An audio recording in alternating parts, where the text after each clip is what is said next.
unlocks long-term finance and lower costs and investment at scale. We are also grateful for the work of the G20 Extraordinary Committee of Independent Experts on Global Inequality that was led by Professor Joseph Stiglitz, a Nobel laureate. The recommendations of the Extraordinary Committee provide a solid platform on which to launch a renewed global effort to tackle inequality. As this is the first G20 Leaders Summit to be held in Africa, it carries the hopes and must reflect the aspirations of the people of this continent and of the world. We should not allow anything to diminish the value, the stature, and the impact of the first African G20 presidency. This G20 Leaders Summit has a responsibility not to allow the integrity and the credibility of the G20 to be weakened. In fact, from this summit, we should have a sense that the G20 has been strengthened. We thank all delegations that have worked together with us in good faith to produce a worthy G20 outcome document for this historic leaders' meeting. The G20 underscores the value of the relevance of multilateralism. It recognizes that the challenges that we face can only be resolved through cooperation, collaboration, and partnership. The adoption of the declaration from the summit sends an important signal to the world that multilateralism can and does deliver. It sends a message of hope and solidarity across the world. It tells the world that as the leaders of the G20, we will keep fast to our solemn pledge to leave no person, no community, and no country behind.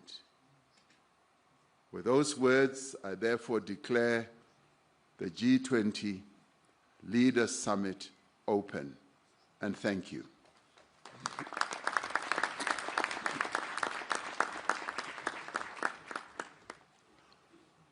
Your Excellencies, please allow me to take you through day one of the program. Session one will focus on inclusive and sustainable economic growth. This session will be followed by presentations of the recommendations of the reports of the Africa Expert Panel and the Extraordinary Committee of Independent Experts on Global Inequality. We will then have a working lunch, and this will be followed by a family photo. And I thank you for your attention and look forward to a fruitful discussion. Now, in discussions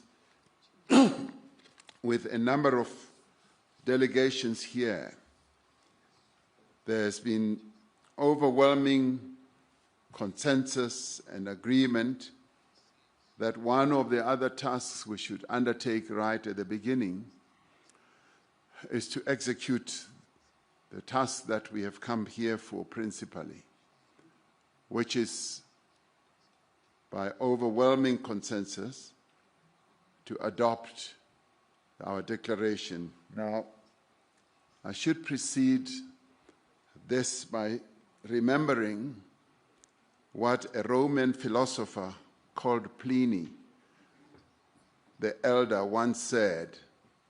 He said to have said, ex Africa semper aliquid novi, meaning out of Africa there is always something new. So something new always does come out of Africa.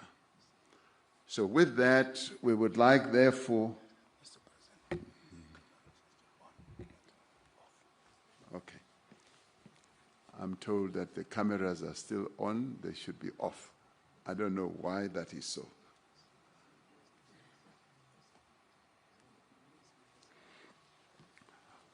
With that, we would like, therefore, with the consensus that has emerged through the work that has been done over the whole year and the 130 meetings that have been held where each sector has been able to reach agreement, would like, therefore, to put the proposed declaration as the G20 South Africa Summit Leaders Declaration, to put it forward for your adoption.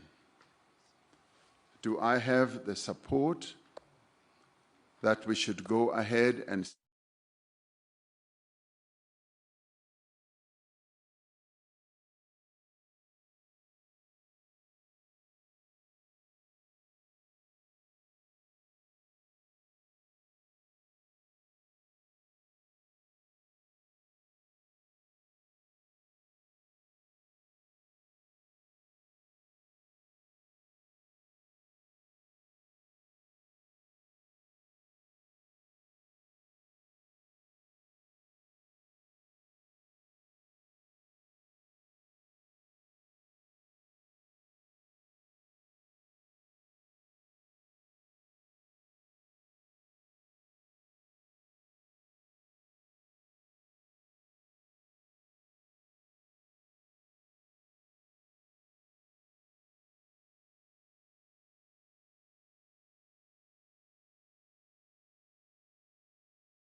The Republic of Korea will fully support your efforts for a successful summit this year.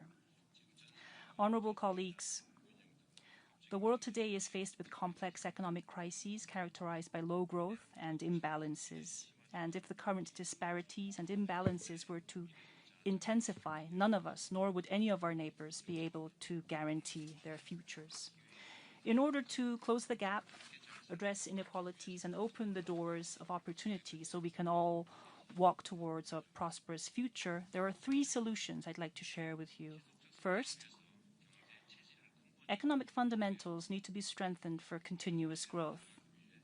To venture into the future, we must allocate our resources into sectors with high growth potential, creating a virtuous cycle that generates wealth and lowers debts. And to this end, the Republic of Korea is investing in future growth sectors such as AI with the aim to increase gross production and decrease long-term debt by pursuing a performance-based fiscal policy.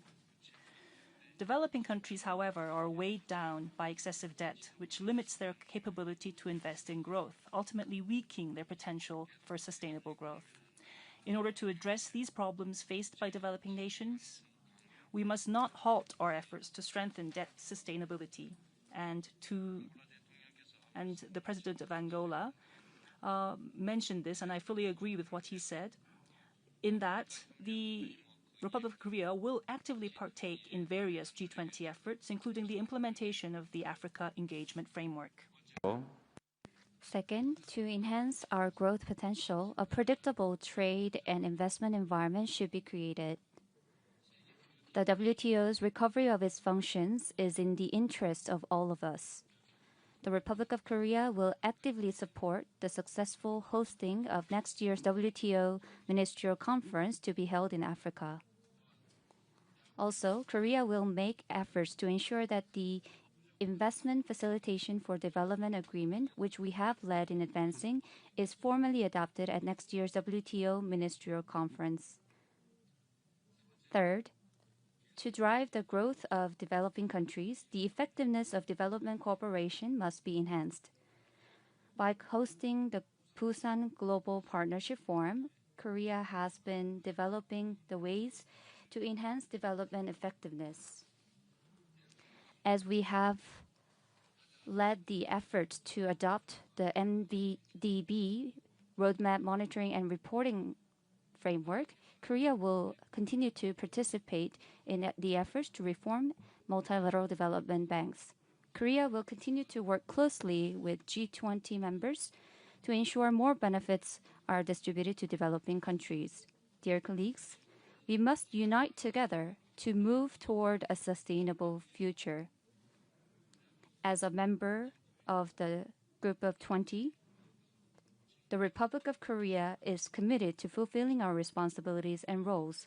By pursuing inclusive growth that enables everyone to enjoy opportunity, Korea will make our utmost efforts to minimize the number of countries that are left behind. Thank you.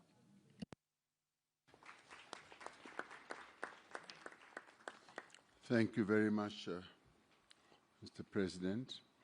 I now wish to call upon His Excellency, the President of the Republic of Turkey, Mr. Recep Tayyip Erdogan, to take the floor.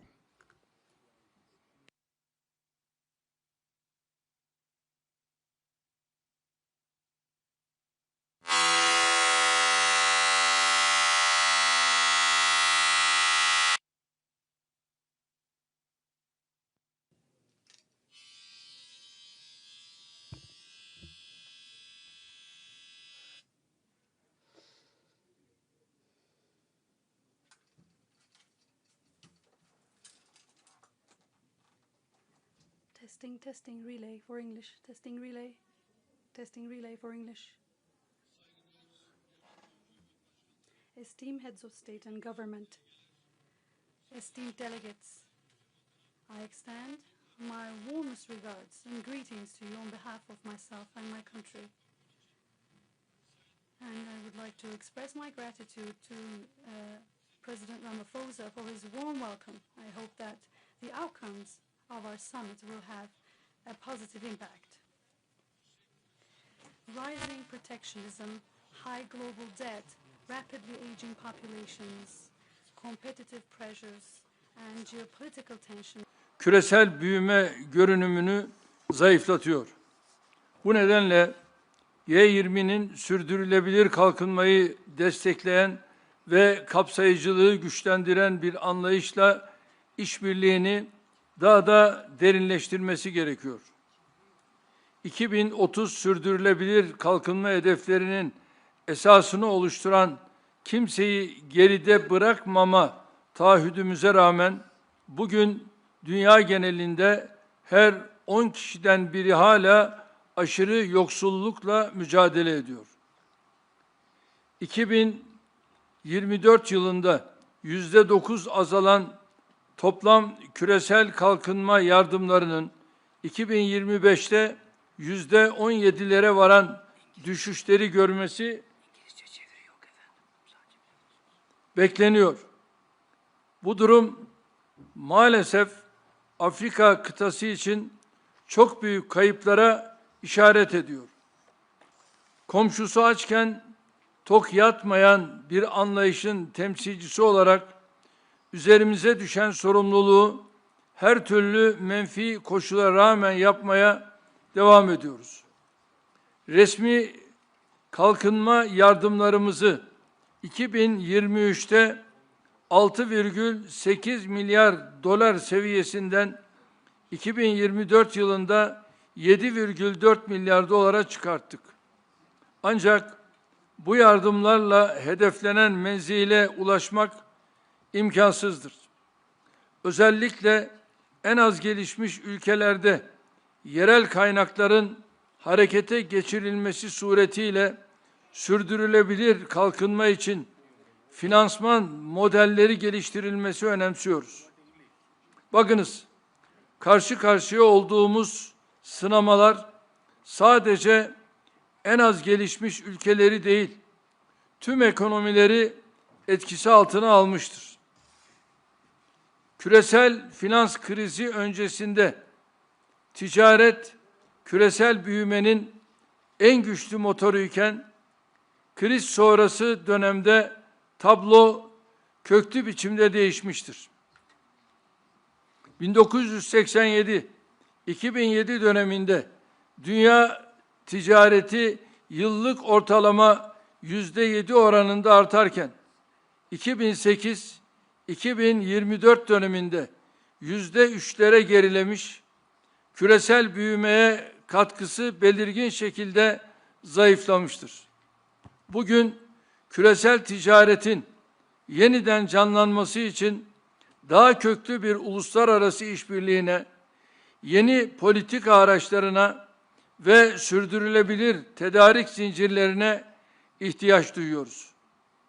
Uluslararası ticaret kurallarının kalkınmayı destekleyecek biçimde güçlendirilmesini ve bilhassa Dünya Ticaret Örgütü'nün özel ve lehte muamele ilkesine bağlılığımızın teyit edilmesini mühim görüyorum.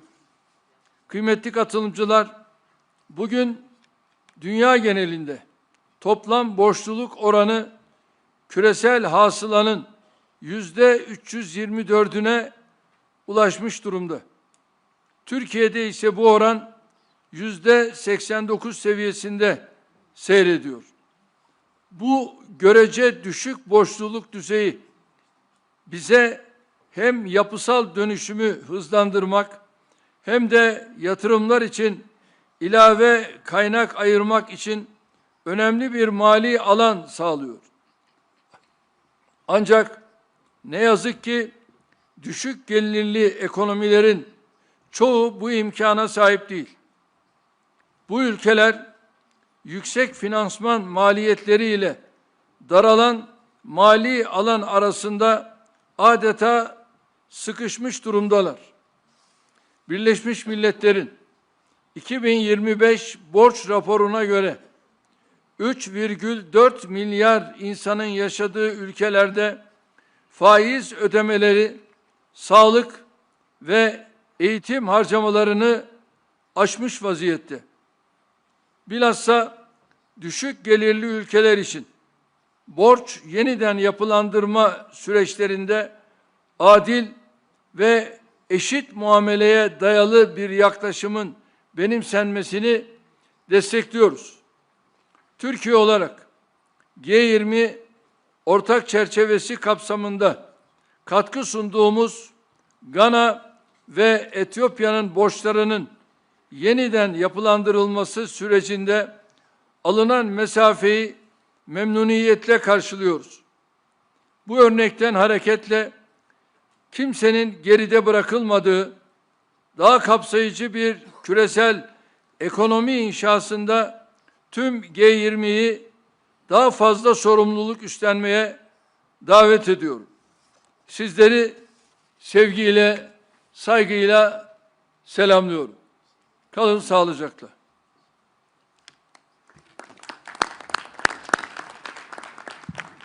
Thank you, President Erdogan.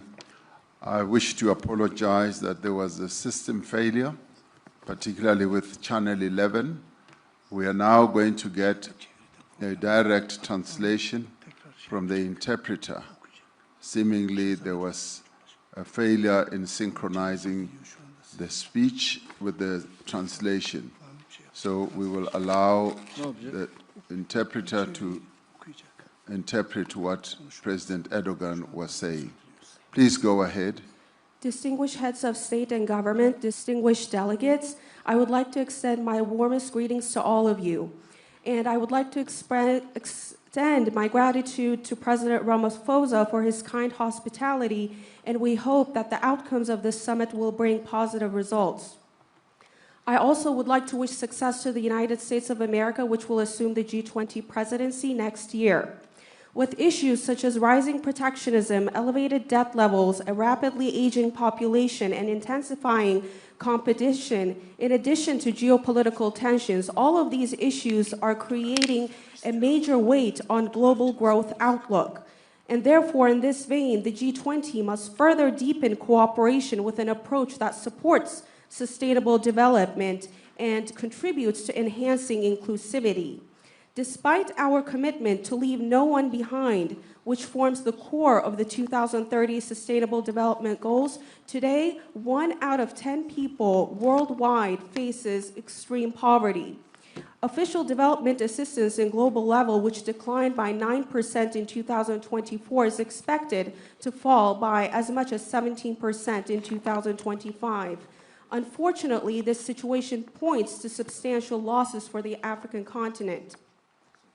As Turkey, we continue to fulfill our responsibilities despite all these negative circumstances.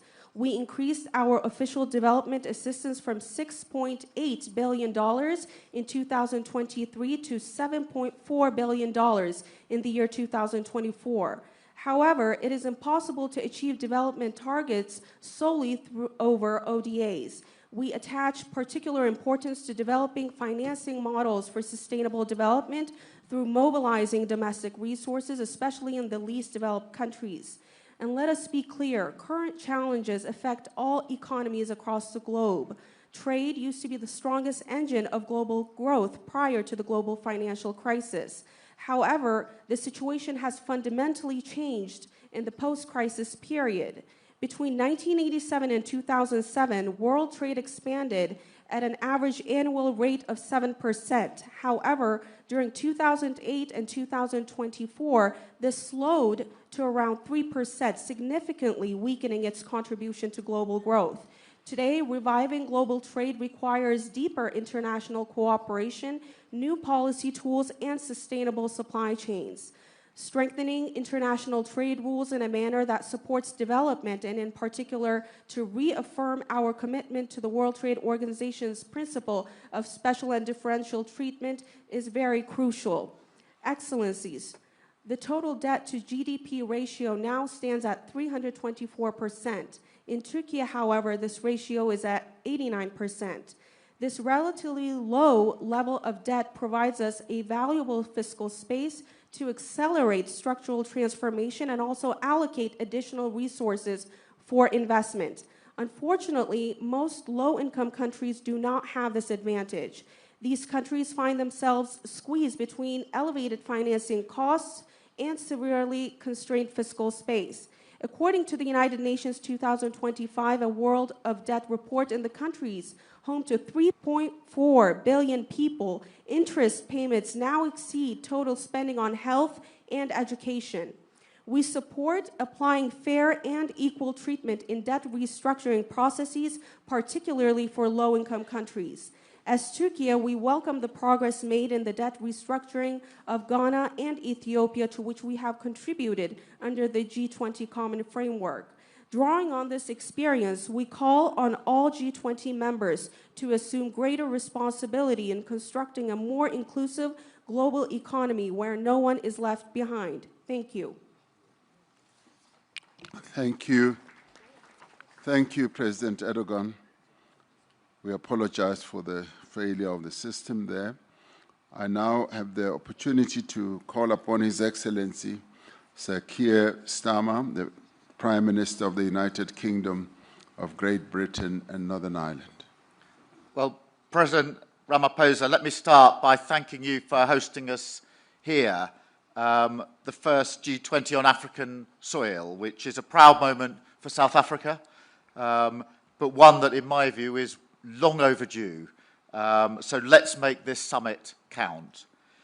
It's striking, listening to the contributions, that across our different corners of the globe, we're all concerned to achieve the same thing for our citizens: good jobs, lower bills, higher growth, better living standards. And that is what my government is focused on. And we want to work with our partners around the table to make that happen. But there's no doubt the road ahead is tough. This is a moment of mounting competition and crises around the world. And that, I think, has been mentioned by pretty well every contribution so far. Fragility in the Middle East, rising threats of authoritarianism and fragmentation, as well as Russia's ongoing unjustified war in Ukraine. The shockwaves of that invasion are still reverberating through global markets today. It has hit growth, driven up food and energy prices, and deepened persistent imbalances and instability across the world. With all that in mind, and echoing what others have said, the role of the G20 is critical at this moment. Growth must be a mission for us all to embrace, as the means to improve lives, to fund public services, and to keep our people secure. The G20 has worked together before to fix fundamental problems in the global economy. We need to find ways to play a constructive role again today in the face of the world challenges. And I'd like to see us come together around a 5-point plan for growth that leaves no one behind. First, we do need to tackle global imbalances, like excessive surpluses and deficits, which can disrupt trade flows, sever supply chains, and choke off growth. For deficit countries, that means acting to stop unsustainable borrowing and prioritise the investment and structural reforms that drive up growth. For surplus countries, it means taking action to reduce subsidies and other trade distortions, as well as measures to boost domestic consumption. Second, we should promote open and balanced trade, taking steps to liberalise trade where we can, with new agreements that lower tariffs and barriers and return to the stability and certainty that business needs. This is a real priority for my government, and I'm proud of the agreements we've reached and the progress that we've made with partners like India and the EU, benefiting our economies and creating new opportunities for our people. Third, in an era of instability, we need to make our economies more resilient. In the UK, this means an unshakable commitment to fiscal discipline. And it means investing in growth in critical areas like clean energy production. We want to work with partners around the world on this to protect us all from future energy shocks. And we want to act together to secure vital supply chains, including for critical minerals. Fourth, we need to reform the international rules-based system so that it is fit for the modern world. We need to work together to ensure organisations like the WTO are more able to be agile with new rules to meet modern challenges like environmental and digital trade, and better and more flexible decision-making processes so that those who want to make progress can get on and do it. Finally, we do need to work together to tackle the unique challenges facing emerging economies, especially in Africa, whether it's the growing debt burden or the financing gap for the Sustainable Development Goals. This G20 is the moment to respond to these structural challenges and to deliver more stable and resilient finance. We're working on that through the London Coalition on Sustainable Debt. We need to go further under the G20 Common Framework to make debt restructuring better, faster, and easier. And we need to crowd in more private capital. We're working with the industry to break down regulatory barriers in the United Kingdom, and we want to see multilateral development banks take more risk and partner more with the private sector in new, innovative ways to mobilise finance. AJ and I have been discussing this in some detail, and I think we agree there's huge potential for this to go further. For the good of all our people, it is time to make it happen. So let me thank you once again, President Ramaphosa, for your presidency of this G20. I wish the US the best of luck next year in 2026, and I look forward to taking forward the agenda during our presidency in 2027. Thank you.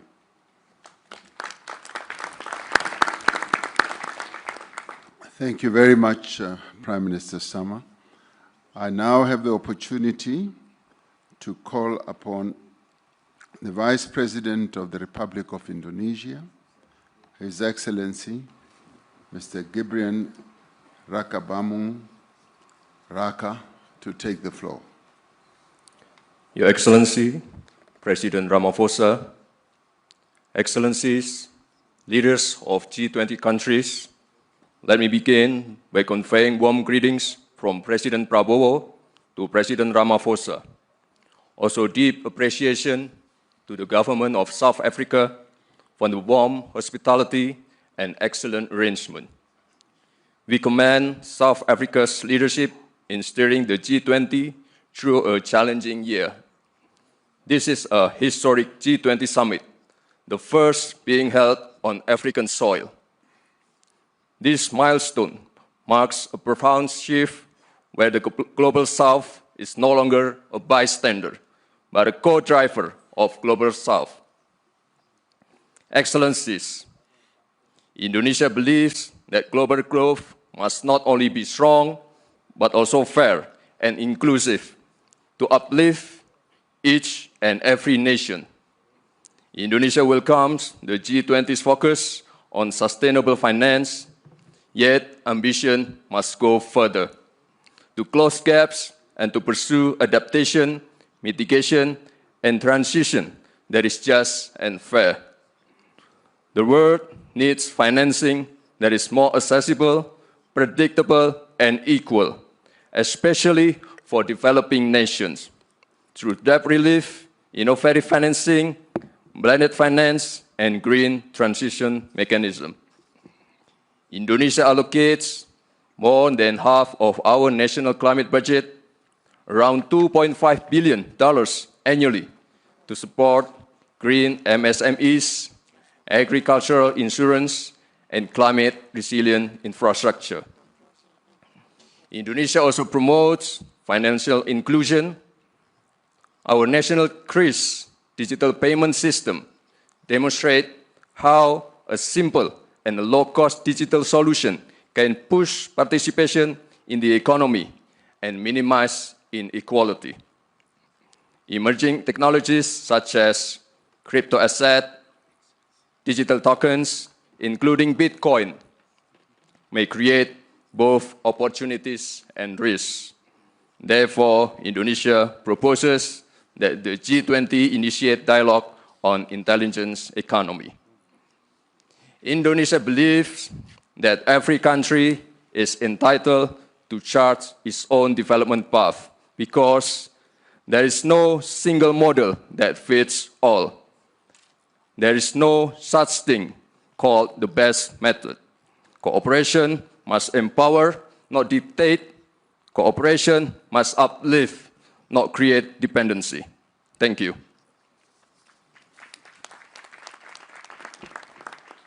Thank you very much, Vice President.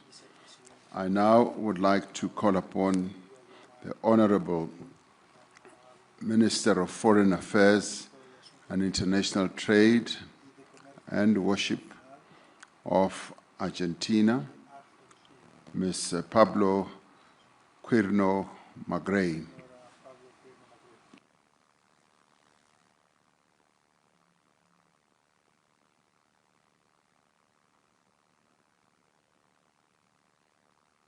Oh, Mr. Thank you.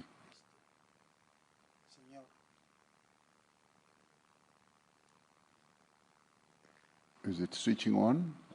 No? Looks like somebody wants to silence you. There we go. Sorry. Thank you, Chair. I would like to express our gratitude to the government of South Africa and President Ramaphosa for the generous hospitality extended to us by your country during this year. Your presidency has invited us to reflect through the lenses of solidarity, equality, and sustainability.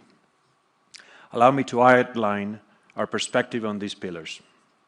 We believe that the principles of solidarity, equality, and sustainability can only be achieved with an international system grounded in freedom, clear rules, and responsible economic governance. Economic growth remains the foundation for job creation, investment, and resilience in our economies. Such growth depends on policies that promote stability, innovation, and private sector development within a predictable framework grounded in the rule of law and a market-based economy, as highlighted in the G20's foundational declarations. Argentina has learned firsthand that long-term growth is only possible when supported by sound public finances. Fiscal imbalances contribute to inflationary pressures, limit investment, and erode economic confidence. Addressing these imbalances through responsible fiscal management and expenditure control is critical. In this context, solidarity can only be effective when growth rests on a stable macroeconomic environment, a legal order that protects private property, and clear rules that expand opportunities for private sector development and all individuals in our society. Associated with this is equality of opportunity, which is both achievable and desirable when grounded in the principle of equality under the law. Achieving this requires structural reforms that foster solid institutional and regulatory frameworks, laying the groundwork for markets to function efficiently, attract investments, encourage job creation, and boost productivity. Equally important is creating opportunities through education, which serves as a powerful equalizing tool and equips individuals with the skills needed to fully benefit from these economic reforms. Technology is a strong ally in this effort. We must maximize the opportunities it provides while mitigating its risks. This includes fostering digital transformation and ensuring that job creation aligns with the needs of the future economy based on the upskilling and reskilling of labor. It is therefore necessary to design policies that facilitate investment by establishing conditions for the development of a market policy, vocational training, and education for work that facilitates growth, the creation of wealth, and quality jobs, accompanied by labor flexibility policies. Development policies must be directed toward creating an environment that encourages private investment by reducing risks and taxes, protecting individual property rights, ensuring predictability, and enabling all people to pursue the success of their ventures based on merit, effort, vision, and innovation. When the foundations of growth are respected, solidarity and equality of opportunity become achievable and sustainable over time. Distinguished Chair, esteemed leaders, finally, I wish to draw to your attention to the draft document circulated yesterday. As we all recognize, this G20 represents an important opportunity to demonstrate our collective commitment to the development of the African continent and its people. Argentina has sought to contribute meaningfully and constructively to the consensus-building process. We have shared the red lines we identified in this context, aiming to support the G20's broader goals. Those red lines remain until this time. We all know that the G20 is a premier global forum for coordinating economic actions. Its core principle is consensus, which reflects the reality that all of us must work together to accomplish our shared objectives, ensuring financial stability, fostering economic growth, and strengthening collective development. For Argentina, it is crucial to preserve the integrity of this process by acknowledging when consensus has not been achieved, rather than proceeding with a document that does not accurately reflect our collective will. Moreover, we're deeply concerned with how certain geopolitical issues are framed in the document. Specifically, it addresses the long-standing Middle East conflict in a manner that fails to capture its full complexity. By focusing on a single dimension of a specific territory, it overlooks the broader regional context, the international recognition of different entities, and the structural causes of the dispute. In this regard, I wish to recall the recent adoption of UN Security Council Resolution 2803 on November 17th, which emphasizes the international community's support for a just and lasting peace in the Middle East, while calling for a comprehensive, fair process to address all aspects of the conflict. In closing, Argentina, although cannot endorse the declaration based on the aforementioned discrepancies, remains fully committed to the spirit of cooperation that has defined the G20 since its inception.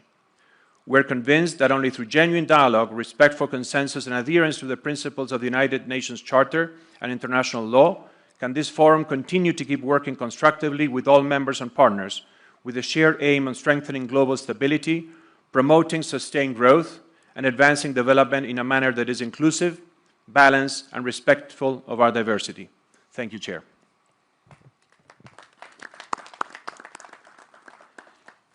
Thank you very much, Minister. We note with deep respect the views expressed by Argentina.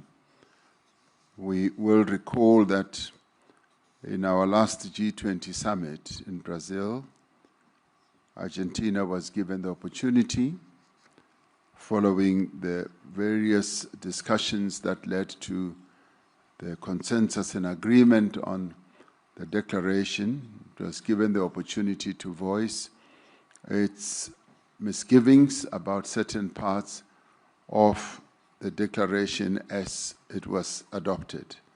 And similarly, we have given Argentina the same opportunity that they should, in their presentation, be able to raise issues that they are concerned about. We should take courage in knowing that that does not, in the end, mean that the declaration is nullified or rejected. It is a declaration that has been adopted by all of us here present.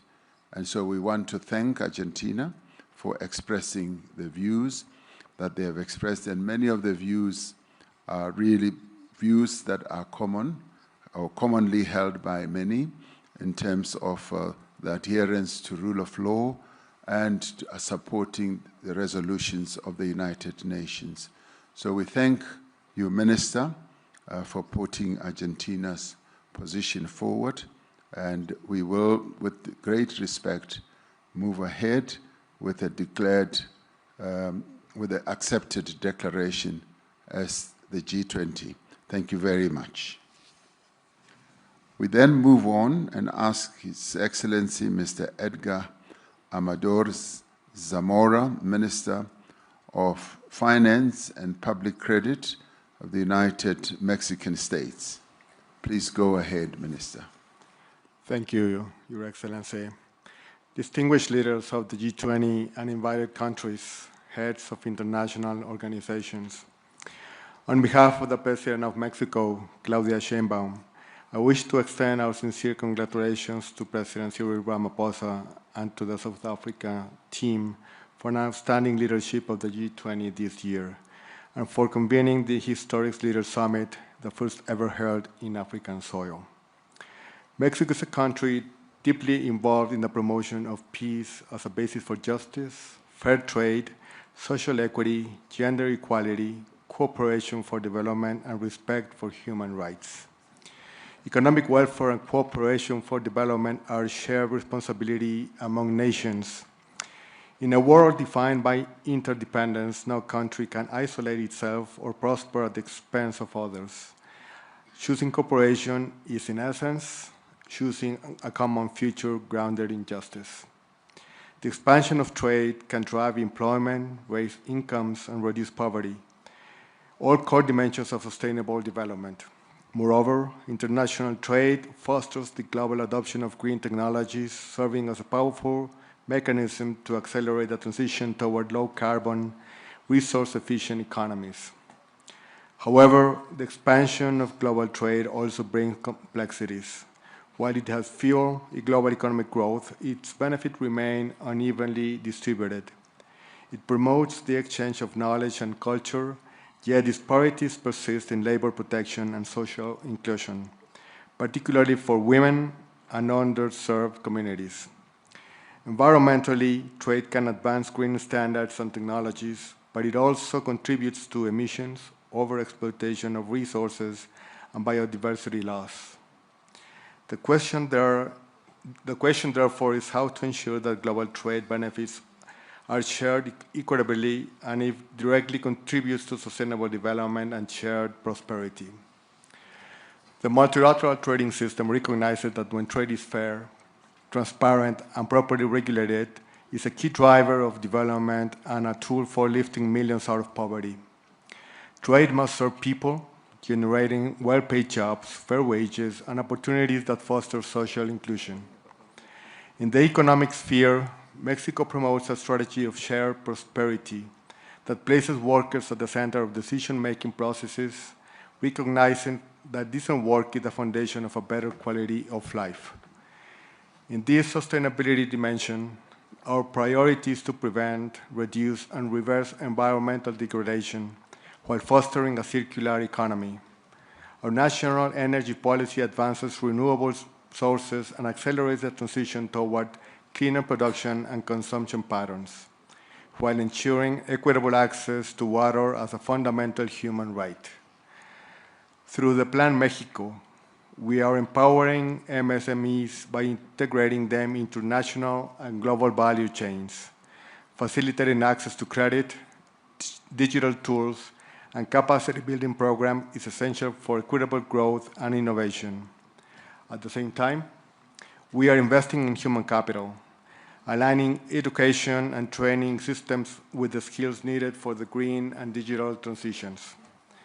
Environmental sustainability lies at the heart of Mexico's industrial and trade policy. We promote investment that meets standards on water reuse, clean energy, and solid waste management, with encouraging community-centered business practices. Environmental responsibility and resource efficiency are not obstacles to competitiveness. They are its foundation.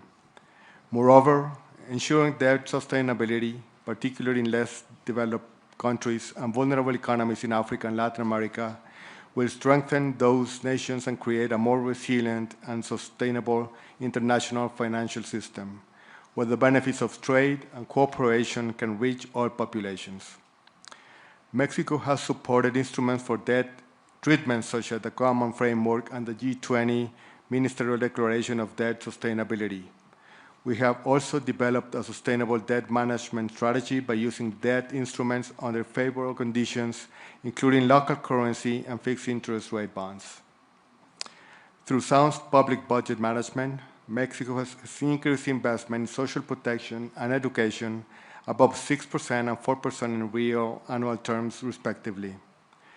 Thus, we advocate for international debt frameworks that enables this development-oriented approach, preserving fiscal space for health, education, and sustainable infrastructure. The G20 must lead by example in implementing the Sevilla commitment, strengthening the common framework, and expanding it to include middle income and climate vulnerable countries is both a moral and economic necessity.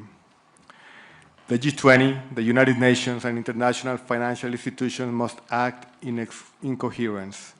Mexico calls for an advancement of its synergies between the Sevilla Action Platform, the Pact for the Future, and G20 financial track.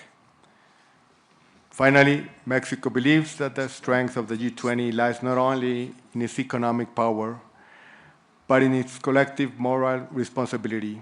Let us lead with courage and conviction to make trade fair, debt sustainable, and development truly inclusive. Thank you very much for your attention. Thank you. Thank you indeed, Minister. I now have the privilege to call on the Minister of Foreign Affairs of the Kingdom of Saudi Arabia, Prince Faisal bin Farhan Al Saud, to take the floor. بسم الله الرحمن الرحيم. فخامة الرئيس سيريل رامافوزا، الحضور الكرام، يسعدني أن أشارك في قمة هذا العام في مدينة جوهانسبرغ تحت شعار التضامن والمساواة والاستدامة. ويسرني أن أستهل كلمتي بنقل تحيات خادم الحرمين الشريفين وسمو العهد حفظهم الله وتمنياتهما الصادقة بنجاح مساعي رئاسة جنوب أفريقيا التي تستضيف أعمال مجموعة العشرين ولأول مرة في القارة الأفريقية، ومساعي الدول الأعضاء بتعزيز التعاون الاقتصادي وتحقيق التنمية المستدامة على الصعيد العالمي. الحضور الكرام، تؤكد المملكة العربية السعودية دعمها الكامل للجهود الرامية إلى إصلاح منظمة التجارة العالمية وتعزيز نظام تجاري متعدد الأطراف عادل وشفاف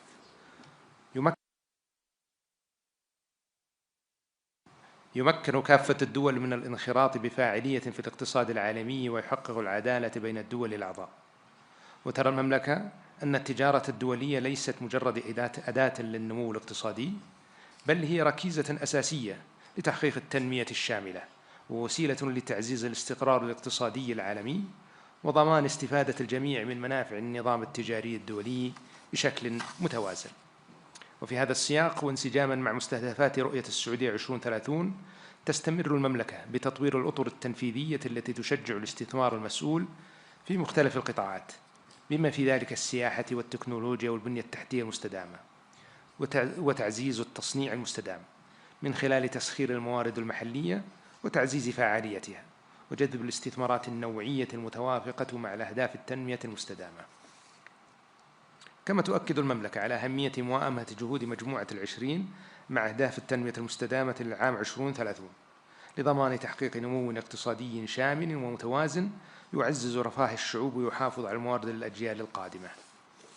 وترى المملكة أن التحديات العالمية بما في ذلك أعباء الديون على بعض الدول وأمن الغذاء والطاقة والتغيير المناخي والتحول الرقمي تتطلب تنسيقا مستمر واتباع نهج متكامل يوازن بين التنمية الاقتصادية وحماية البيئة والاستقرار المالي.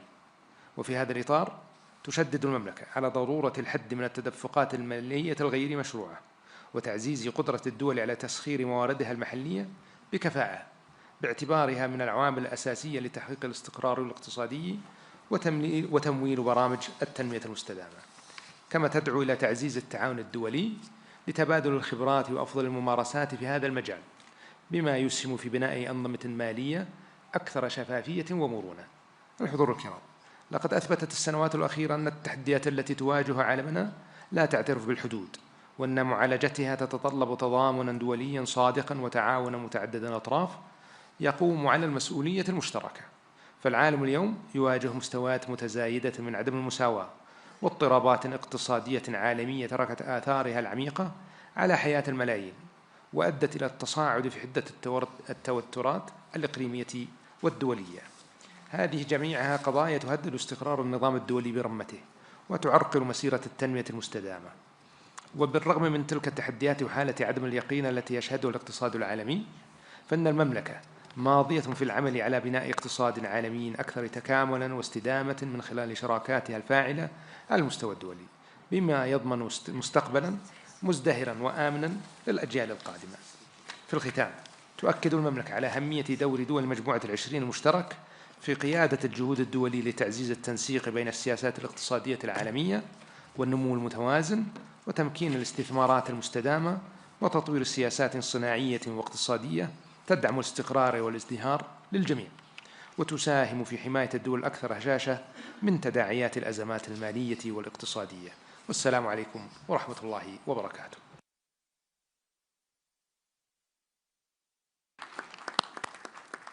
Thank you very much, Your Royal Highness. I now call upon, in the segment of members of the G20, the last speaker before we go to guest countries. I now call us upon the Deputy Chief of Staff of the Presidential Executive Office of the Russian Federation, Mr. Maxim Oreshkin. Thank you, President Ramaphosa. The international economic order is definitely in crisis, and it is no longer matching new and emerging realities.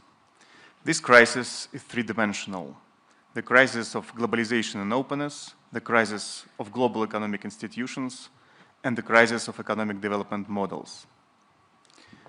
These days, global economy is facing a severe fragmentation. Advanced economies continue to engage in illegitimate unilateral actions, including sanctions, trade barriers, technological and educational restrictions, as well as seizure of sovereign assets. These methods of unfair competition destabilize the global economic architecture, disrupt supply chains, discourage long-term investments, hold back the global growth, and undermine progress in achieving the Sustainable Development Goals.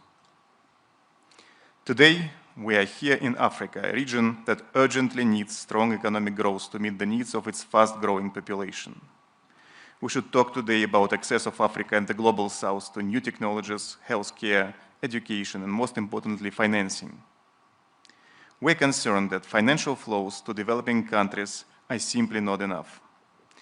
Even the official development assistance came to a steep decline in 2024 of 7.1%.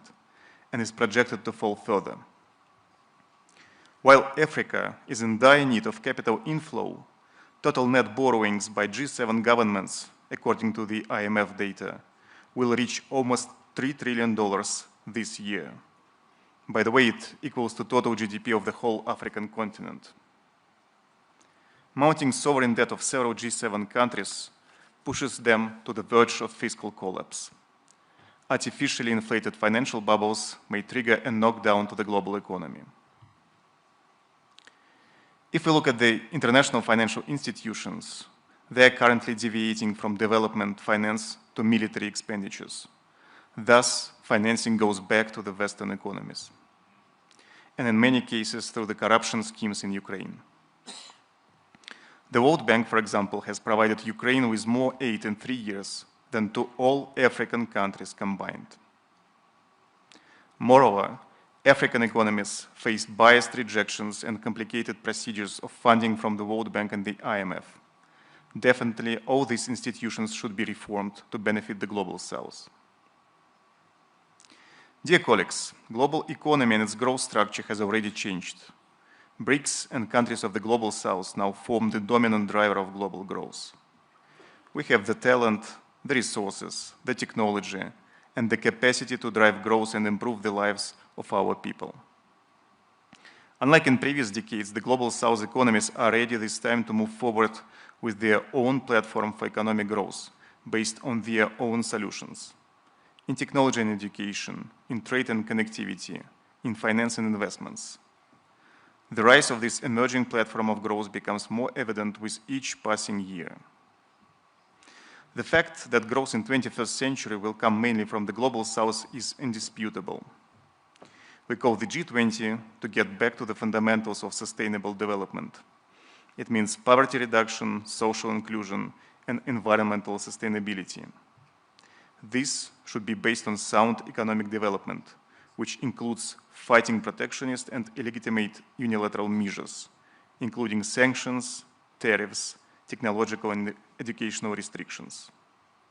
To fulfill this mandate, the G20 should stay a multilateral platform for coordinated action acting in solidarity, equality, and sustainability.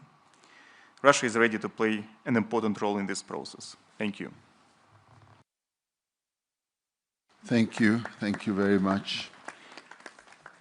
Thank you, Your Excellency. That concludes for us the segment of the members of the G20 speeches. We now move on to section B, which is guest countries, who will, as we have to conserve time, be limited to 3 minutes each. And I do hope that we are able to keep to that to the extent that we can.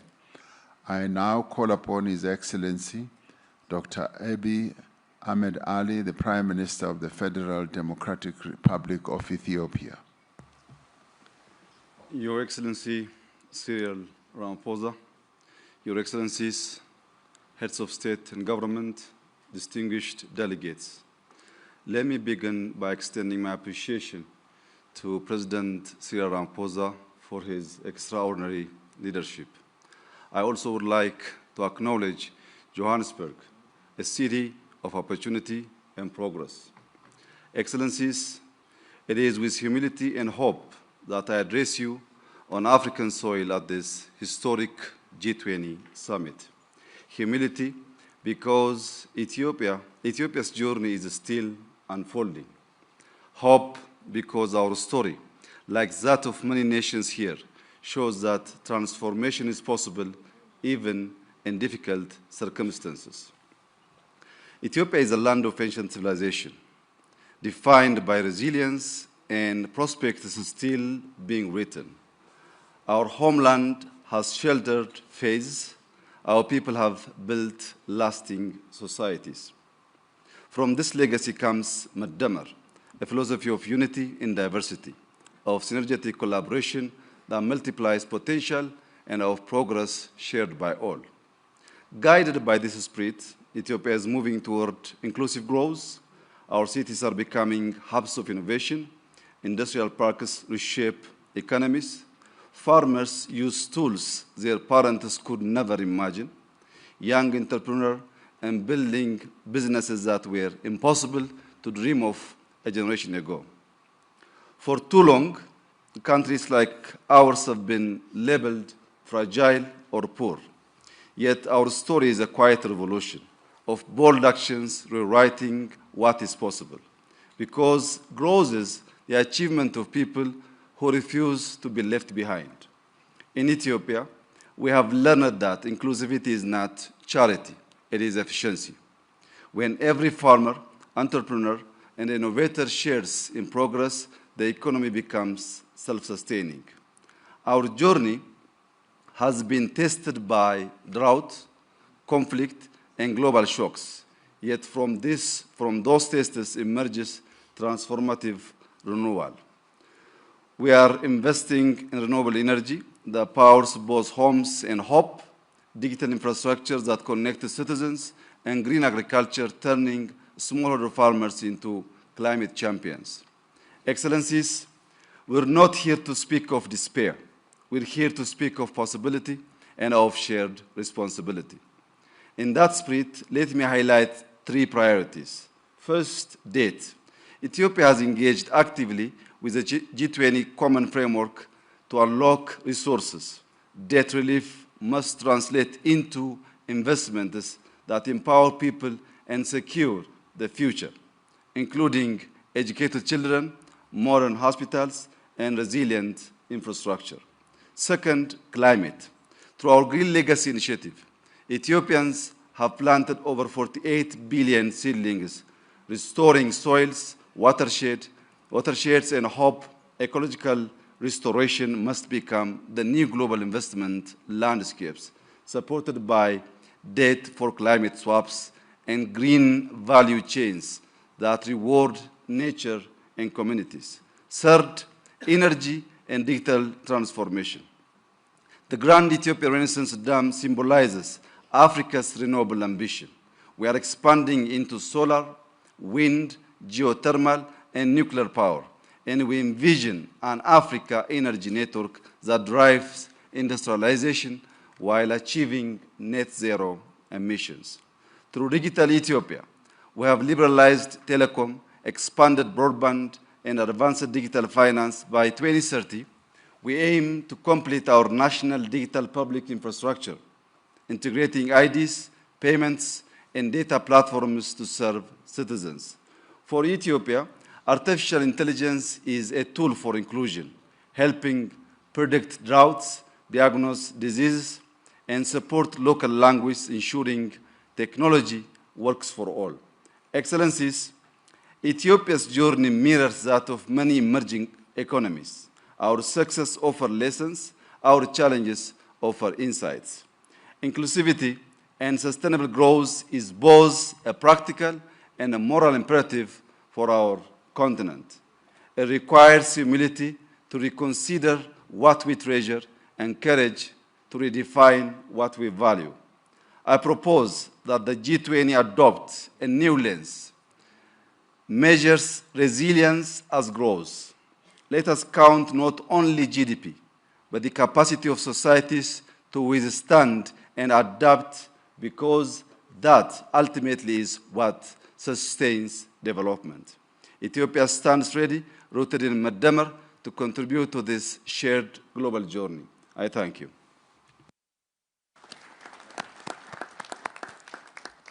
Thank you, Prime Minister Ahmed Ali.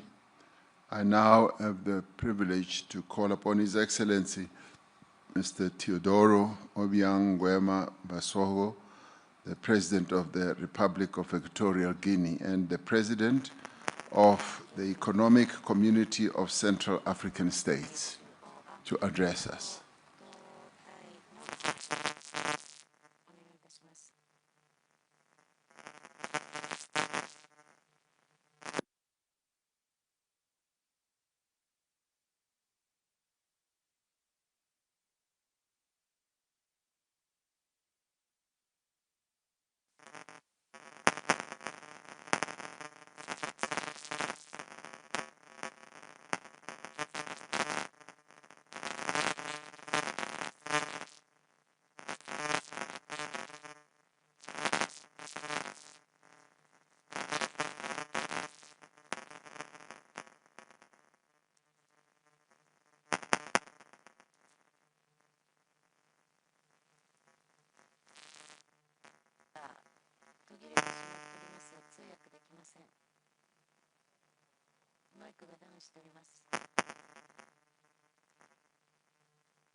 Okay, there seems to be a problem there which they will fix in a little while.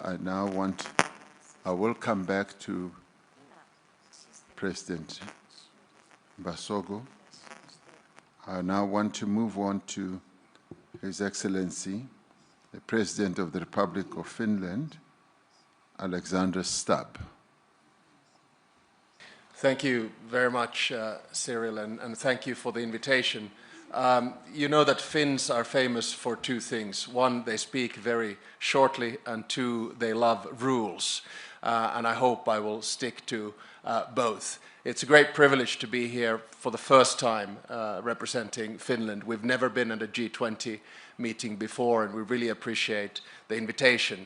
Jonas Störe and I both come from Nordic countries, and we once calculated that the Nordics would be G10.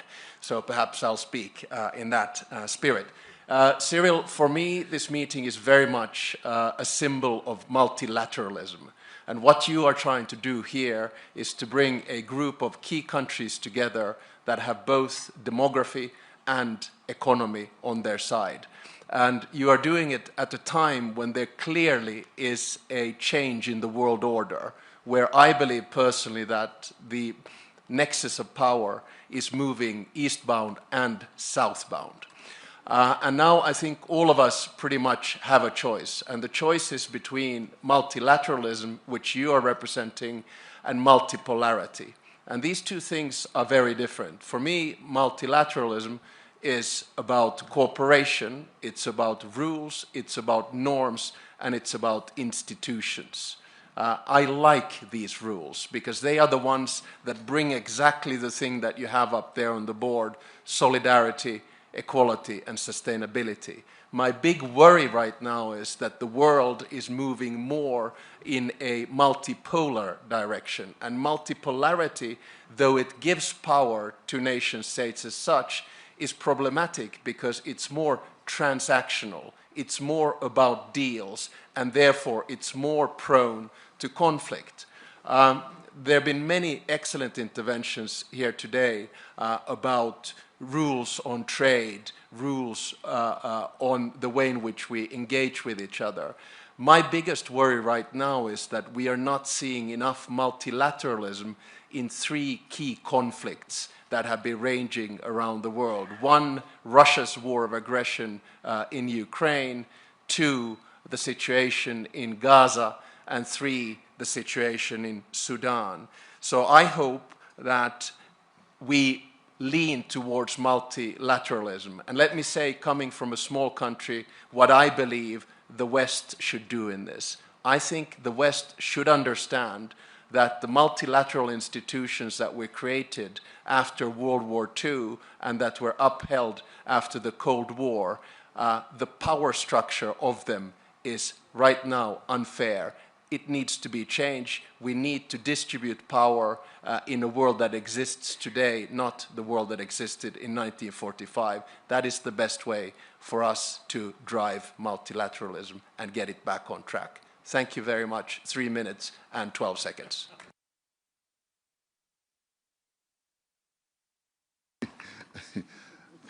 Thank you very much, President Stubb. You were just so precise, Alexandra.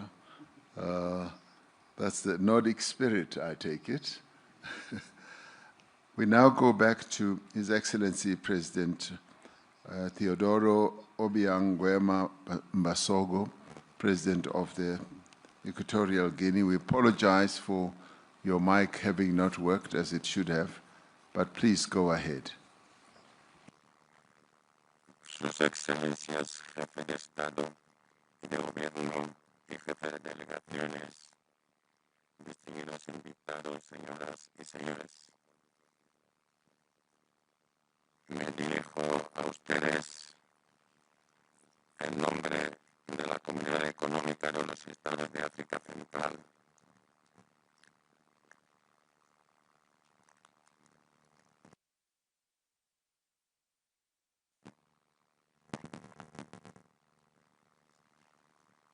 There is still a problem for President Mbasogo.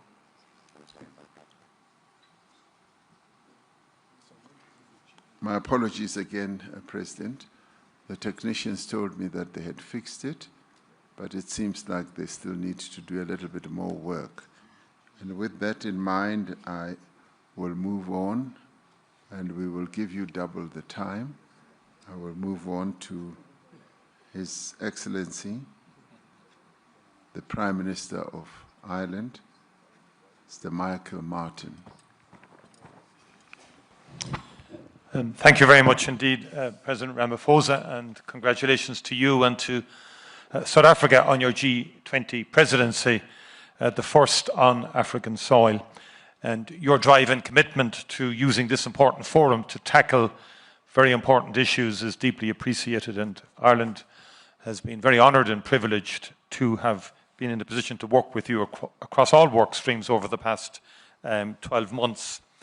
Our world is ever more interconnected and interdependent, and working collaboratively is the best way we can serve our people. Our long-standing commitment to international law, multilateralism, and active engagement in international fora motivates us to advocate for an inclusive international system that leaves no one behind. And in that context, there is an urgent need to end war and conflict. War and conflict damages and undermines economy and economic growth. And in that context, there must be renewed efforts to end the illegal invasion of Ukraine by Russia and the war that has ensued, and also the horrors of Gaza and the appalling situation in Sudan. We must work very hard to end these wars in addition to the many other conflicts. Ireland advocates for economic growth to be inclusive, to be resilient, and to be environmentally sustainable. And our focus has always been on investment in human capital in terms of education and training as the key underpinning of economic growth into the future. Economic growth has to contribute to equality, to poverty reduction, and must align with international commitments on climate change and environmental protection. Ireland welcomes the G20 efforts that support inclusive growth on the African continent and beyond, seeing this as an endorsement of the Agenda 2030 commitment to reach the furthest behind first. Women's economic empowerment is crucially important as a direct pathway towards gender equality, poverty eradication, and inclusive economic growth. Ireland values policy interventions that support investment in local and regional value chains, which support quality jobs creation, raise living standards, and enhance resilience. Digital inclusion is a key enabler of a growing economy, and we're supportive of work to develop a fair and inclusive digital economy with effective rules for digital trade. Trade and investment need to create opportunities for those considered the furthest behind, particularly women and marginalised groups. And Ireland, along with the European Union, is committed to an open and rules-based multilateral trading system with a modernised WTO at its core. The rules and the standards that the WTO provides are crucial for all of us who depend on global trade and allow all trading nations to benefit. The stability and the predictability provided by the rules-based multilateral trading system is key in supporting sustainable development. It does have to, however, be modernised and must also address the impact of the increasing use of trade-distorting industrial policies. Growing debt servicing costs, as has been said, translates into reduction in many countries' expenditure on the core areas of health and education and social protection, again impacting their ability to reach the furthest behind first. Ireland supports the outcome of the Financing for Development Conference, the Seville Commitment, and we are supportive of the institutions and initiatives that assist countries with debt issues. And these include the G20, which has developed and is overseeing the implementation of the Common Framework for Debt Treatments, the Global Sovereign Debt Roundtable, and the Paris Club. And we continue to call, where appropriate, for reform and improvements of these institutions and initiatives. These priorities have guided our active engagement in the G20 this year, and we support South Africa in this endeavour. Thank you very much indeed, President. Thank you. Thank you, Taoiseach. I now would like to go back to His Excellency, President Ngwema Basoko. He will have been given a roving mic so that he can make his input. The fixed microphone does not seem to be working as well as it should. Go ahead, Your Excellency. Sus Excelencias, Jefe de Estado y de Gobierno y Jefe de Delegaciones, distinguidos invitados, señoras y señores. Me dirijo a ustedes en nombre de la Comunidad Económica de los Estados de África Central. Permítanme expresar mi agradecimiento a la República de Sudáfrica por su liderazgo y por el tema elegido para su presidencia del G20, a saber, solidaridad, igualdad y sostenibilidad. Esta cumbre de Johannesburgo tiene lugar en un momento en que la arquitectura de la economía mundial aumenta las desigualdades en lugar de reducirlas entre las naciones. Durante décadas, nuestros pueblos han soportado los costos de un sistema desproporcionalmente a unos pocos y castiga a los más vulnerables. Sin embargo, nuestra región de África Central también ofrece soluciones globales. A modo de ejemplo, la cuenca de Congo constituye la segunda mayor masa forestal tropical del planeta y uno de los últimos grandes sumideros de carbono. El Golfo de Guinea garantiza la seguridad de rutas marítimas vitales. Nuestros suelos y minerales críticos desempeñan un papel clave en la transición energética y nuestra juventud representa un motor de innovación, siempre y cuando logremos liberar todo su potencial. Nos reunimos hoy en el G20, un foro que pretende ser el espacio donde las economías más influyentes del planeta dialogan sobre el futuro global. Sin embargo, permítanme recordar que ese futuro no puede constituirse ignorando las voces del Sur Global, ni repitiendo las fórmulas que han perpetuado las desigualdades entre las naciones. Para que el crecimiento económico sea inclusivo y sostenible y que no deje nadie atrás en nuestra comunidad, quisiera ofrecer a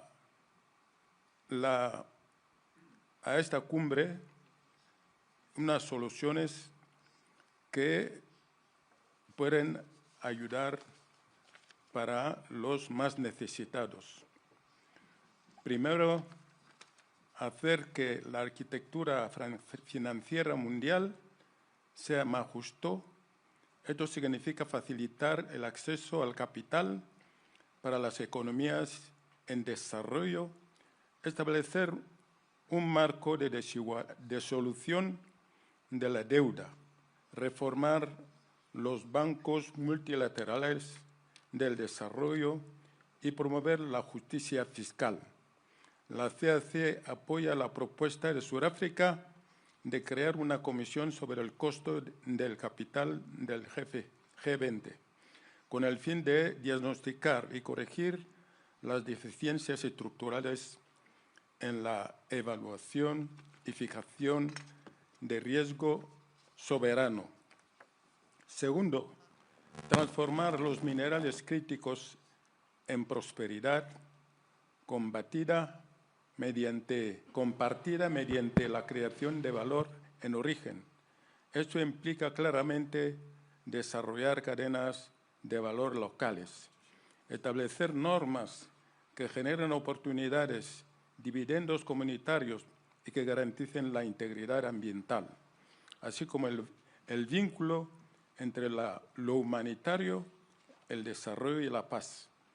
La transición energética no debe reproducir los antiguos modelos extractivos. Tercero, garantizar la seguridad alimentaria y nutricional mediante inversiones desde la producción hasta la distribución.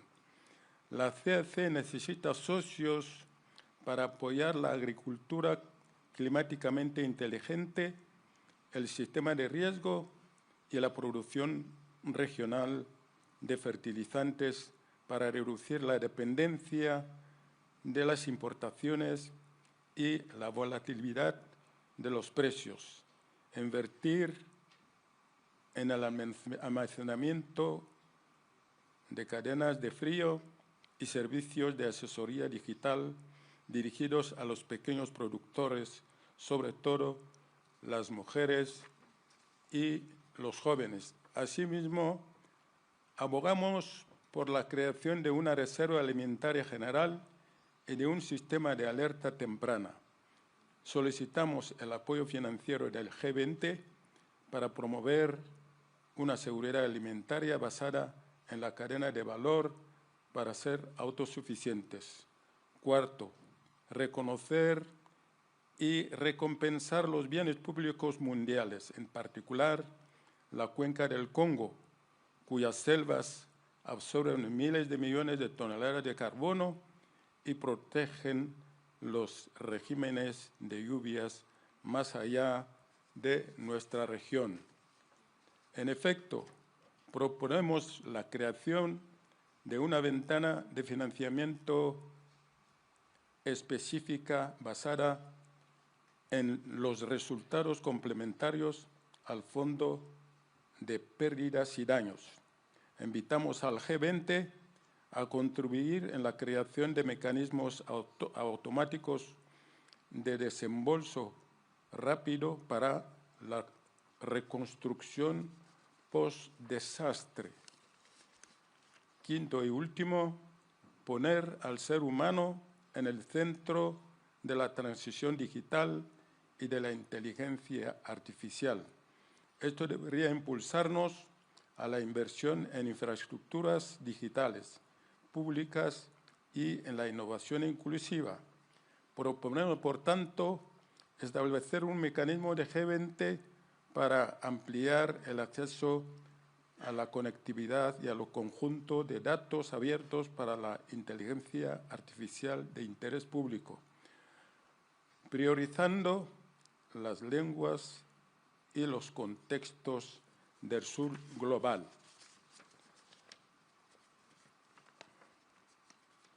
Sobre todo, estos 5 imperativos se encuentran en una agenda transversal para medir y combatir la desigualdad entre la base de hechos y no de mitos. La CAC respalda la creación de un panel internacional sobre las desigualdades, a fin de seguir las tendencias, evaluar las causas y medir el impacto de las políticas. El mundo reclama una gobernanza más justa y es nuestra responsabilidad ofrecer una respuesta que conduzca a un futuro más próspero para todos los pueblos del planeta. Muchas gracias.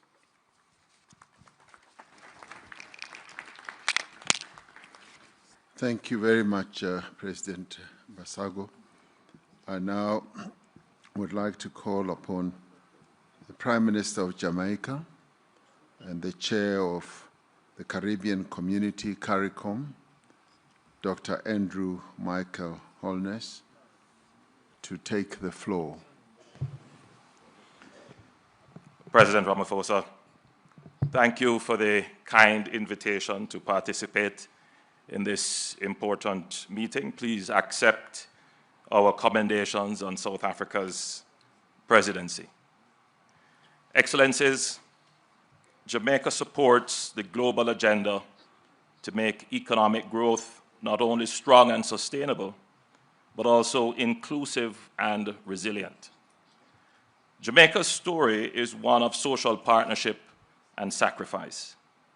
We transformed our economy after decades of instability through disciplined macro-fiscal reforms anchored in responsible debt management, institutional strengthening, and targeted pro-growth initiatives.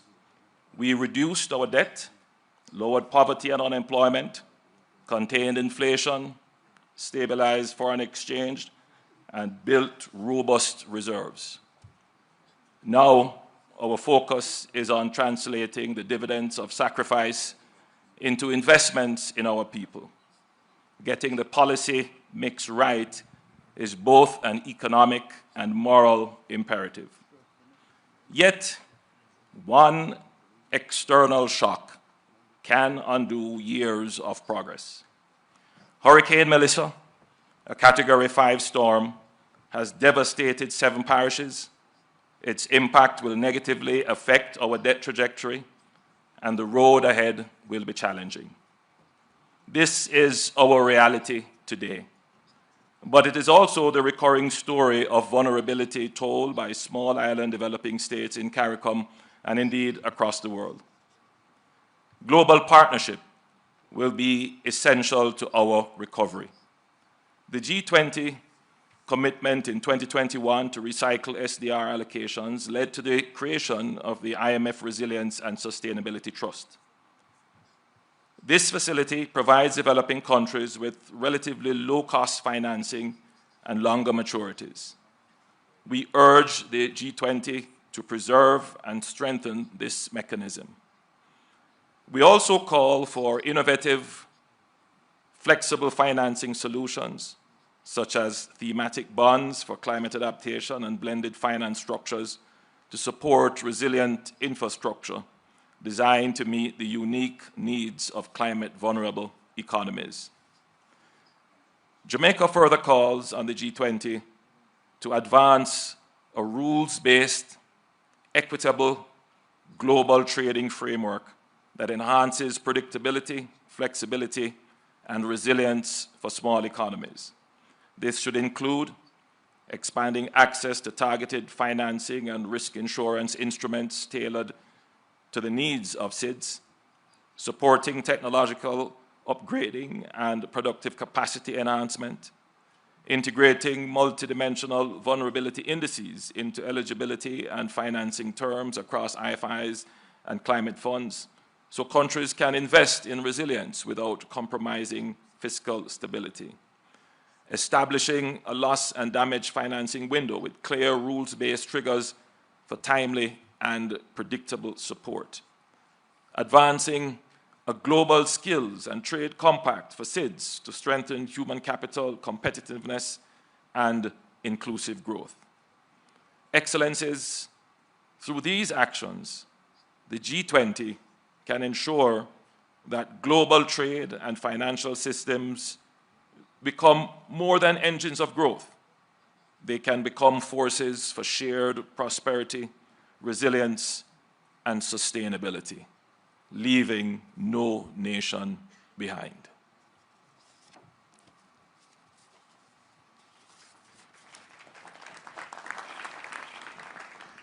Thank you, Prime Minister, and we should collectively pass our condolences to you and the people of the Caribbean for the devastation that we all witnessed as you faced a huge calamity. We thank you for your steadfastness, and we thank you, and please pass on our greetings to the people of the Caribbean. We now call upon His Excellency, the Prime Minister of Malaysia, the Chair of the Association of Southeast Asian Nations, ASEAN, Mr. Anwar bin Ibrahim. I thank President Cyril Ramaphosa for his leadership and for South Africa for inviting Malaysia and as ASEAN Chair to this summit. We meet in a country and continent that has endured the most dehumanizing aspect of apartheid and colonization. The expectations from countries in the South is for G20 to pursue an agenda that is just and fair, to be unequivocal on our resolve to end the atrocities and colonization in Gaza, and the civil strife in the Sudan, and achieve an amicable resolution to the war in Ukraine. Malaysia has worked with our Asian neighbors in particular to manage political conflicts, tariff shocks, supply chain pressures, and rapid technological change. We have found that when policies are aligned and rules are predictable, shocks pass through with less damage. The lesson is clear. Resilience comes from common preparedness, not isolation. This lesson matters because the next disruption will likely to be harder to burden. Artificial intelligence will recognize labor markets at a pace our institutions will struggle to match. Without early investment in transitions, workers, especially the young and women, will face these shifts alone. We have seen the consequences before when societies were unprepared for globalization. Poor governance, grinding poverty, endemic corruption, resulting in stagnant wages, eroding trust, and the rise of politics that feed on grievance. With AI, destabilization becomes a real risk if countries enter this transition unprepared. This will be one of the defining challenges of our times. Now, countries, of course, must equip their people, especially the young, for the speed of technological change. Opportunities for trading and credible safety nets are essential. Small and medium-sized firms, which carry much of the employment burden, will need support. Global resilience cannot be built on fiscal exhaustion. Many developing economies now spend more on servicing debt than on education and investment. Countries need the capacity to invest ahead of disruption, not after.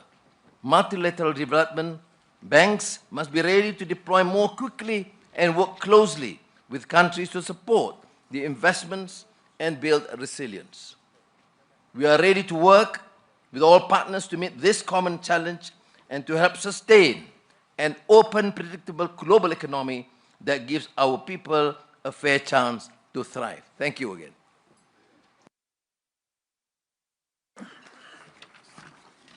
Thank you, Prime Minister.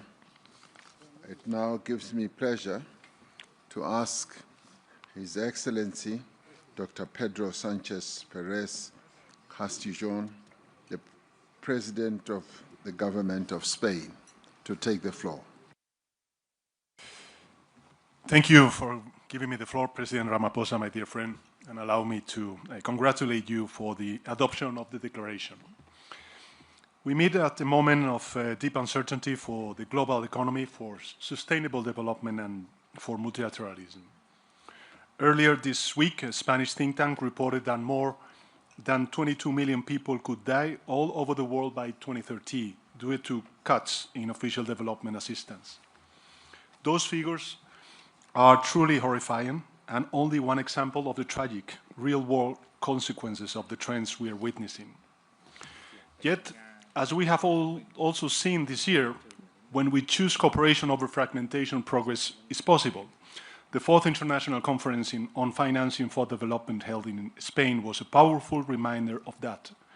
There, countries endorsed the Compromiso de Sevilla and launched the Seville Platform for Action with more than 100 concrete initiatives to implement our joint commitments.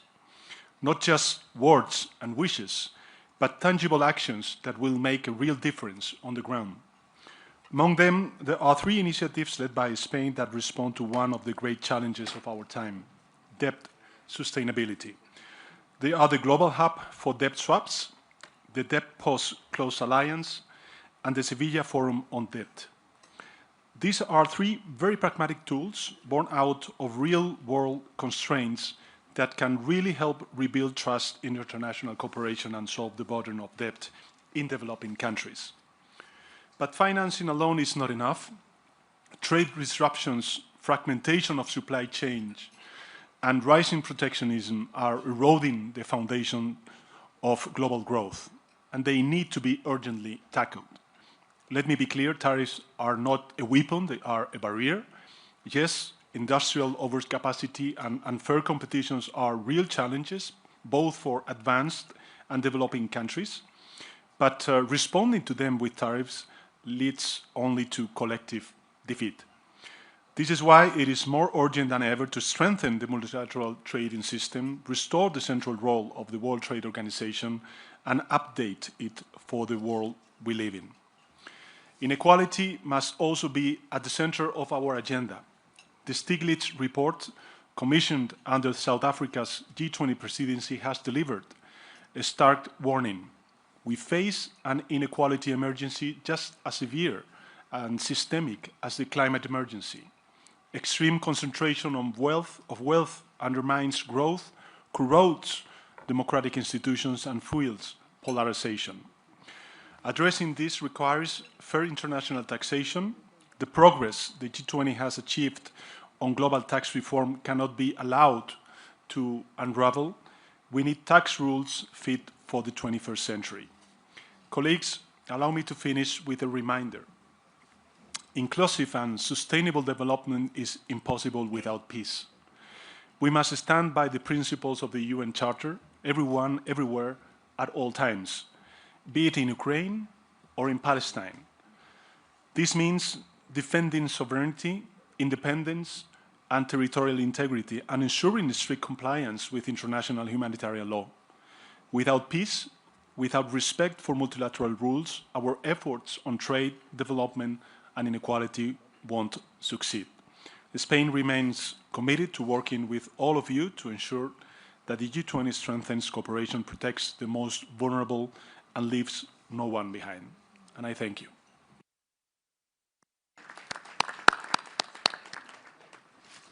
Thank you, my good friend, President Sánchez. I now call upon Her Excellency Dr. Nedumbu Nandi-Ndaitwah, the President of the Republic of Namibia. Thank you, Your Excellencies.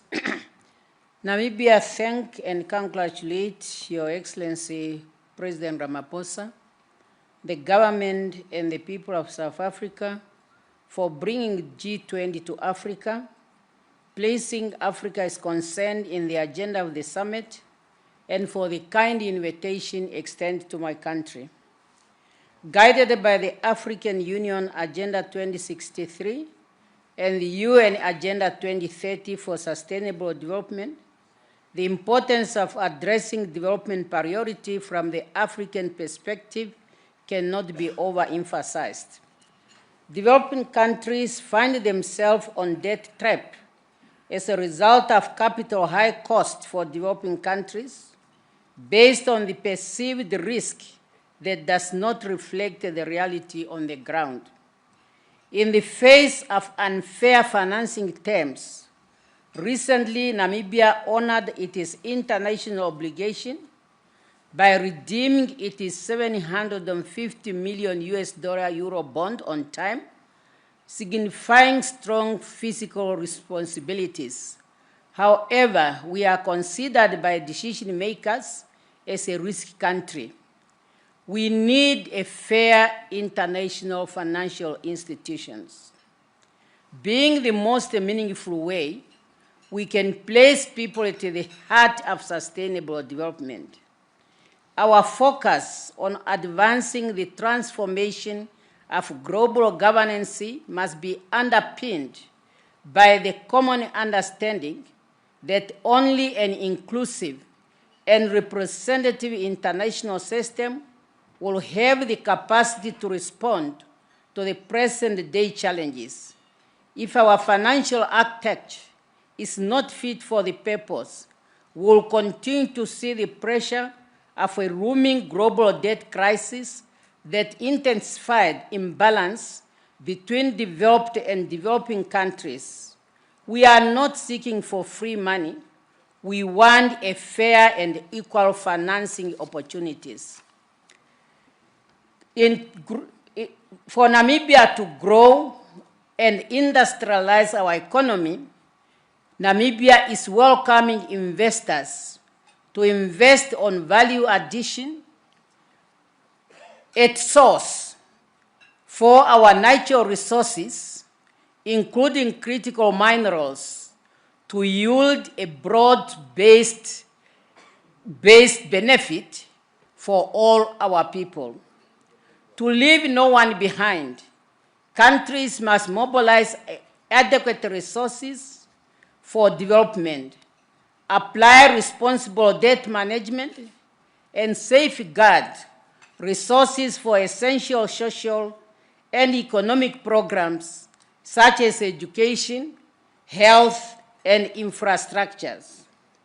Namibia urges the G20 leaders to strengthen debt treatment framework by providing concessional financing to countries that demonstrate commitment to sound debt management and to be innovative in strengthening others. As we strive towards reducing inequality within and among countries, fair taxation, financial inclusion, and social protection are essential tools. In Namibia, social protection coverage has expanded with old age grants reaching 98% of eligible citizens, and children grants stand at 66% of vulnerable children. These measures ensure that vulnerable groups that include people living with disability are supported in the path to prosperity. It also allows women and the youth to play their role in development. As I conclude, I can say let us reaffirm our shared commitment to inclusive and sustainable economic growth guided by the SDGs by focusing on 3 pillars. 1, strengthen trade-drive economies. 2, securing financial for development, while responsible managing debts and reducing inequality through inclusive policies. And all these are talking to the theme of this conference, which we really very much welcome, namely solidarity, equality, and sustainability. Thank you for your kind attention. Thank you, President Nandi Ndaitwah, President of the Republic of Namibia. I now call upon His Excellency, Mr. Dick Schoof, the Prime Minister of the Kingdom of the Netherlands, to take the floor. Thank you, Mr. Chair. And as Minister of Finance, I will speak on behalf of the Netherlands. And I think it's important to emphasize this since I still have to fly back home with my Prime Minister. First of all, let me say how much I appreciate your hosting this first G20 on the African continent. We know what a challenge it is to organize a major international conference, and this summit reflects the growing importance of your country and Africa as a whole on the global stage. And I think I can speak on behalf of everybody that you have been a fantastic host, so thank you for that. In the run-up to this summit, the Netherlands was pleased to work with you on key themes of your presidency: solidarity, equality, and sustainability. And as the world's 18th largest economy, we greatly appreciate the opportunity to be part of the G20 again this year. I would like to make some brief remarks on 3 topics that all feed into one another: economic growth, debt sustainability, and private capital mobilization. First, it's clear that we need economic growth in order to achieve inclusive and sustainable development. However, the most straightforward and direct way to unlock economic growth is to immediately end Russia's unjust and unprovoked war in Ukraine. Not only is it causing unbearable human suffering, it also continues to have significant negative global economic spillover effects. And it's the real reason scarce resources have to be invested in Ukraine. Only a just and lasting peace can put an end to all this and can guarantee the security of Ukraine and Europe. Second, on debt sustainability, it's a fact that high debt levels stand in the way of growth. Every dollar spent on interest cannot be spent on investing in a stronger economy. So that's why the Netherlands strongly supports the G20's work on debt sustainability. Specifically, we think it's important to continue working on transparency, because that transparency can help boost investors' confidence in borrowing countries, which in turn will stimulate financing for development. And third, we know there are insufficient public funds to tackle the enormous needs of developing countries. So therefore, we need private capital mobilization as well. So I applaud the finance track for the excellent job it has done this year, mapping out new ways to unlock institutional capital for investment in emerging markets. And this includes innovative approaches in the Netherlands to mobilize pension fund capital. It is important that the G20 continues this path. So my appeal, Mr. Chair, is for more international economic cooperation, more transparency, and more private funding, especially when they benefit the world's most vulnerable people. And we realize it's easier said than done. But if the G20 continues to show leadership in this endeavor, I assure you the Dutch government and the Dutch investors stand ready to work with you. Thank you very much. Thank you indeed. And now I would like to call upon His Excellency,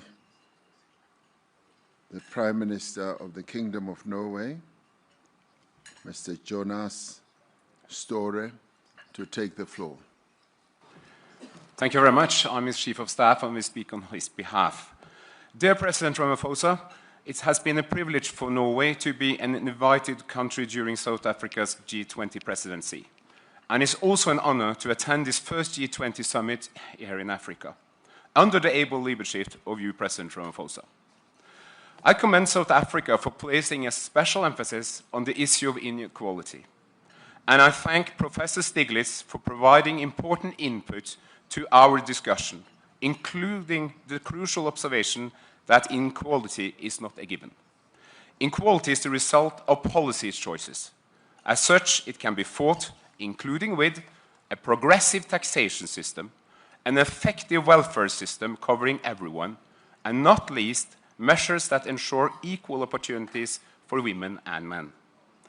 Norway invests in equality because it's the best antidote to exclusion, to resentment, to conflict, and democratic backsliding. And we invest in equality because it improves the lives of our citizens and makes our economy stronger. Let me give an example from my country. Research shows that increase in women's participation in the workforce from the 1970s and onwards has mattered just as much to our economy as our revenues from oil and gas. Rising inequality is a global challenge. It is a factor in almost any issue we are dealing with, from war and climate change to poverty and health. Inequality hampers development. Therefore, we fully support the objectives outlined for the International Panel on Inequality. And we support the central message in the report. Reducing inequality requires more international cooperation. And let me point out 3 priorities. Number 1, we must implement the Compromiso de Sevilla. The comprehensive framework was agreed at the 4th Financing for Development Conference. It provides a roadmap to address many of the issues also raised in the report by Professor Stiglitz. Secondly, we have to make progress on the WTO reform. Rule-based trades is crucial for economic growth and development. Multilateralism matters. It's on us to make sure that the next year's WTO ministerial meeting delivers and that Director General Ngozi has the backing she needs. Third, we should continue to strengthen multilateral development banks. Going forward, they will be the main source of development finance. The G20 plays a special role in making sure that they are fit for the task. Excellencies, Norway is a long-standing friend of Africa. We support the development aspirations of the people of this continent as spelled out by Travel Manual in his presentation. I'm therefore pleased to announce that Norway intends to contribute approximately $300 million to the African Development Fund replenishment for the period 2026 to 2028. I also urge others to present generous pledges to this very important fund. These are very critical times, as many of you here has mentioned, especially the situation in Gaza, Sudan, and Ukraine. We support peace in Ukraine, and no one wants peace more than the Ukrainians themselves. We welcome efforts for peace, but for peace to ensure, it must be just and must be rooted in international law, respect the basic tenets of the UN Charter, and provide for the future security of Ukraine and for the rest of Europe. Thank you so much for your attention.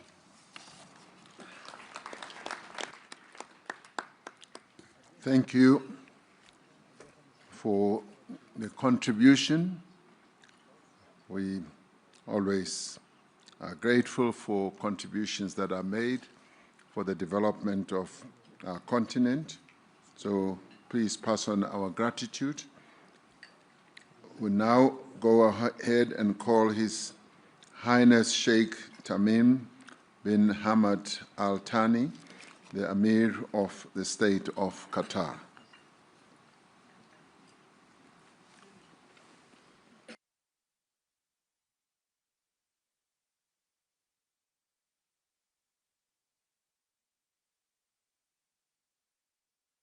Okay, it does seem like the Sheikh should be in a bilateral somewhere. We will come back to him. I now move on to ask His Excellency, Dr. Julius Maada Bio, the President of the Republic of Sierra Leone and the Chairperson of the Economic Community of West African States, ECOWAS, to take the floor. Thank you very much, Mr. Chair. Your Excellencies, distinguished leaders, ladies and gentlemen, I want to start by congratulating our host for being a great host, especially for the warmth and hospitality that he has extended to us. I now bring you warm greetings from the Economic Community of West African States, ECOWAS. The region is currently celebrating its golden anniversary in recognition of various achievements, but also reflecting on the future of the community.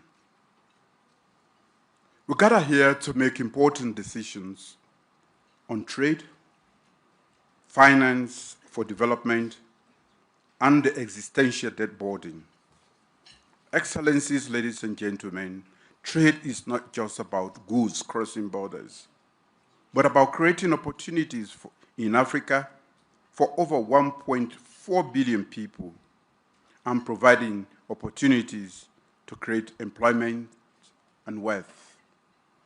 In Africa, we are committed to boosting intra-African trade through effective implementation of the African Continental Free Trade Area, a system that empowers small businesses, connects landlocked communities, and unlocks regional value chains. However, we cannot do it alone. We call on G20 to, 1, reform global trade rules to ensure fair access for African exports. 2, invest in trade facilitation, digital corridors, and green logistics. 3, support the full implementation of FTAs, such as the AFCFTA, especially for the effective participation of women and youth entrepreneurs. Excellencies, ladies and gentlemen, development finance must move from charity to strategy. Africa does not lack ambition, but affordable capital. The cost of borrowing for many of our countries is up to 8 times higher for advanced countries. We urge G20 to, 1, scale up concessional finance and blended instruments for climate resilience, digital infrastructure, and urban transformation. 2, empower national and subnational institutions with direct access to global capital markets. 3, champion innovative tools like diaspora bonds, carbon credit, and SDG-linked instruments that reflect Africa's realities. Scale up climate finance commitments. Africa contributes, as we all know, less than 4% to global emissions, yet bears the highest climate cost. G20 must support the realization of the 100 billion climate finance pledge and accelerate access to loss and damage fund. To advance global peace and security, the G20 must lead the effort to redress the issues of increasing global poverty, economic inequality, and justice, which feeds global security challenges. G20 must work to evolve a more peaceful world in which prosperity and advancement for all is a global goal. Excellencies, ladies and gentlemen, today over 20 African countries face high risk of debt distress, not necessarily due to reckless borrowing, but because we borrow in a structurally unjust system. The cost of borrowing and servicing for many African countries is prohibitively high, thereby diverting funds from crucial sectors such as health, education, and infrastructure, as has been alluded to by many already. The G20's common framework must evolve. We need, one, timely, transparent, and equitable debt restructuring across all creditor classes, intercreditor burden sharing and binding timelines, access to concessional finance and capital on fairer terms, a new debt climate development compact that links relief to resilience, addressing issues like illicit financial flows, profit shifting, and marginalization in global value chains is crucial for long-term solutions. We offer the following recommendations. We propose the establishment of a task force on trade and finance for structural transformation. 2, we call on multilateral development banks to create dedicated credit lines for regional and urban development. We urge the summit to adopt a multi-pronged approach on fiscal space, financial innovation, and institutional capacity as the foundation of a new global economic architecture. And finally, we call for a recommitment to the multilateral trading system that we are used to. Thank you. Thank you, President Mahadabio.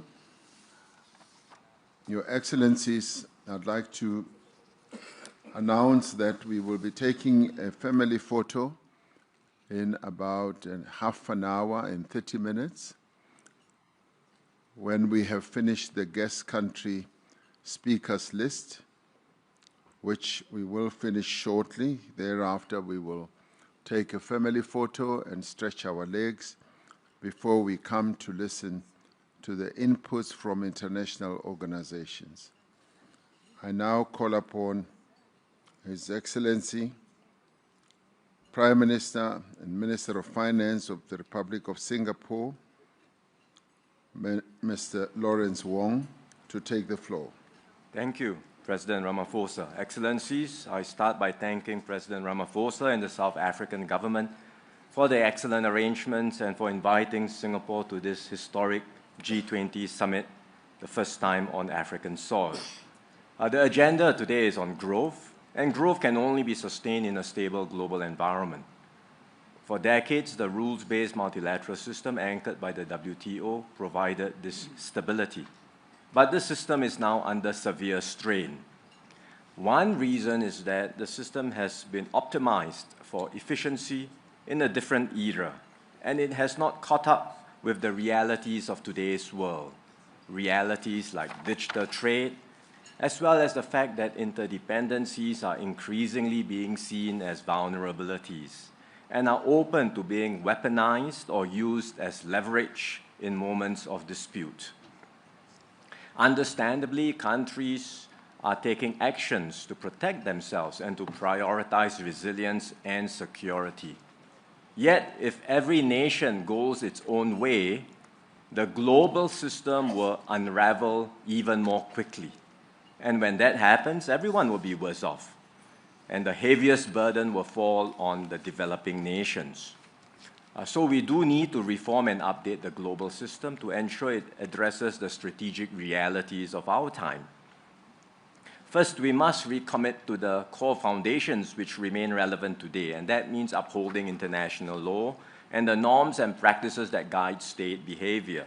That is critical to continued peace and stability in the world. Second, we must reform the current system, be it the WTO or other global institutions. We cannot be paralyzed by old ways of doing things. We all have to get behind the urgent reforms that are needed in the WTO so that it becomes more effective and outcome-oriented. We should complement the WTO with flexible multilateral approaches, and that's why Singapore supports minilaterals and plurilaterals, which can serve as important pathfinders towards updating global rules. Third, we should build new partnerships, and as several colleagues have talked about just now, we are making progress with partnerships and dialogues between the CPTPP and ASEAN, as well as the CPTPP and the EU. In fact, 2 days ago, ministers came together and had a very productive trade and investment dialogue covering issues like trade and investment facilitation, digital trade, and supply chain resilience.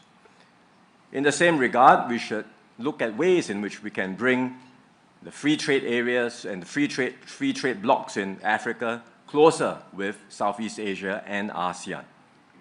Recently, Singapore also joined with other countries like New Zealand, Switzerland, and the UAE to launch a new framework called the Future of Investment and Trade Partnership that brings together small and medium-sized economies to keep up the momentum of trade liberalization.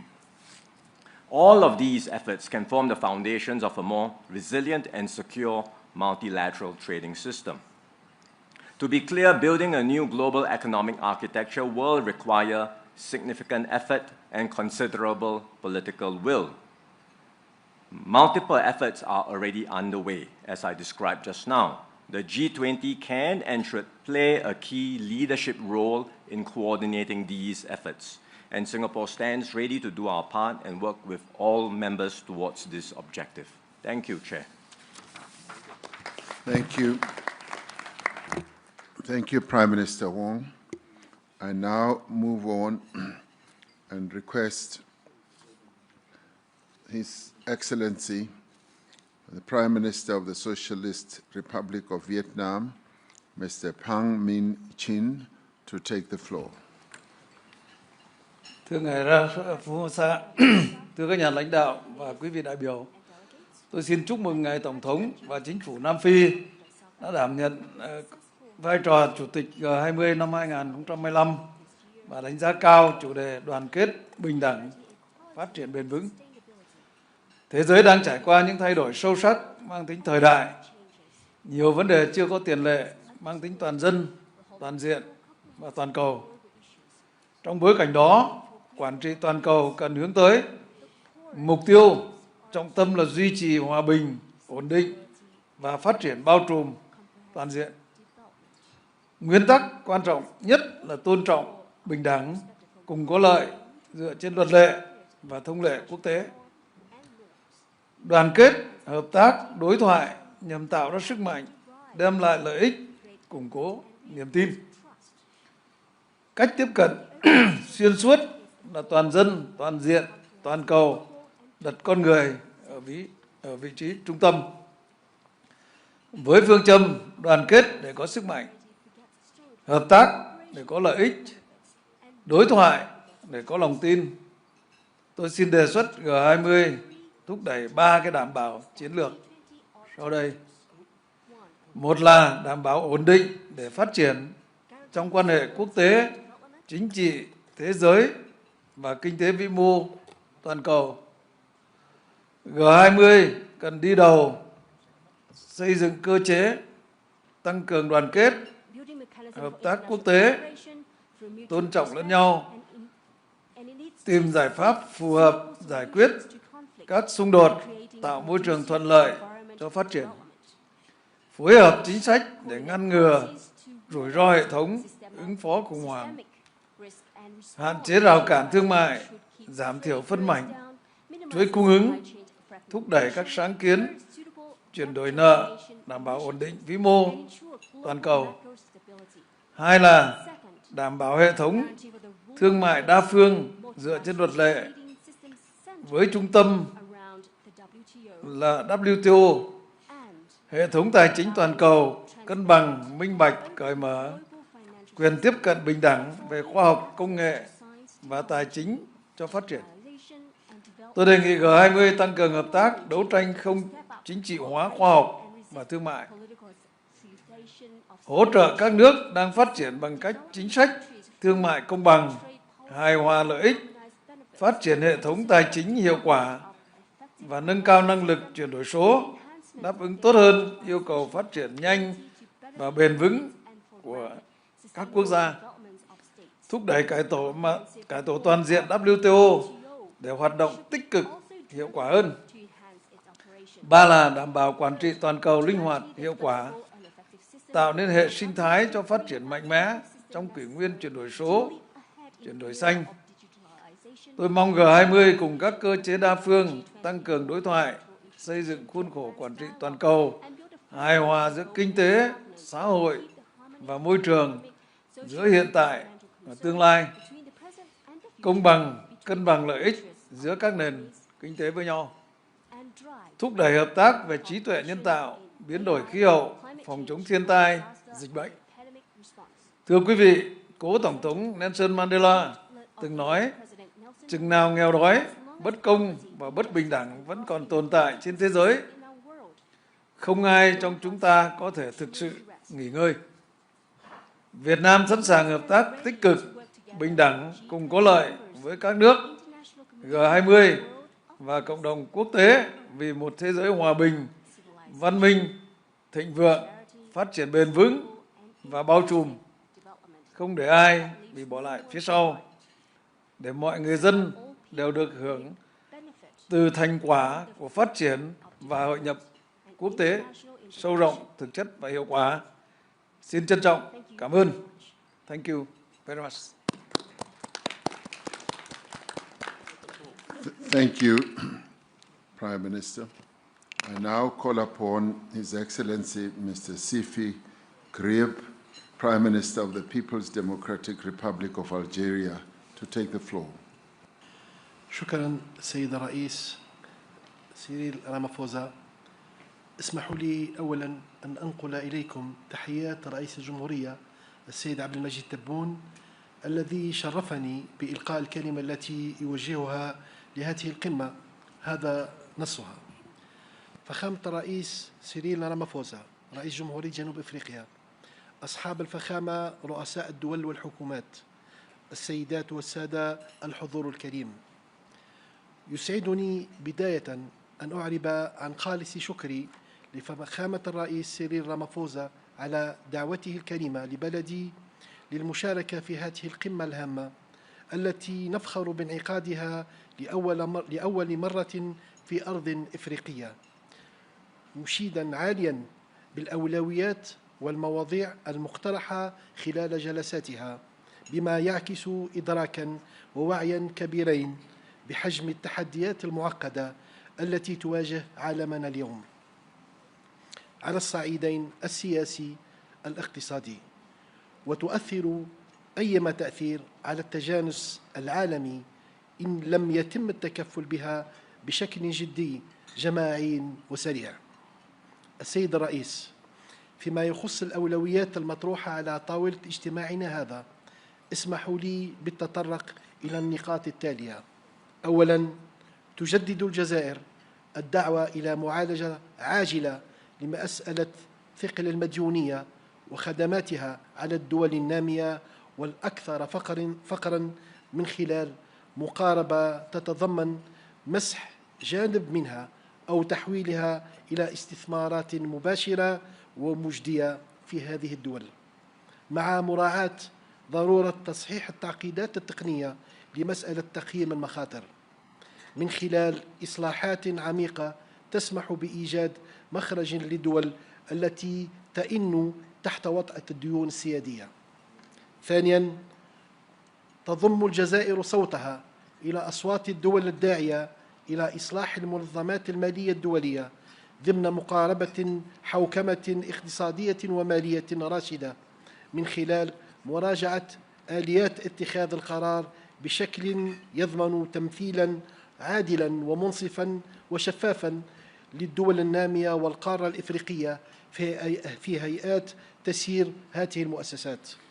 ثالثاً، إن الجزائر التي ما فتئت ترافع من أجل تعبئة التمويلات الدولية وحشد الموارد لدعم الجهود العالمية لتمكين الدول النامية والدول الأكثر فقراً من وسائل وتكنولوجيات الانتقال نحو استعمال الطاقة الخضراء، تدعو من هذا المنبر إلى تجسيد شراكات ثنائية ودولية في هذا المجال. رابعاً، تؤيد الجزائر جميع المبادرات الرامية إلى الرفع من حجم التمويلات المخصصة للوقاية من المخاطر الكبرى والاستجابة السريعة للكوارث، وتدعو إلى حث المؤسسات المالية والبنوك الدولية للتفكير في آلية تمويل تفعل في حال ما إذا طلبت إحدى البلدان المتضررة ذلك. السيد الرئيس، لقد شهد العالم قرابة عامين متتاليين الجرائم الشنعاء التي ارتكبت في حق الشعب الفلسطيني الأعزل، وعاين حجم الدمار الذي خلفته هذه الحرب الهمجية، الأمر الذي يدفعنا للإعراب عن أملنا في أن تبادر دول مجموعة العشرين بإطلاق تعبئة عامة قصد بناء غد أفضل للشعب الفلسطيني، مؤكداً التزام بلادي بإعلان انضمامها إلى كل خطوة قد تتخذها بهذا الصدد. أشكركم على حسن الإصغاء.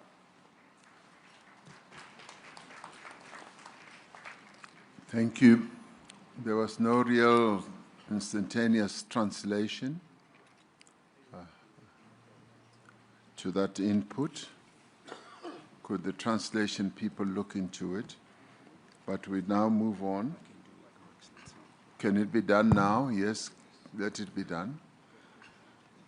Excellency President Matamela Cyril Ramaphosa, President of the Republic of South Africa, Excellencies, Heads of State and Government, ladies and gentlemen, distinguished guests. I would like to convey to you the greetings of the President of the Republic, Mr. Abdelmajid Tebboune, who entrusted me with delivering his address to this summit as follows. Excellency President Cyril Ramaphosa, President of the Republic of South Africa,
Thank you. I'd now like to call upon the Prime Minister of the Arab Republic of Egypt, Dr. Mustafa Medboli, to take the floor. His Excellency Cyril Ramaphosa, President of the Republic of South Africa, Excellencies, Heads of the States and Government, ladies and gentlemen. I am delighted to join you today on behalf of His Excellency President Abdel Fattah el-Sisi at the G20 Summit. I would like to express my sincere gratitude to the sisterly Republic of South Africa for the warm hospitality and excellent organization of the first summit on African soil, and to express Egypt's deep appreciation to the South African G20 presidency for its kind invitation to participate as a guest in the G20 meeting this year. We also commend South Africa's leadership in steering the group's work and in advancing Africa's priorities. In a world faced by unprecedented global challenges, the G20 has a critical role in addressing the main global economic challenges, including the reform of the international financial architecture to ensure that it is responsive to the developmental needs of developing countries. This includes enhancing access to concessional finance through establishing new financial mechanisms while strengthening the effectiveness of existing ones, improving the business models and financing capabilities of the IFIs and the MDBs, and ensuring stronger representation of developing countries in the global economic governance. It is also imperative to reform the complicated global debt landscape by establishing new mechanisms for managing debt in a comprehensive and sustainable manner in low-income and middle-income countries. We also aspire to reinvigorate the global commitment of multilateralism, including the rule-based multilateral trading system with the WTO at its core, to promote trade as an engine of sustainable development and inclusive growth. Excellencies, peace and development are strongly interlinked. The Sharm el-Sheikh Peace Summit that ended the war in Gaza paved the way for a more stable, peaceful, and prosperous Middle East. We welcome the adoption of the Security Council resolution on Gaza Strip on November 17th, and we stress the urgent need to start the implementation of the second phase of President Trump's plan to deal with the humanitarian catastrophe in Gaza through providing the necessary humanitarian assistance and to embark on the early recovery and reconstruction of the Strip without delay, while working at the same time on a final settlement of the Palestinian question based on the two-state solution.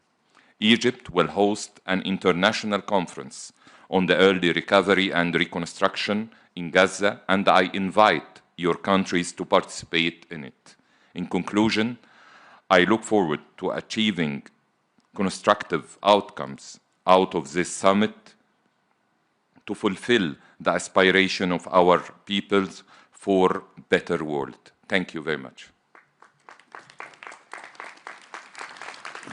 Thank you, Prime Minister. I now would like to request the Vice President of the Federal Republic of Nigeria, Vice President Kashim Shettima, to take the floor and address us. Mr. President, Heads of State and Government, Excellencies, let me at the outset express appreciation to His Excellency President Matameta Cyril Ramaphosa for the warm reception in this beautiful city of Johannesburg.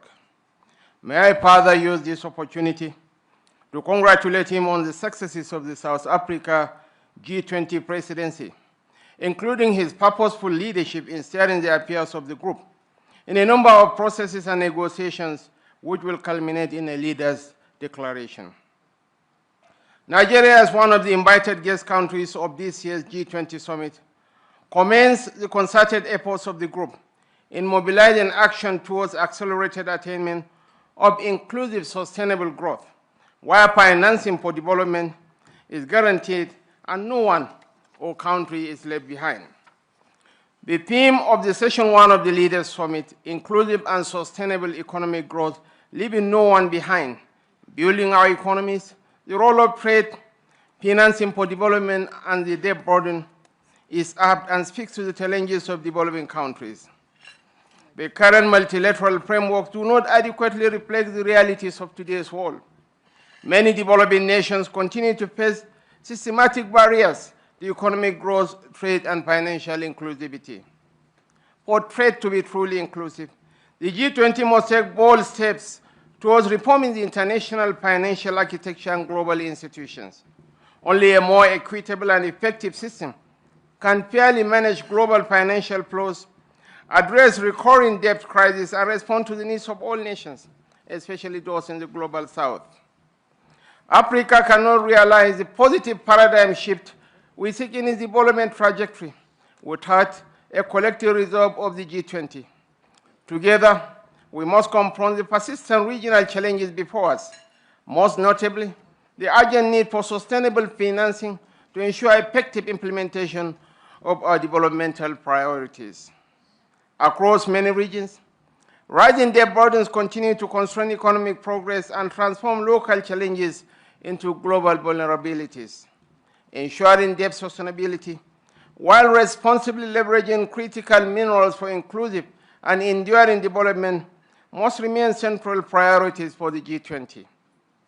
The G20 must, in the adoption of the Leaders' Declaration, take very seriously the need to advance policies that drive sustainable growth, promote financial inclusion, and tackle emerging risk.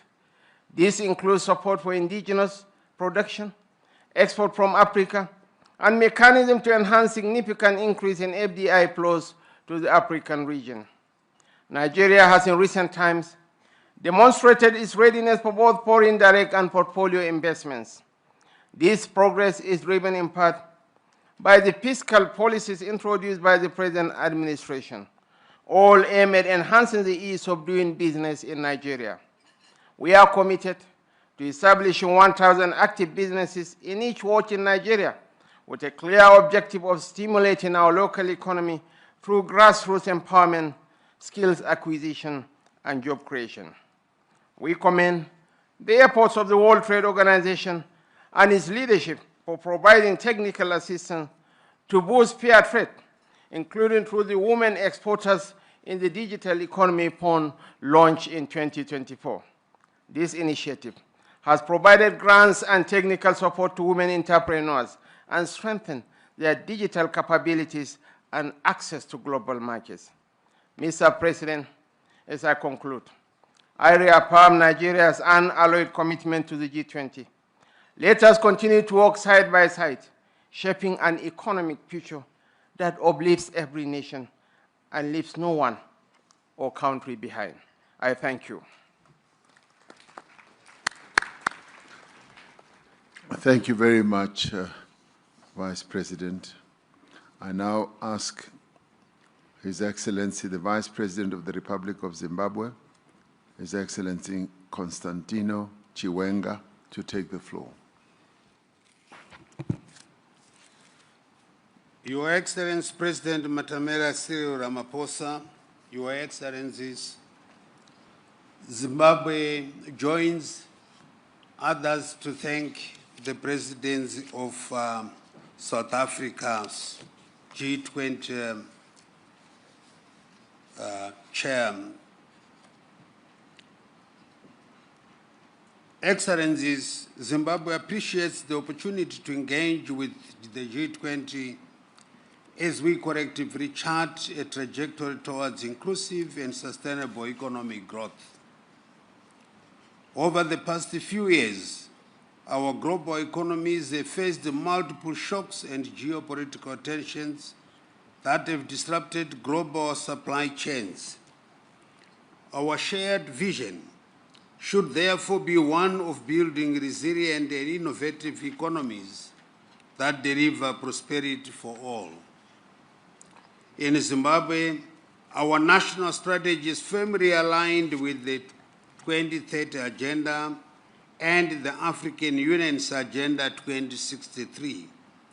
Our focus is on 1, value addition industrialization by moving up global value chain, and 2, human capital development by creating decent jobs, empowering youth and women, strengthening and formalizing SMEs as essential drivers for inclusive growth, and 3, structural reforms by enhancing the ease of doing business, including the use of artificial intelligence, strengthening governance and improving transparency across value chains. And 4, climate resilience, accelerating investments in renewable energy, decarbonization, climate adaptation, and water security to safeguard our development trajectory from systematic shocks. Excellencies, the G20 must reinforce a fair and transparent multilateral trading system under the World Trade Organization. Equally, critical is addressing the major challenge of assessing affordable and sustainable finance. We welcome efforts to reform the international financial system and propose recapitalization of multilateral development banks to expand concessional and climate finance. 2, promotion of innovative financing through active re-promotion of mechanisms such as the green bonds, blended finance, and diaspora investments. And 3rd, curbing illicit flows by strengthening efforts against illicit financial flows, tax evasion, and profit shifting to enhance domestic resource mobilization in developing countries. The growing debt burden continues to constrain development. Many nations are forced to choose between servicing debt and funding essential social services. We urgently need a comprehensive and equitable debt resolution approach. We encourage innovative solutions such as debt for climate, debt for development swaps. These measures are crucial to restoring debt sustainability while supporting long-term growth and resilience. Furthermore, the G20 Common Framework for Debt Treatments requires significant strengthening. In view of this, Zimbabwe seeks inclusion and active participation in an improved G20 Common Framework for the debt treatment process. We are ready to engage constructively to that end. The journey for inclusive and sustainable growth demands political will and an unwavering commitment to equitable development. Let us reaffirm our collective commitment to building a stronger, fairer, greener, and more humane global economy that truly leaves no one behind. I thank you.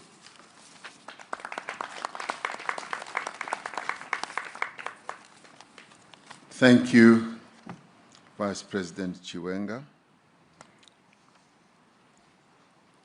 I now have my last 2 speakers before we take a leg stretch break in order to go and take the family picture. Soon we will be able to stretch our legs. I now ask His Highness Sheikh Khaled bin Al Nahyan, the Crown Prince of Abu Dhabi, the United Arab Emirates. Please take your floor. شكرا فخامة الرئيس. فخامة سيريل رامافوزا رئيس جمهورية جنوب أفريقيا الصديقة، أصحاب الجلالة والفخامة والسمو، أصحاب المعالي والسعادة الحضور الكريم، يسعدني في البداية أن أنقل إليكم تحيات صاحب السمو الشيخ محمد بن زايد آل نهيان رئيس الدولة حفظه الله، وتمنياته بالنجاح أعمال قمة مجموعة ال20. وتقدم بخالص الشكر إلى فخامة الرئيس سيريل رامافوزا على دعوته الكريمة لدولة الإمارات للمشاركة في أعمال مجموعة ال20 لهذا العام، وأعرب كذلك عن تقديرنا للجهود التي تبذلها رئاسة جنوب أفريقيا في استضافة القمة لأول مرة في القارة الأفريقية. السيدات والسادة، يأتي اجتماعنا اليوم ليجسد روح الشراكة العالمية ويدعم ترابط الأسواق والتكامل الاقتصادي بين الدول عبر مختلف الأقاليم. وتعمل دولة الإمارات بشكل مستمر مع شركائها على تعزيز مسار التعاون الاقتصادي العالمي وترسيخ نظام تجاري دولي متوازن وشفاف، بما يتيح مشاركة شاملة وفعالة للدول النامية في صياغة مستقبل النظام التجاري العالمي، مما يعزز الوصول إلى أفضل الحلول التمويلية لتطوير المشاريع التنموية والاستثمارية في مجالات التكنولوجيا المتقدمة والطاقة والصحة والزراعة، مع تركيزنا المستمر على بناء القدرات ونقل المعرفة وتمكين المجتمعات. ويسرني اليوم أن أعلن عن إطلاق مبادرة دولة الإمارات الذكاء الاصطناعي من أجل التنمية، التي تخصص $1 مليار أمريكي لتمويل مشاريع الذكاء الاصطناعي في الدول الأفريقية بهدف دعم التنمية الاقتصادية والاجتماعية من خلال تعزيز منظومة البنية التحتية الرقمية والارتقاء بالخدمات الحكومية لرفع الإنتاجية وتحسين جودة الحياة. الحضور الكريم، نجدد اليوم تأكيد التزام دولة الإمارات العربية المتحدة بالعمل مع جميع شركائها في مجموعة ال20 لترسيخ مسيرة التنمية والازدهار في العالم أجمع. شكرا لكم.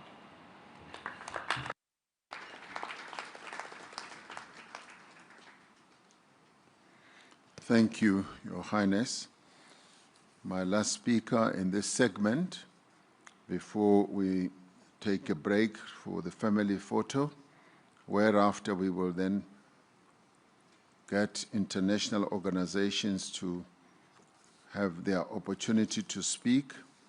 I now ask His Excellency Mr. Lee Kinyanjao, the Minister of Investment, Trade and Industry in the Republic of Kenya, who are also chairpersons of the East African Community. Please go ahead. Thank you, Excellency. I talk on behalf of His Excellency Lee Kinyanjui, the Minister of Trade and Industry. I wish to take this opportunity to thank you for the invitation and the warm reception. So His Excellency President Cyril Ramaphosa, President of the Republic of South Africa and Chair of G20, Excellencies, Heads of State and Government, distinguished guests, ladies and gentlemen, we wish to record our profound appreciation to the South African Presidency of the G20 for its diligent stewardship and unwavering commitment to advancing a more equitable global economic order. We acknowledge the indispensable role that the G20 continues to play in addressing the deep-seated structural constraints confronting developing economies. This summit presents an excellent opportunity for us to examine the current state of play in the global economy as we devise the best trajectory towards achieving sustainable, inclusive, and transformative development. In this regard, we wish to express our support for the call to reform the international financial architecture so that it may deliver more substantial, more accessible, and more equitable development financing. As regions, we confirm our readiness to collaborate closely with all the relevant partners to ensure that the East African Community region and the Common Market for East and Southern Africa and the African continent as a whole are not merely beneficiaries, but full equal participants in the shaping of a more inclusive, sustainable, and representative global economy. Excellencies, ladies and gentlemen, we welcome G20 efforts to advance global disaster risk financing, investment in early warning systems for all, and strengthen capacity building across developing regions. We further support stronger G20 leadership in delivering predictable, adequate, and accessible climate finance for both adaptation and mitigation. This includes honoring existing commitments and developing new fair financing instruments that reflect the needs of vulnerable regions. The East African Community and COMESA remain committed to transforming food systems to become more productive, climate resilient, nutrition sensitive, and inclusive, especially for smallholder farmers, women, and youth. Chair, we stand ready to work with all partners, including G20, to deepen cooperation in agricultural research, seed systems, trade facilitation, storage logistics, while advancing value addition and intra-regional trade to reduce vulnerability to external shocks. I thank you. Well, thank you very much.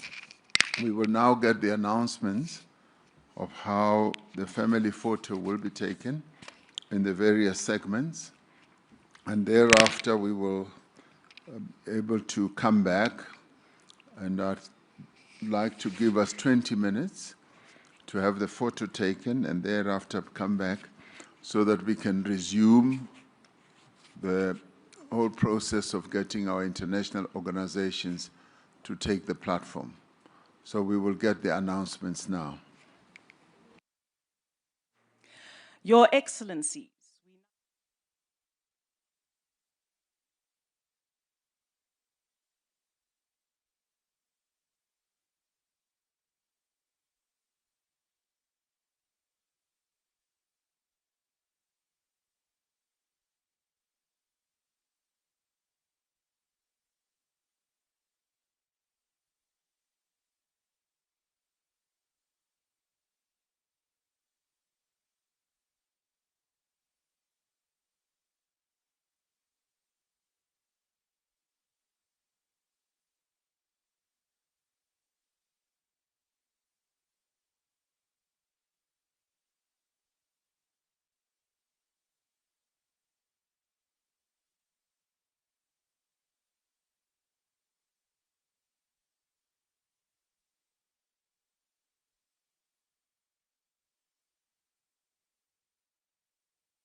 Thank you. Let us proceed.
Streets. Hopefully you can all hear me despite the rain that we are experiencing at the moment. Good afternoon, Excellencies, delegates, and distinguished guests. My name is Duncan Petersen. I'm the head of the National Treasury here at South Africa and the G20 Finance Deputy. And it is my honor to welcome all of you to this high-level side event on the G20 Compact with Africa for economic growth and jobs. This event is an important opportunity to highlight how the Compact with Africa can support stronger, more inclusive growth and job creation on the African continent, and to reinforce our shared commitment to scaling up investment and implementation under the Compact. It also serves as a timely opportunity to reaffirm the value of cooperation between G20 economies and our African partners.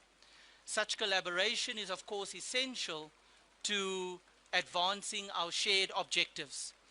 I would like to extend a special welcome to His Excellency Deputy President Paul Mashatile, His Excellency Chancellor Merz, Excellencies President Lorenzo.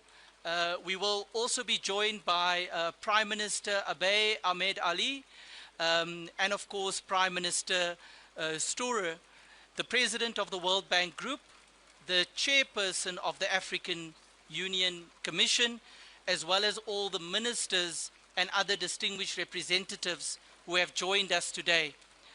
We do not have much time today, so I will immediately hand over to Mr. Enoch Godongwana, the Minister of Finance of the Republic of South Africa, to deliver his opening remarks on behalf of the South African G20 presidency. Minister, over to you. Thank you very much, Dr. Petersen. His Excellencies, distinguished ministers, heads of international organizations, ladies and gentlemen, good afternoon. It's my honor to welcome you all to this important Compact with Africa side event held on the margins of the first G20 Leaders Summit on the African soil. We gather at a historic moment, one in which Africa's voice, priorities, and aspirations are shaping global economic discussions in an unprecedented and meaningful ways. This year, the Compact with Africa was designated as one of the key priorities of South Africa's G20 presidency. We worked diligently to elevate its profile and promote the initiative in ways not done in recent years.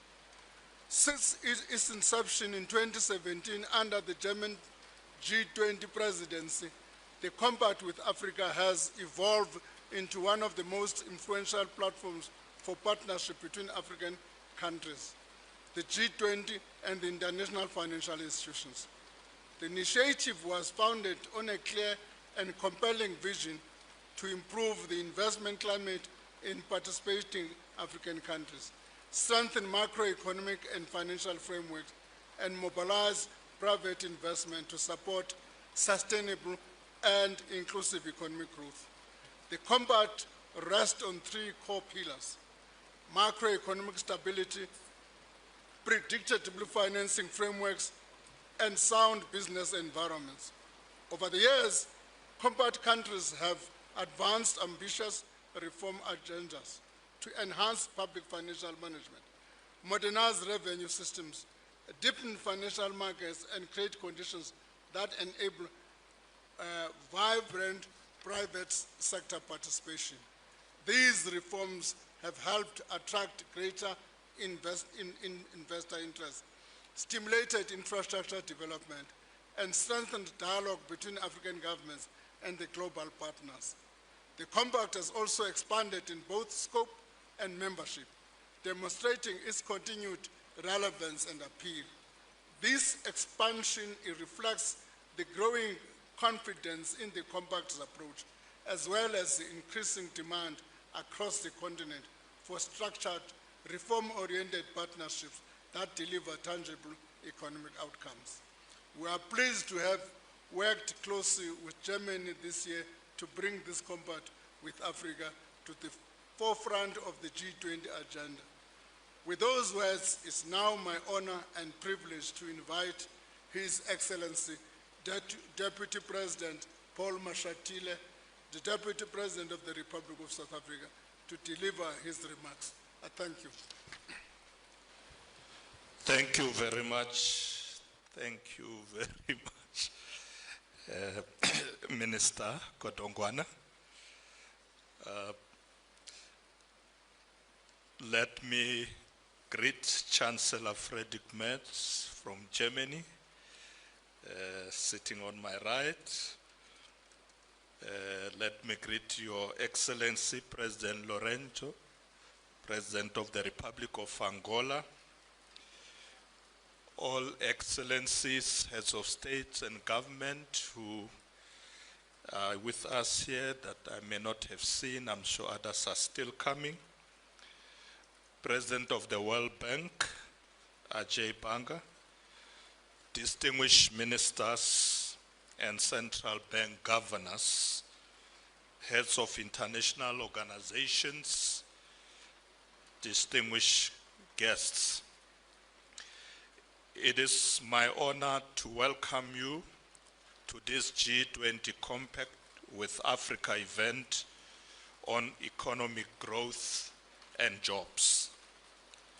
This event allows us to reflect on the progress that has been achieved through the Compact with Africa and to discuss the promise of its next phase, known as Compact with Africa 2.0.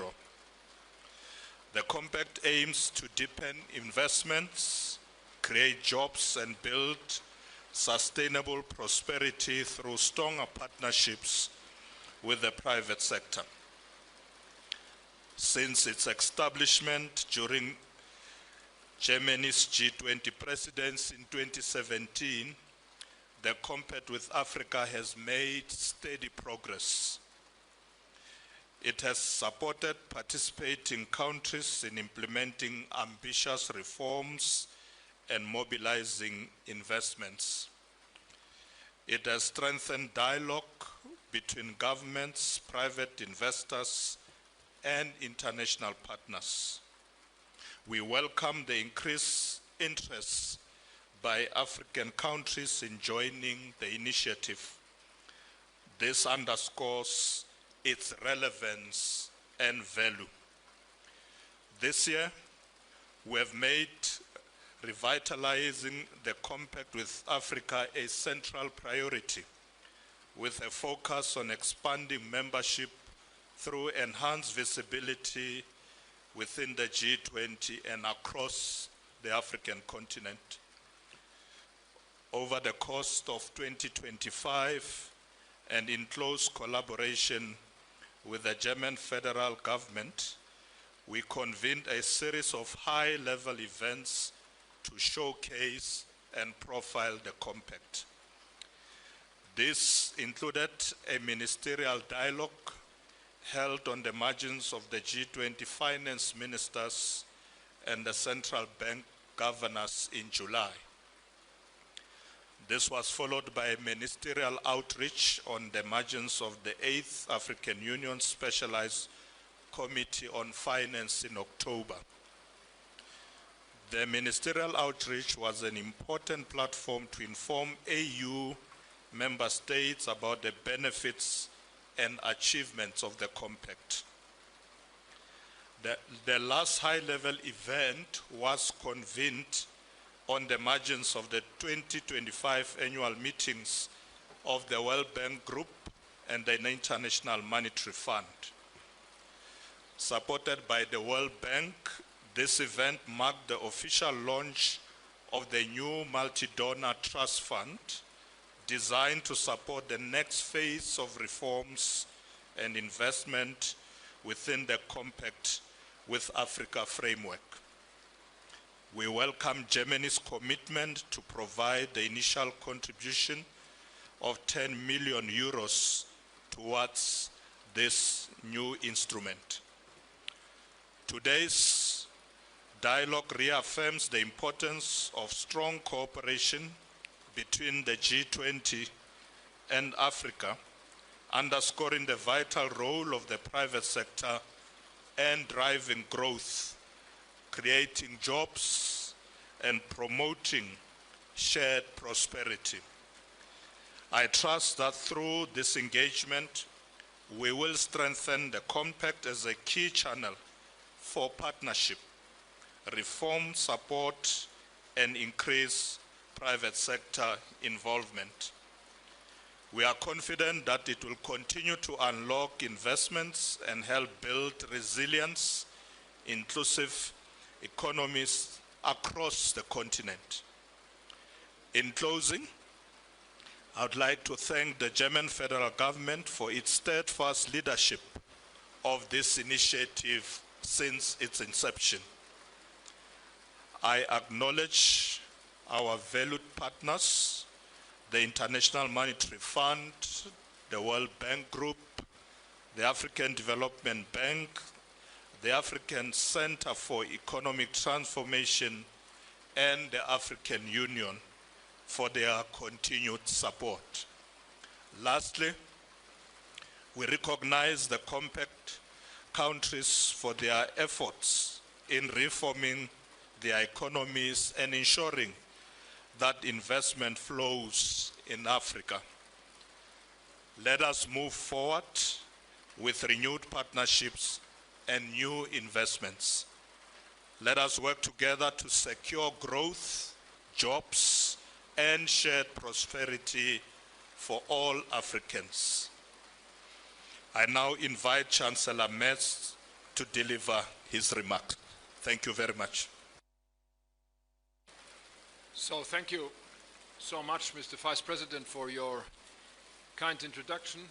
I'm really happy to be here and to be here for the first time when the G20 summit takes place for the first time in Africa. So I'm feeling very much welcomed, and I would like to say that there is no better place than Johannesburg to talk about Africa's economic future.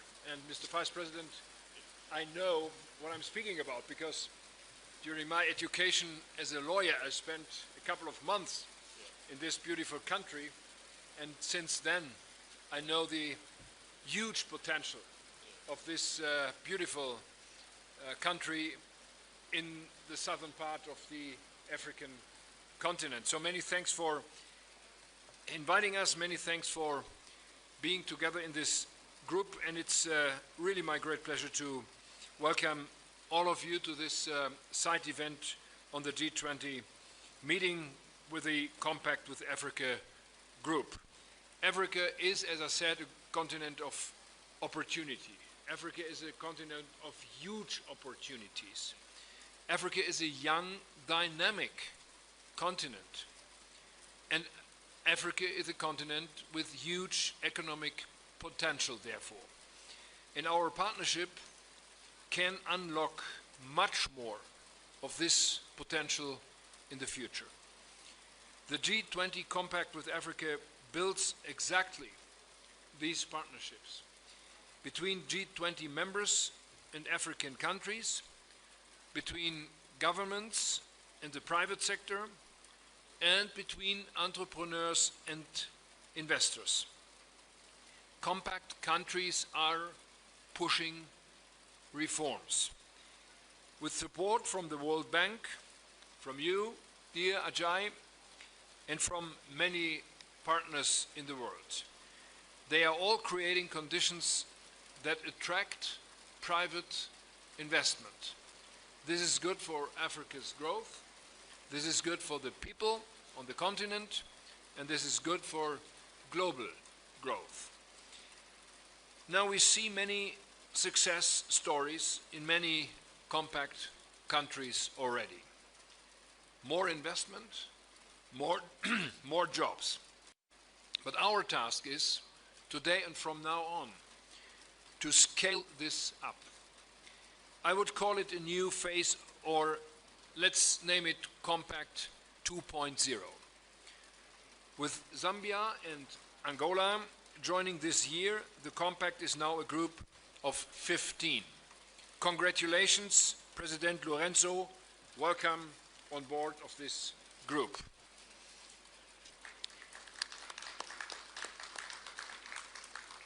Now, as you know, Germany supports this group.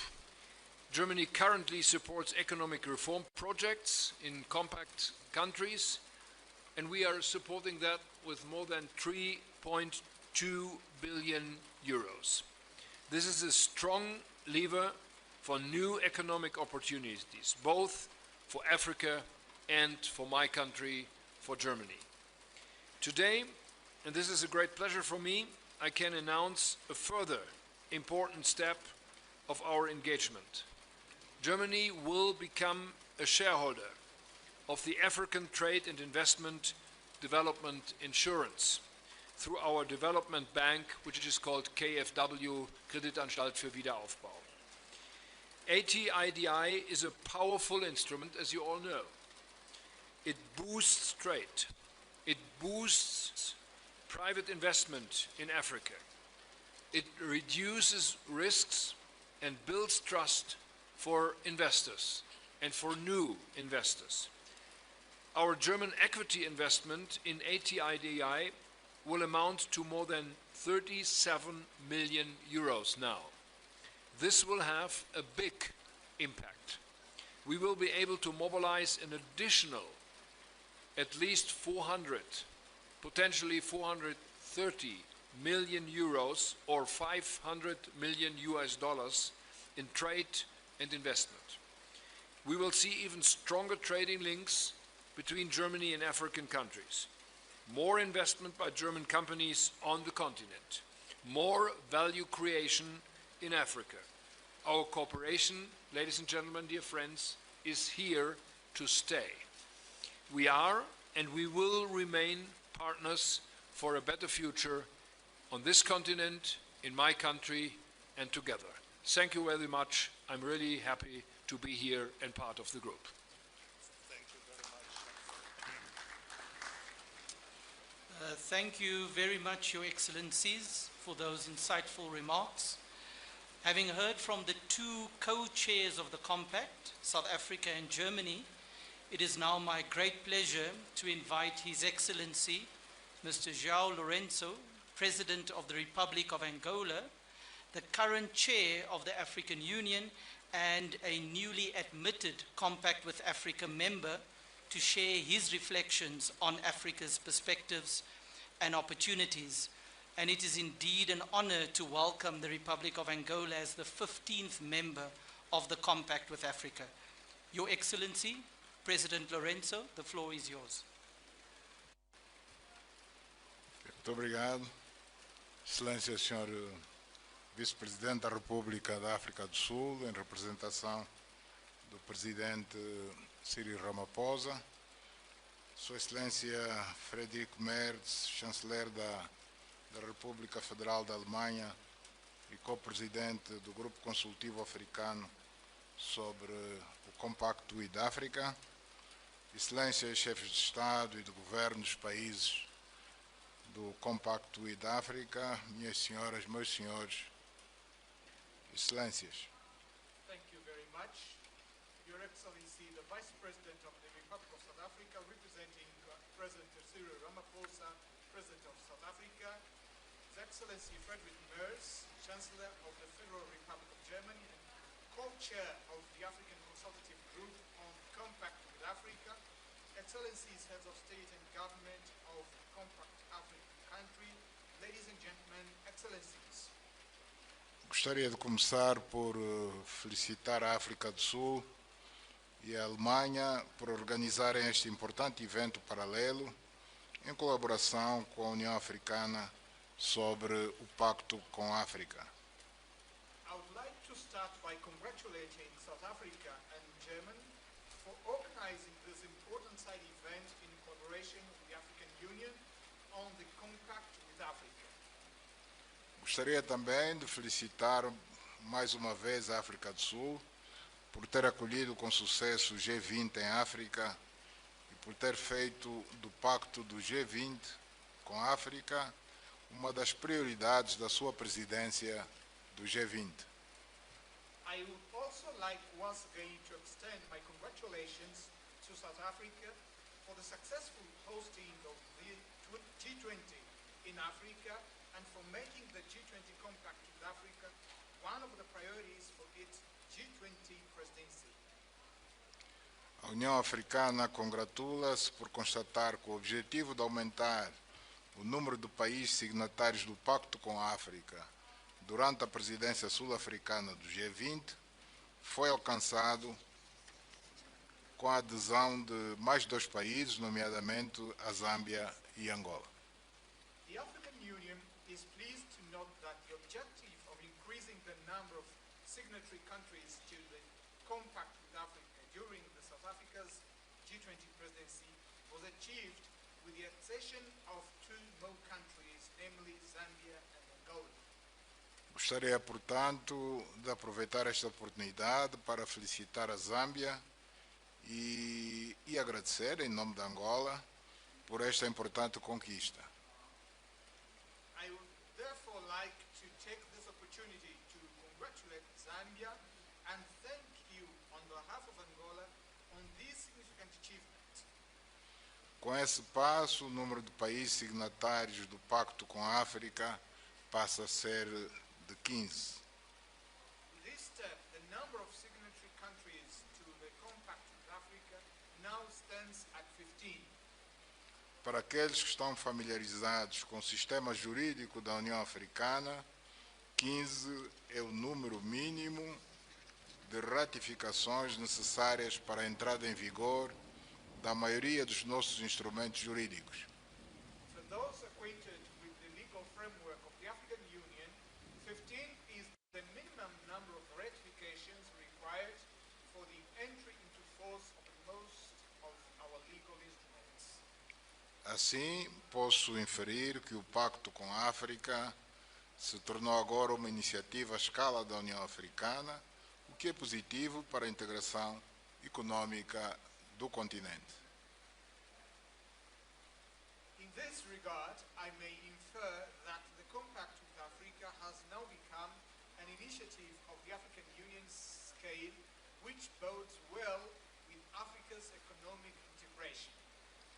A União Africana acredita firmemente que, à medida que mais países africanos aderirem ao Pacto com a África, implementarem reformas fundamentais, a África como um todo se posicionará como um continente reformador e aberto aos negócios, tornando os nossos países mais atrativos para os investidores, que são necessários para concretizar o objetivo de uma África próspera, baseado no desenvolvimento inclusivo e sustentável, articulado com a aspiração 1 da Agenda 2063 à África que queremos.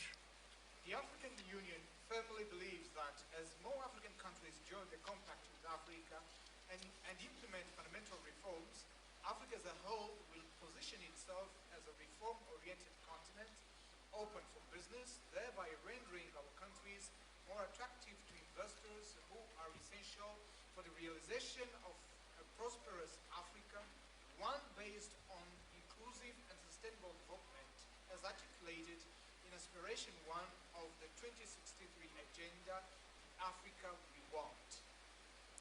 Apelo a todos os presentes para que trabalhem em conjunto e com celeridade para tornarmos esta ambição em realidade. I call upon all those present here to work together and with diligence so that we may transform this ambition into reality. Nossos povos e o mundo estão com os olhos postos em nós, portanto, não os desiludamos. Our peoples and the world have their eyes upon us. Let us not disappoint them. Obrigado pela vossa atenção.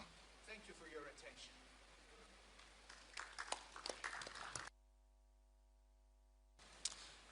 Thank you, Your Excellency, President Lorenzo.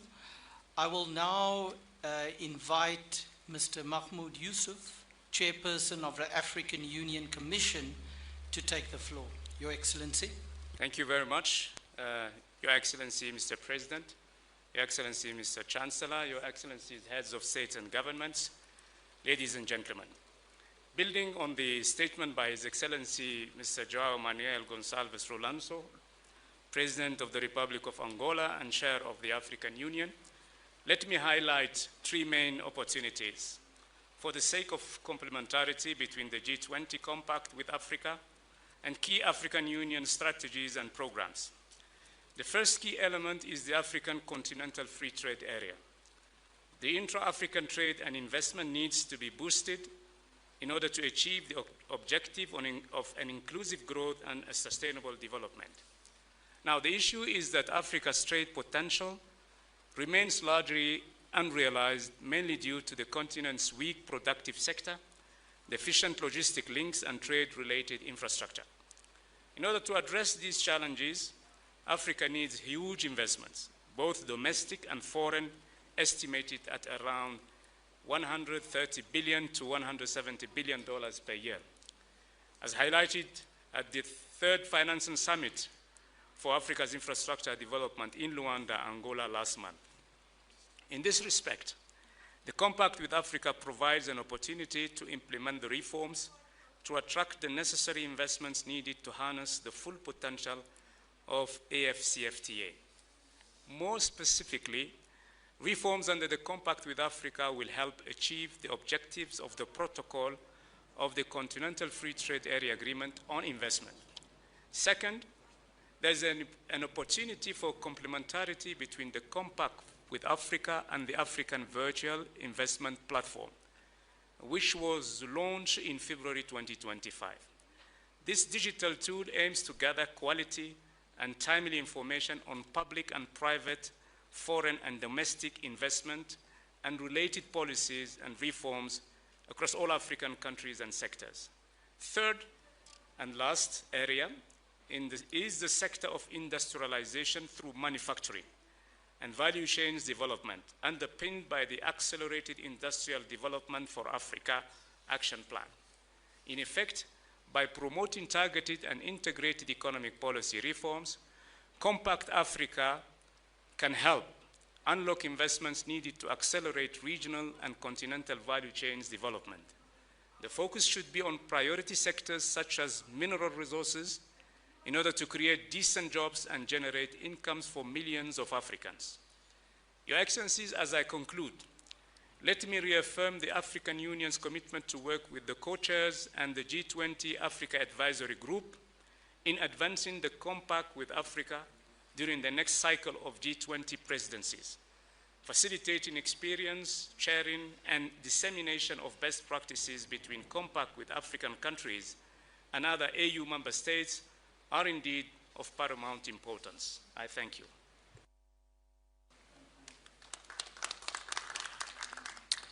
Thank you, Chairperson Yusuf. We will now hear from a compact country, Ethiopia, on how the initiative is being implemented at the country level and the benefits and successes that are already emerging. It is my pleasure to invite His Excellency Dr. Abiy Ahmed Ali, Prime Minister of the Federal Democratic Republic of Ethiopia, to share Ethiopia's experience, including successes and lessons learned under the Compact. Your Excellency, Prime Minister Abiy, the floor is yours. Your Excellency, Chancellor Frederick, Mr. President, Mr. Vice President, dear friends, the Compact with Africa was built on a simple yet transformative idea. When African nations commit to reform, and the G20, along with other international partners, commit to support those efforts with capital, technology, and expertise, a new development pathway becomes possible. 8 years after the Compact launch, the results speak for themselves. Across Compact countries, a wave of deep, difficult, and decisive reforms have taken root. reforms that strengthen macroeconomic stability, open economies to investment, and restore confidence. In Ethiopia, we have undertaken historic change, modernizing our macroeconomic framework, reforming our monetary and financial systems, opening up our financial sector, expanding financial inclusion, and in one of our most consequential reforms, liberalizing our foreign exchange regime. This reform takes place in Ethiopia after 5 decades. These are not abstract achievements. They are the foundations of a modern, resilient economy capable of attracting long-term private capital. We have tackled long-standing barriers to enterprise and job creation by opening telecom markets, reforming state-owned enterprises, improving trade facilitation, advancing renewable energy investment, and strengthening regulatory frameworks for long-term finance and capital market. Though demanding political courage, these reforms have made our economies more competitive. Africa's economic rise is underway, taking shape in our cities, farmers, factories, and digital ecosystems. To unlock its full potential, reform must drive investment, and investment must drive shared growth. The world today is far more complex than when the compact began. It must now focus on accelerating transformation at scale. The G20 must match ambition with action through genuine partnership grounded in investment, innovation, and shared prosperity. It must strengthen the Compact with Africa 2.0 Trust Fund, expand guarantees, and blend finance to unlock private capital, advance timely and predictable debt relief under the common framework, support deeper capital markets, and improved credit ratings, and also champion African integration from African Continental Free Trade Area, corridors to cross-border infrastructure and digital connectivity. The next decade must be even more ambitious. Let Compact with Africa 2.0 be a platform for Africa and global prosperity. I thank you. Thank you, Your Excellency Prime Minister Abiy, for those valuable insights into Ethiopia's reform efforts, as well as highlighting the concrete benefits of the compact. I now invite His Excellency Mr. Jonas Gahr Støre, Prime Minister of the Kingdom of Norway, to take the floor. Your Excellency, the floor is yours. Thank you so much. Norway is as far away as you can come from the African continent. It's a long travel. But I'm happy that we have been part of the compact since 2017. I'd like to salute South Africa and Germany for launching it and for expanding on it. And I hear from my colleague from Ethiopia that it is gaining also relevance in one of the most thriving economies. Yesterday, I visited a 100 megawatt solar power plant in the Free State, 1 hour outside Johannesburg. It is a company called Mainstream with a major Norwegian share. So I've seen a Norwegian company investing in this, and it will provide electricity to thousands of households around Johannesburg. And when you drive there, you see that there is a lot of housing which is fine. And there's also housing without electricity and with severe deficit on grids. So all of this comes together to say that the compact is important. It is of relevance also for my country. Every year we host the Nordic African Business Summit in Oslo, which has grown to become the biggest event in the Nordic countries to promote investment and business with the continent. So I think this fits well with the compact. The key words here: true partnerships, meaningful dialogue, collaboration on reform, sharing experiences, and also the role of the multilateral development banks. And I also like to salute my friend, President of the World Bank, how the World Bank and the development banks now take, I think, a role in innovating their mechanisms. And let me say, just coming from Norway, that development aid is not going to make the big difference here. It is, ODA is at best declining, at worst declining rapidly. But we are also innovating, doing new things, which is more in line of the investment. And Africa is really offering so tremendous opportunities in that direction. We had a successful Business 20 meeting here in Johannesburg recently. And I heard from my business that they came back with new ideas, new contacts, and new inspiration to move forward. So I see this as an opportunity also to have springboard for our industries and our investments in Africa. And I hope that Germany and South Africa will continue to call these side events, because I think they are good stock takings also for a country like mine. Thank you. Thank you, Your Excellency Prime Minister Schröder, for expressing your support to the compact. We will now invite another central partner in advancing the work of the compact, the World Bank Group, to share with us their role in supporting jobs and growth in Africa and advancing South Africa's G20 presidency's legacy in this regard. Mr. Ajay Banga, the President of the World Bank Group, the floor is yours. Thank you very much. You know, by 2050, 85% of the world's population will be in what we call today developing countries. 1 in 4 actually will be African. Africa will have the largest workforce in the world and the youngest. Its cities will be among the fastest growing. But population is just one part of that story. Many of these countries hold the very resources, as the German Chancellor and the Norwegian Prime Minister just said. They hold the very resources that will shape the world's future.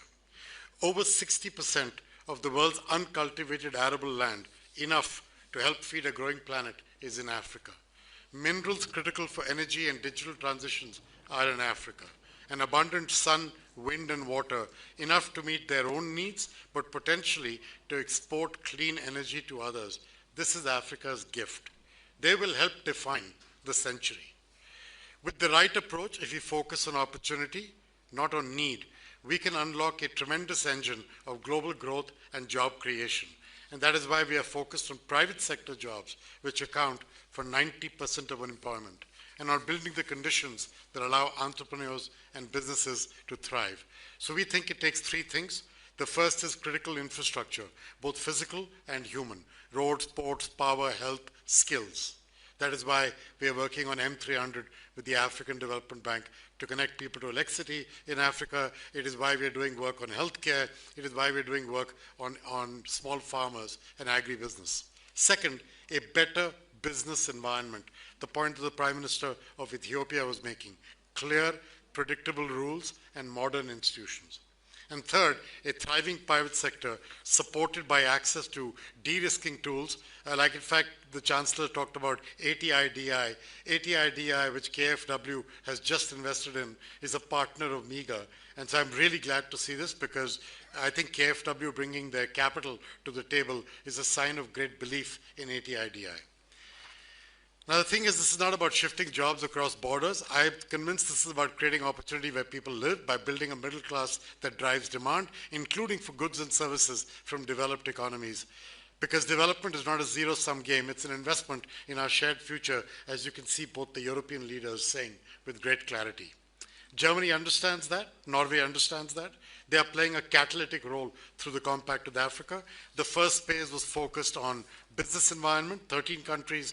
We worked with them to modernize customs, tax systems, and reform commercial laws. That's how the foundation for investment happened in Ethiopia, in Tunisia, in Morocco. Momentum is building, and thanks to the President of Angola, Angola and Zambia have also joined this year. We're now into the second phase, one that it's all about scale, as the Chancellor said. We will have a new trust fund that is benefiting from Germany's generosity. For the first time, all parts of the institution are operating through a single platform, which to me is a tangible milestone of the very reform agenda that I was elected and the G20 asked me to lead on. This next phase will focus on countries advancing reform and private sector opportunity by 3 things: invest in critical infrastructure, invest in skills. Second, support continued reforms to strengthen institutions, and most importantly, transparency. And third, mobilize private capital to deliver jobs at scale. So the idea here is we're going to help businesses, large and small, to start, to grow, to thrive. But I think that reform ambition has to be led by the African governments themselves. We can help.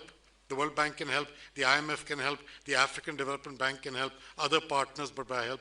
But eventually, it is for African countries and leaders to seize the moment.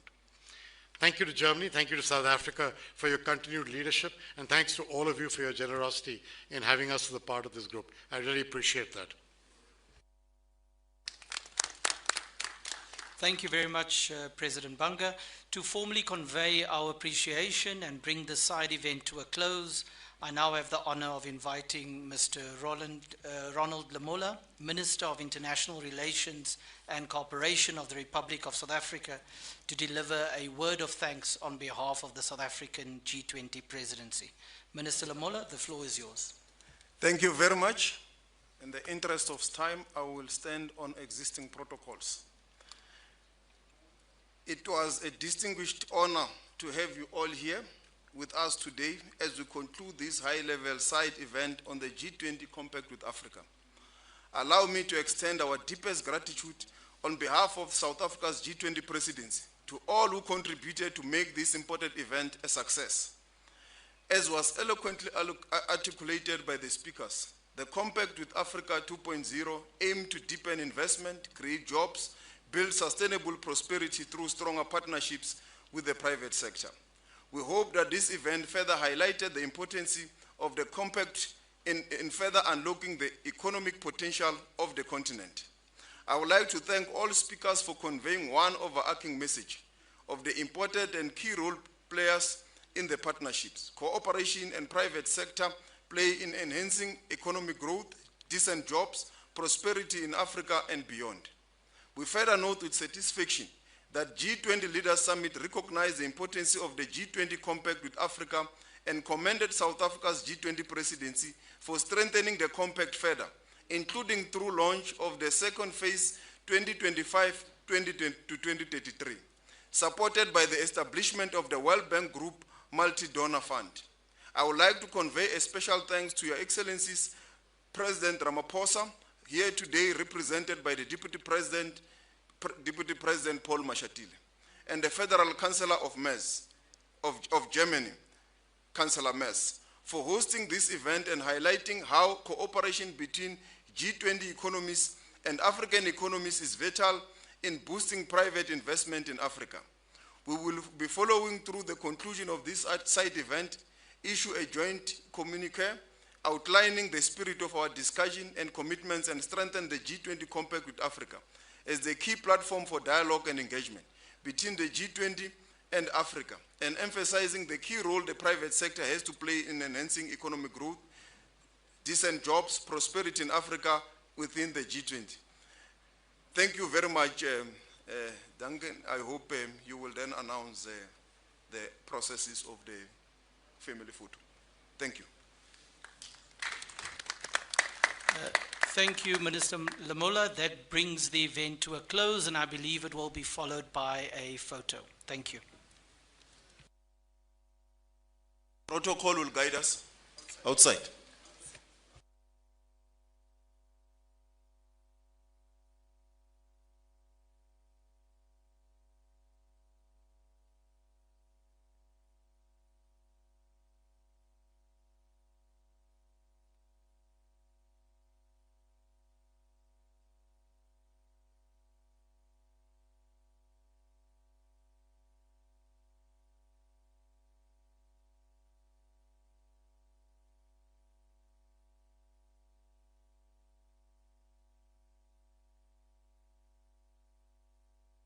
Scientific and Cultural Organization, UNESCO, and the name is Al-Nani Al-Aziz.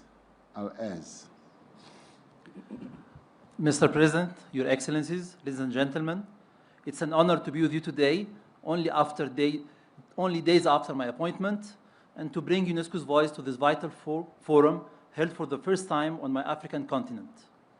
My warmest thanks go to the South African presidency for uniting us around a shared ambition, inclusive and sustainable economic growth, a theme fully aligned with UNESCO's 4 strategic objectives: investing in education to transform lives, reconciling humanity with nature, building just, inclusive, and peaceful societies, and fostering innovation and technology. Allow me to briefly highlight 3 areas of close collaboration between UNESCO and the G20 to advance this vision in Africa, one of our 2 global priorities alongside gender equality. First, on artificial intelligence, UNESCO had led the working group established by President Ramaphosa, guided by our 2021 recommendation on ethics of AI. Together with the African Union and the South African G20 presidency, we have launched the AI in Africa initiative, aligned with the the African Union's 2024 AI strategy. We'll train around 20,000 civil servants and judicial professionals and 2,000 teachers and students, and support 25 additional African countries integrating AI into national policies. Second, in education, we are championing innovative financing to ensure debt does not hinder learning. In 2023, for instance, we facilitated the agreement between Côte d'Ivoire and France to convert debt into investment in education. Third, in culture, from combating illicit trafficking to supporting culture and the creative industries and safeguarding heritage and traditional knowledge, UNESCO continues to affirm that no sustainable development is possible without culture, as reaffirmed in the Pact for the Future.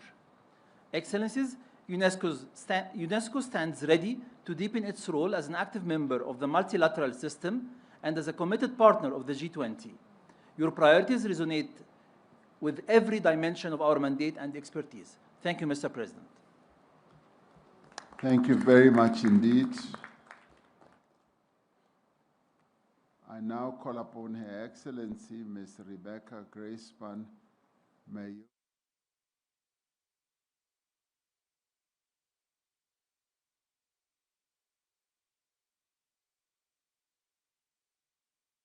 President Ramaphosa, Excellencies, being here, one cannot help but reflect on this country's trajectory. South Africa has much to teach to the world. You have used this G20 presidency to share your hard-won wisdom, that moving together is not inevitable. It is chosen, daily, deliberately. This year, you have championed the debt challenge echoed by so many economies and countries here today. You have championed fighting commodity dependence, pushing for productive diversification and value added, and you have championed the need for the Global South to have a voice, not just a presence. Thank you for your courage and conviction, Mr. President. Excellencies, since COVID, the global economy has grown by more than $30 trillion, equivalent to the entire world GDP in the year 2000. Trade will grow 4% this year, despite all tensions, with South-South trade growing twice as much. AI is reshaping entire sectors and driving investment. Clean energy is advancing faster than even optimists predicted. The motion is undeniable. But trillions in aggregate growth mean little when tariffs close markets you were starting to reach, when borrowing costs are 3 times that others pay, when debt service absorbs budgets meant for development. Yes, the world economy this year showed resilience that deserves celebration. But resilience, I insist, is not necessarily stability, nor prosperity. And the forces driving today's resilience aren't always the same that will sustain tomorrow's development. When some advance as others fall back, we do not move together. We break apart. Excellencies, we stand at a moment of extraordinary promise. Developing countries want a fair share of that promise. They don't want support, they want a level playing field. The G20 is uniquely placed to strengthen the trade system and build the financial, global, and regional architecture that can give us just that. This is how resilience becomes stability, how motion becomes progress, how we ensure no one gets left behind. I thank you. Thank you indeed. I now would like to call His Excellency Dr. Tedros Adhanom Ghebreyesus, the Director General of the World Health Organization, to take the floor. President Ramaphosa, Excellencies, first, congratulations to President Ramaphosa and South Africa on hosting the first G20 summit in Africa. Thanks to investments in health over the past 20 years, global life expectancy has increased by more than 6 years, under 5 mortality has dropped by more than 50%, and maternal mortality has dropped by more than 40%. In the same time frame, at least 25 countries have moved from low income to lower middle income, lower or upper middle income countries. That's no coincidence. Investments in health are investments in human capital, productivity, and economic growth. Conversely, COVID-19 showed that when health is at risk, everything is at risk. The pandemic killed an estimated 20 million people and wiped around $10 trillion from global GDP. WHO thanks the G20 for its leadership on strengthening health security, but more needs to be done. And pandemics are not the only threat to the health of people and economies. So are non-communicable diseases such as heart disease, cancer, and communicable diseases such as HIV, TB, malaria, and diabetes and vaccine-preventable diseases. Health is not simply an outcome of development. It is the means. That means the global crisis in health financing is also a crisis for development and economic growth. But in this crisis lies an opportunity for countries to transition away from aid dependency towards a new era of sovereignty and self-reliance. WHO is supporting countries to make that transition, and we urge the G20 to provide the support to provide countries based on their needs, in line with the Lusaka agenda, because solidarity is our immunity. I thank you, and back to you, President. Thank you very much, Dr. Ghebreyesus. I now want to call Her Excellency Dr. Ngozi Okonjo-Iweala, the Director General of the World Trade Organization. Thank you, Your Excellency President Ramaphosa, and thank you, colleagues, leaders, excellencies. I'm really heartened by the way that, well, I'm heartened that we're still in here with the thunder. I'm heartened by the way that trade has been at the center of most of the discussion today, and the strong support for the reform of the multilateral trading system and the WTO. I want to commend and thank the South African presidency for putting the focus squarely on economic growth, which also means, in a way, putting the focus on trade. Economic growth is the precondition for progress on all the key challenges confronting us, from climate to inequality to geopolitical tensions. My message today is really simple. We cannot achieve sustained inclusive global growth without sustained inclusive global trade. We cannot support more inclusive growth for Africa if we don't support a free, fair, and inclusive global trading system.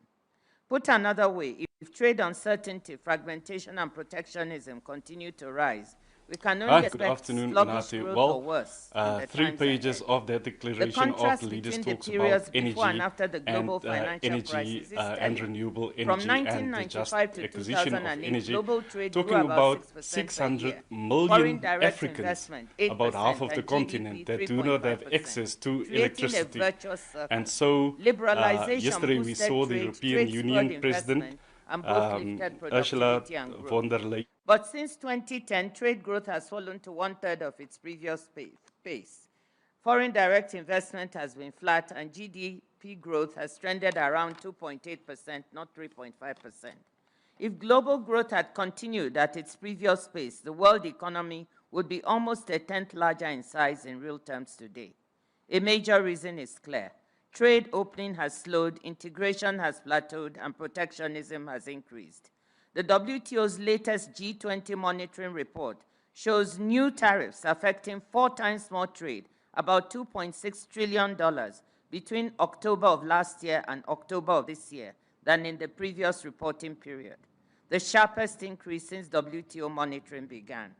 The global trading system has shown resilience. You've all heard me repeat, and I will not stop doing it, that almost 3/4 of world trade, 72%, is still on WTO terms. So the system is showing unprecedented resilience, despite the disruptions and undermining that has occurred.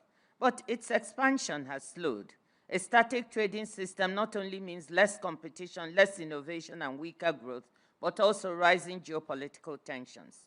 Strong growth fosters a positive-sum mindset, the belief that prosperity can be shared. Stagnant growth fuels zero-sum thinking, the belief that one can only advance at another's expense. That is why we need pro-growth WTO reform, reform that opens markets, reduces distortions, improves transparency, provides workable dispute settlement, supports the development of poorer countries, and repositions the system to harness the 21st century economy's huge and exciting potential in green, services-led, and digitally delivered trade. If every member is not ready to move forward, then we need a more flexible WTO, so those members who want to advance can.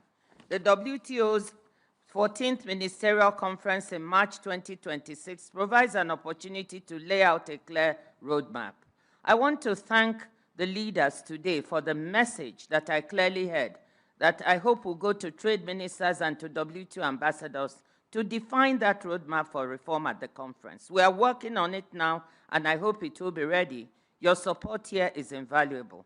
Excellencies, let me conclude by saying, if the G20 wants to drive more inclusive and sustainable growth, then support for WTO reform is essential, as you've all stated, not for the WTO's sake, but for the sake of global trade, global growth and development, and above all, for the well-being of the citizens of its members. Thank you. Thank you, my sister. I now want to call His Excellency Mr. Ajay Banga, the President of the World Bank Group. Thank you, Mr. President, and thank you for the arrangements, including the thunderclap just when Ngozi began to speak, considering our focus in the WTO. In the next 10 to 15 years, 1.2 billion young people, largely from Africa, by the way, will enter the workforce in the developing economies. They will be competing for about 400 million jobs. That is a large gap. With jobs, this generation will power the economy. Without jobs, this will be a very serious challenge. Therefore, jobs have to be at the center of any development, economic, or security strategy. And for us in the bank, it is at the core of our work going forward. Our 3-pillar strategy on jobs focuses on private sector job creation, because that is where 90% of jobs are created, and on fostering entrepreneurship for the young. The first pillar is that our public sector arms help governments to develop essential infrastructure. Physical, roads, ports, power, our M300 effort with the African Development Bank is in that category. And then human, healthcare and skilling. Our work on healthcare with Tedros and the government of Japan is in that category. Our knowledge bank helps to build businesses. That's the second pillar. Friendly environments with clear and fair rules and sound economic management. And the third pillar is our private sector arms through equity, through capital, through guarantees. We help to reduce risk, allow investors to see a path for return. The thing is that capital alone cannot address the challenge, because the challenge here is also the debt issue that some of you have raised. How are we trying to help? We've helped 14 countries raise more and spend better via public finance reviews. We have got 22 more in the pipeline to be done in the next 6 months. We're deploying debt for development tools. I heard that topic come up a couple of times. To unlock resources, we started with Côte d'Ivoire. 9 more of these are in the pipeline, and we have the appetite to do more. Last year, IDA net flows hit $21 billion, overwhelming majority to Africa. I want to contradict the statement from Russia about the amount of money we put into Africa. The World Bank last year put $40 billion of our own balance sheet into Africa. That is the single largest amount ever in our history and the largest amount of any multilateral bank in Africa. This is up from, by the way, the IDA net flows are up from 12 billion just 3 years ago. A lifeline for countries that are facing liquidity challenges. And then we're working with my friend in the IMF to support countries facing liquidity pressures through domestic revenue reform, increased financing, and like I said, debt for development swaps. But I've said this a few times now, more is needed. The common framework can advance debt restructuring faster through the Global Sovereign Debt Roundtable. We are supporting a maximum 12-month goal for a country to come into the pipe and be ready at the other end. And then there is the opportunity that Japan mentioned to strengthen debt transparency if all G20 countries participate in the World Bank's debt data reconciliation exercises. Thank you very much, Mr. President. Thank you very much, my brother Ajay Banga. I now call upon Fanfen Ruanyindo Kayaringwa, Assistant Director General of the International Labour Organization. Thank you, Your Excellency. Excellency Cyril Ramaphosa, President of South Africa, Excellencies, distinguished delegates, the ILO commends G20 leaders for recognizing the significant threats that inequality, unemployment, underemployment, and informal employment pose to economic growth, development, and economic and social stability. Employment must be placed at the center of economic policies if these are to forge inclusive economic growth that leaves no one behind.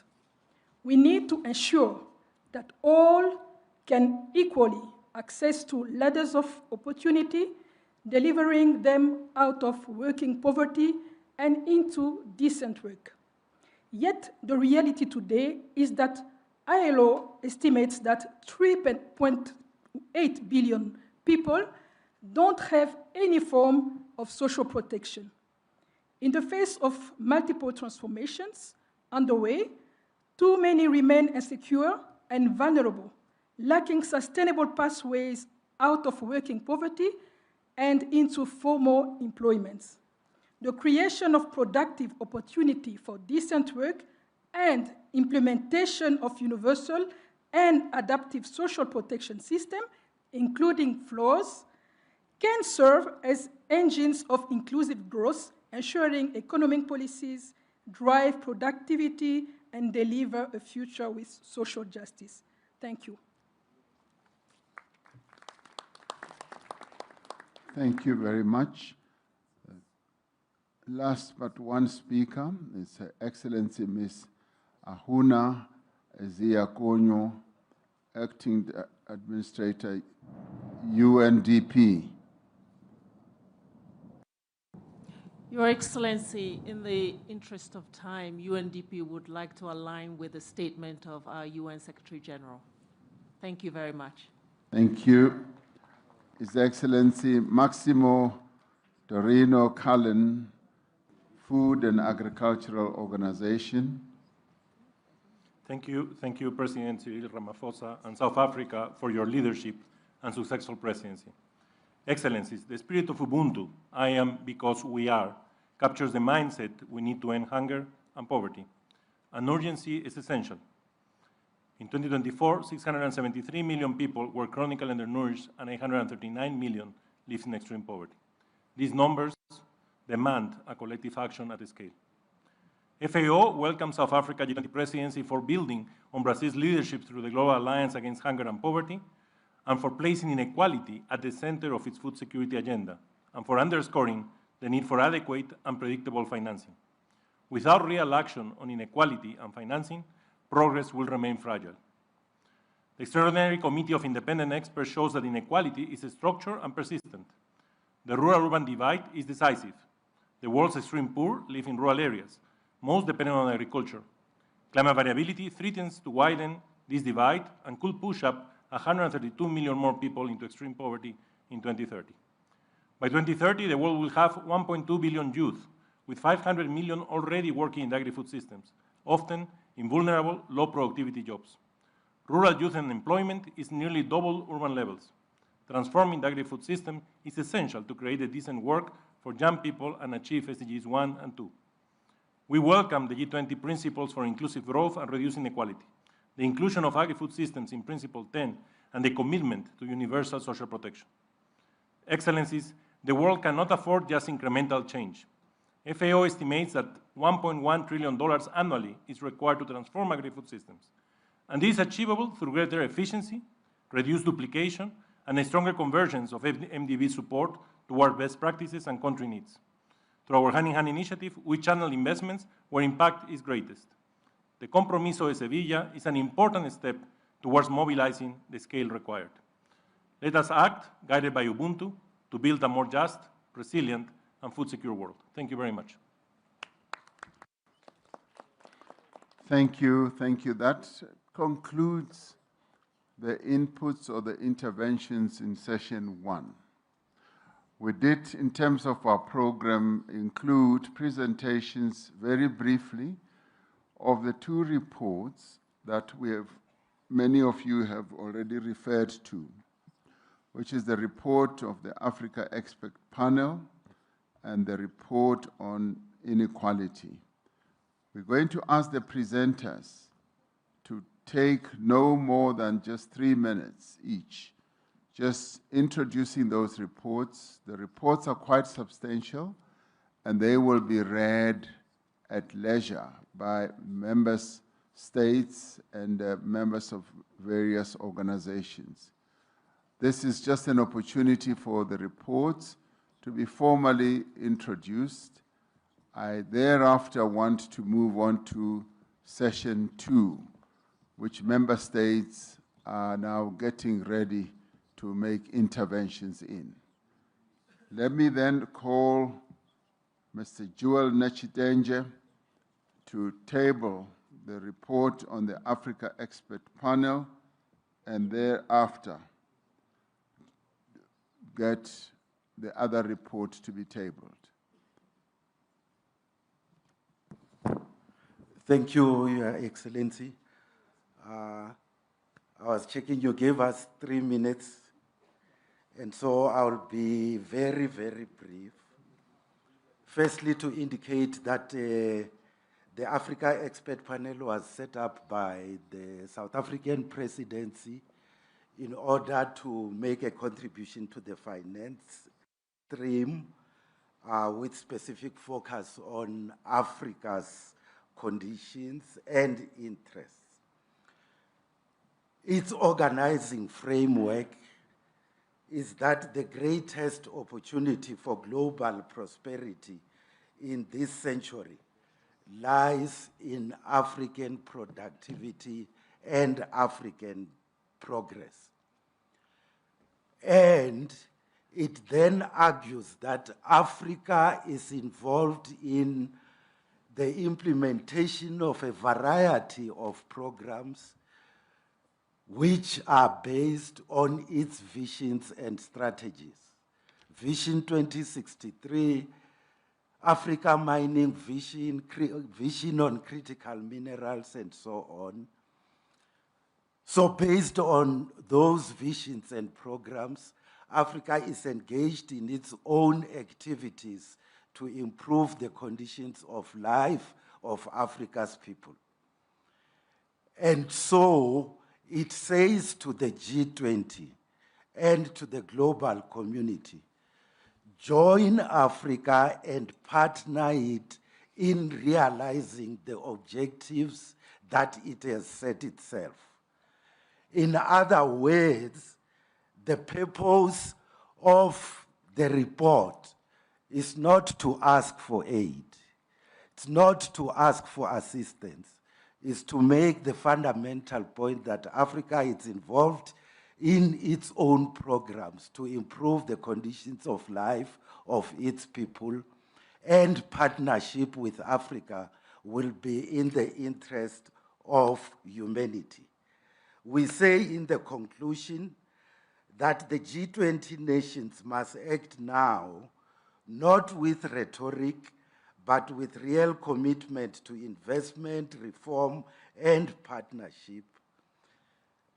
This is not a call for charity, it is a call for a new global compact that positions Africa as a pillar of a more balanced, prosperous, and resilient international order.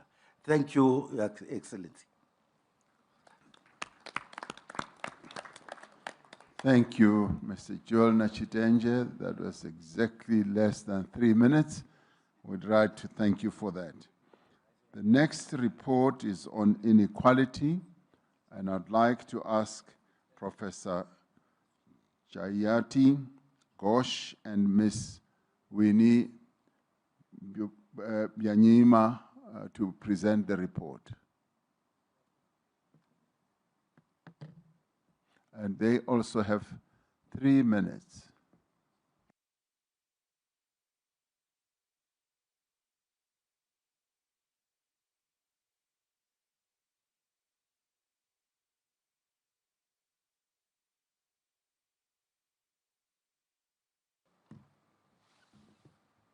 Thank you very much, President Ramaphosa, also for the honor of presenting at all to the G20 meeting.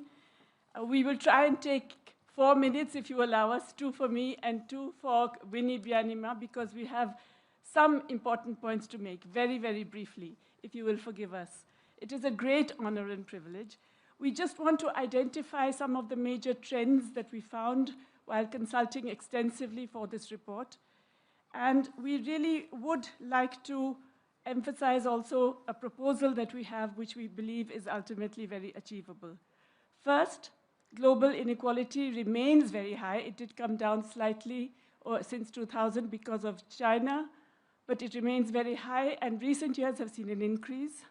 But mostly, the problem is the concentration of wealth and income at the top, and the excessive power that that generates to influence regulations, to influence institutions, and to impact on what governments do. We found also that there is a very significant shift in terms of public and private wealth. Private wealth has accelerated dramatically, often because of a transfer of net assets from public to private hands, which in turn has reduced the fiscal space of governments. We found also that contrary to what was a common belief, inequality hampers growth.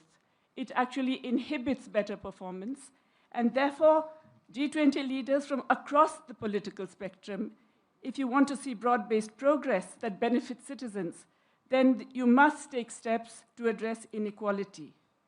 We also found that inequality undermines political stability and democracy, as has already been mentioned, and leads to very adverse social and environmental impacts, particularly through its multidimensional effects. I now pass on to Winnie Byanyima. Thank you, Jayati. Thank you, Excellency the President. I too thank you for commissioning us and for putting this issue of inequality at the very heart of the international agenda. It's historic. Jayati has set out the drivers of inequality. Our report considers different practical, pragmatic, and very possible ways to respond to these drivers of inequality, much of it based on what governments are doing or have done. Your Excellencies, whether it is about reining in corporate concentration and monopolistic behavior, whether it is about reforming intellectual property regimes while fostering innovation, whether it's about governments providing needed fiscal space for developing countries, all these are achievable through international cooperation. So our report looks at ways to achieve this through national or international means. Our main recommendation, the primary recommendation of this report, is the creation of an international panel on inequality. We find that there is a lot of information out there. Knowledge has been collected, many data sets. However, we find the more we know, the less we know. And the more we know, the more we understand the need to have a platform where there is reliable, comprehensive knowledge for all to use. We envisage a globally balanced international body that would provide a technical service to synthesize and provide authoritative and independent assessments and analysis of inequality. It will be available to everyone, policymakers, private sector, civil society, trade unions, and the media. Our recommendation is inspired by the tremendous work of the IPCC, which has helped governments to address climate change, or also the approach of the new scientific panel on artificial intelligence. We do not envisage some big global institution, but a lean body bringing together a network of research institutions and individual scholars and experts. It should have authority and carefully guarded independence. Most of the work will largely be done by researchers contributing their time voluntarily. So far, we see that 700 economists and other experts across 70 countries, including Nobel laureates, have asked you, Your Excellencies, to support this initiative and have offered to contribute to its work. Over 30 former presidents and prime ministers have also endorsed the proposal. We're pleased to see governments supporting this new body. We are hopeful that many more governments will support it as a practical way to help your own policymakers to address inequality. It would be a game changer at the crossroads of academia, policy, and practice. Thank you, President Ramaphosa, for entrusting us with this important task. We hope that the distinguished leaders of the G20 sitting here in South Africa, the country that has experienced inequality like no other, will decide to take forward this vital new initiative. Thank you very much. Thank you very much, my two sisters, for presenting this report, and indeed thank you to Mr. Joel Nechidenge. These are the two reports that we spoke about when we started, and we thought that they should be deposited here, much as they have not really been formally discussed during the whole process of the G20. They are deposited here so that we may all internalize them, discuss them. There are reports that can be taken forward in a number of other forums. And we hope that having been introduced here, the G20, we will be able to interface with them in our various other organizations and as governments and organizations and see the best way of taking them forward. I do know, for instance, a suggestion has been made that the African Union, for instance, should take forward these reports, and I'm sure other organizations will do so as well. So thank you very much. These reports are important, and we thank you for presenting them. Your Excellencies, ladies and gentlemen, I now take you to the second session, A Resilient World, the G20's Contribution, Disaster Risk Reduction, Climate Change just energy transitions and food systems. I will now allow inputs or interventions, and we had hoped that those who wish to make interventions on this topic should be able to do so, and those who feel that they would like to make interventions in the third session can forego whatever intervention they wish to make. I do have a list.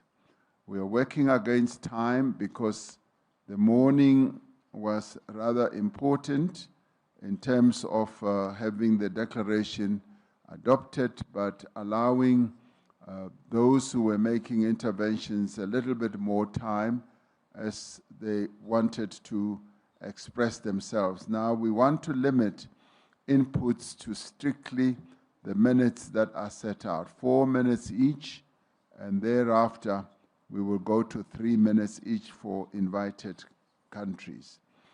I will make my intervention later, and I would now like to ask President Lula da Silva, the President of the Federative Republic of Brazil, to make his intervention in this regard.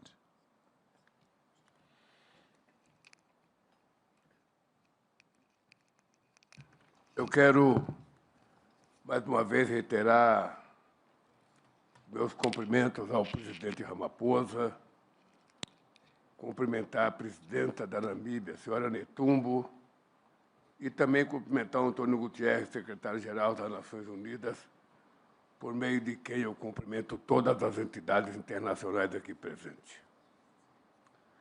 Esta oportuna sessão ocorre no mesmo tempo em que estamos por 2 palavras para concluirmos as negociações da COP30 no Brasil. No ano em que o planeta ultrapassou pela primeira vez, e talvez de forma permanente, o limite de 1,5 graus acima dos níveis pré-industriais, a comunidade internacional tinha diante de si uma escolha: continuar ou desistir. Optamos pela primeira alternativa. Na COP da verdade, a ciência prevaleceu. O multilateralismo venceu. Reafirmamos nosso compromisso com o Acordo de Paris. Saímos de Belém com um quadro renovado de contribuições nacionalmente determinadas. Mobilizamos a sociedade civil, a academia, o setor privado, os povos indígenas e os movimentos sociais, para fazer da COP30 a COP com a 2ª maior participação da história. Entramos agora numa nova etapa que exigirá esforço simultâneo em 2 frentes. Acelerar as ações do enfrentamento da mudança do clima e nos preparar para uma nova realidade climática. O G20 cumpre papel central em ambas. O grupo responde por 77% das emissões globais. É do G20 que um novo modelo de economia deve emergir. O grupo é um ator-chave na elaboração de um mapa do caminho para afastar o mundo dos combustíveis fósseis. A COP30 mostrou que o mundo precisa enfrentar esse debate. A semente dessa proposta foi plantada e irá frutificar, mais cedo ou mais tarde. A mudança do clima não é uma simples questão de política ambiental. É, sobretudo, um desafio de planejamento econômico. As prioridades estão invertidas. É inconcebível que não sejamos capazes de mobilizar 1,3 trilhão em financiamento climático, enquanto o dobro desse montante é consumido por despesas militares. Fortalecer a capacidade de prevenção e resposta a desastres é uma questão de vida ou morte. Sistemas de alerta precoce não bastam. O sistema vai colocar às provas nossas pontes, rodovias, edifícios e linha de transmissão. vai exigir forma mais eficiente de gerir a água, cultivar alimentos e produzir energia. Vai obrigar milhares de pessoas e de negócios a buscarem áreas mais seguras para viver e empreender. Os princípios voluntários para investir em redução de risco e de desastres, aprovados sob a liderança sul-africana do G20, enfatizam a necessidade de financiamento de longo prazo. Construir resiliência não é gasto, é investimento. Para cada dólar investido em adaptação, ganha-se 4 dólares em prejuízos evitados e outros benefícios sociais e econômicos. Mas um mundo resiliente não se faz apenas com infraestrutura. Quando alguém é atingido por um evento extremo, são as políticas públicas do Estado que ajudam a se reerguer. Contudo, cerca da metade da população mundial não conta com proteção social. Quase 700 milhões de pessoas ainda sofrem com a fome. Vai contra nosso sentido mais elementar de justiça permitir que as maiores vítimas da crise climática sejam aquelas que menos contribuíram para causá-la. O Brasil lançou na COP30 a Declaração de Belém sobre fome, pobreza e ação climática, centrada nas pessoas. Nela, reforçamos 3 compromissos: fortalecer a proteção social, apoiar pequenos produtores e garantir alternativas de vida sustentáveis para comunidades que vivem nas florestas. O G20 pode proteger cadeias alimentares por meio de medidas como compras públicas e seguros rurais. Também pode remunerar quem preserva as florestas por meio do Fundo Florestas Tropicais para Sempre, lançado na COP30. Só haverá transição justa se o G20 liderar o caminho. Como nos ensinou Nelson Mandela, tudo parece impossível até que seja feito. A hora de fazer é agora. Muito obrigado.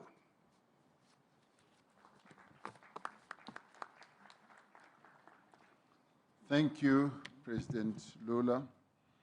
I'd now like to ask His Excellency President João Manuel Lorenzo, the President of the Republic of Angola and the Chairperson of the African Union, to take the floor.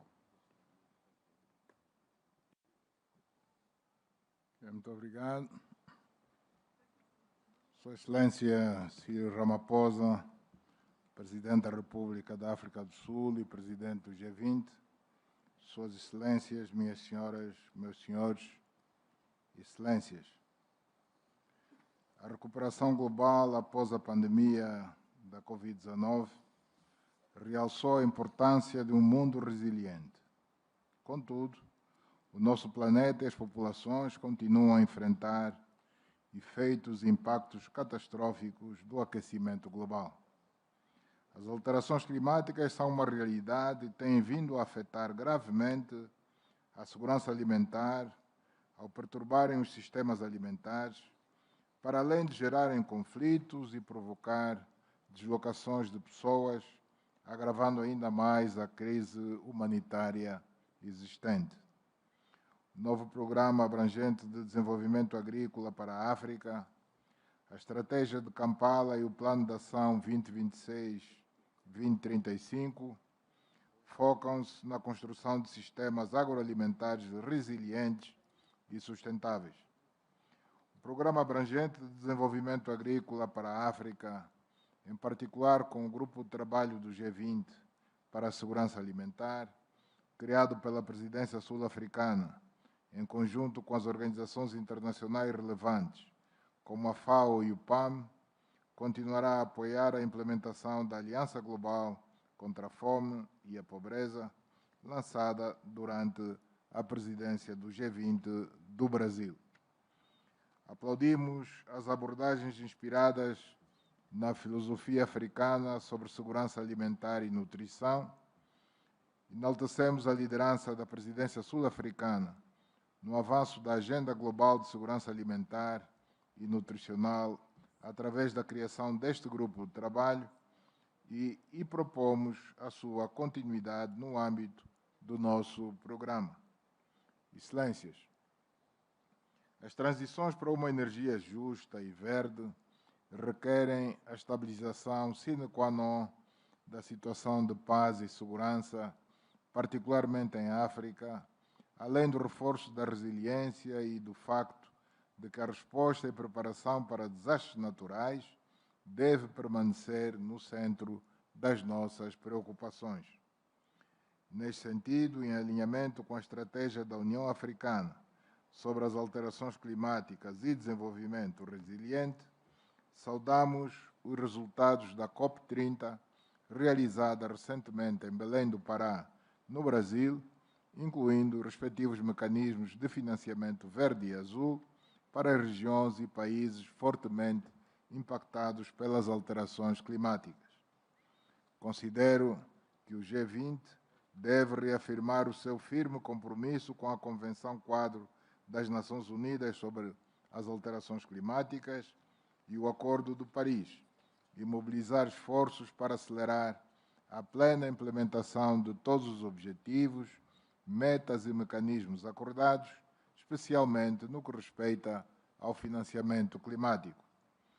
Convictos da importância vital de investir nas transições energéticas, na tecnologia e nas infraestruturas, Angola, na qualidade de presidente da União Africana, assumiu a liderança na Congregação dos Parceiros de Desenvolvimento de África para a busca de soluções adequadas para o financiamento das infraestruturas continentais críticas. Agradeço o apoio dos líderes e países do G20, assim como das instituições internacionais que se associaram a nós nesta relevante missão. Excelências, esta cimeira do G20 reveste de um caráter fundamental para a renovação e o reforço dos nossos compromissos coletivos multilaterais em prol do avanço de um desenvolvimento global equitativo. Para este efeito, o continente africano contribuirá de forma ativa por intermédio da Zona de Comércio Livre Continental Africana, um dos maiores mercados econômicos integrados do mundo. Em paralelo e tendo em conta a abundância de recursos naturais críticos e estratégicos de que dispõe, as vastas reservas de biodiversidade e o seu potencial demográfico, a África terá um papel incontornável nos contributos que prestará para impulsionar a transição verde à escala global. Concretizaremos este objetivo com o envolvimento de todos nós. Muito obrigado pela atenção prestada. Thank you, President Lorenzo. We will start to pick up pace, as I will ask the interventions to stick to the time allocated. I now ask His Excellency Prime Minister of Australia, Anthony Albanese, to take the floor. Well, thank you very much, President Ramaphosa. Each and every one of our nations is home to unique natural treasures, and all of our citizens are living with the environmental reality of climate change. Australians have always known drought, floods and bushfires, but they're more intense and they're more frequent. And as we meet here today, there is a cyclone has hit Darwin with devastating impact on that community in Australia's north. The truth is that climate change carries a human toll for communities battling natural disasters and for those who depend upon the land for their livelihood. It has a devastating impact on our economies. So the argument that somehow you can take action on climate change or support economic growth is a false one. We need to deal with the challenge of climate change in order to ensure that our economies can grow. It is critical that we embrace clean energy, and this represents a generational economic opportunity. The G20 enables us to bring global ambition and global cooperation to this task. And the vital message that we must send to the world is that action on climate change is not a matter of asking any nation to forego the jobs, prosperity or security that its people deserve. It's about working with every nation to power the next generation of economic growth while protecting the environment for generations to come. Next year, we will assist Turkey in hosting the COP meeting in Antalya. And we will work constructively to ensure that there are positive outcomes. South Africa's prioritisation of disaster resilience during your G20 presidency reflects the pressing need for collective action. And Australia is proud to be matching our words with actions. At the UN in September, I announced our new 2035 emissions reduction target of 62 to 70% by then. Our target is ambitious, but importantly, it is achievable. It provides the certainty for new national and global investment in jobs and industries of clean energy. At home, Australia is investing in our Disaster Ready Fund to support communities devastated by these natural disasters. In our region, we're supporting the Pacific family to respond to natural disasters and prepare for them with our Australian Humanitarian Partnerships $100 million Disaster Ready program. And we've put in an additional $100 million into the Pacific Resilience Facility that will be so important going forward. We're also investing in climate-smart agricultural practices. And here on the African continent, the Africa-Australia Partnership for Climate-Responsive Agriculture aims to guard against food shortages. Colleagues, none of our nations are immune from the environmental challenges of climate change. All of our citizens can benefit from the opportunities of clean energy. As a forum and as leaders, we have a responsibility to our children and grandchildren and the generations to come to make sure that we choose to do the right thing, not choose between protecting our environment or securing our prosperity. We can do both, and indeed we must do both, because each depends on the other.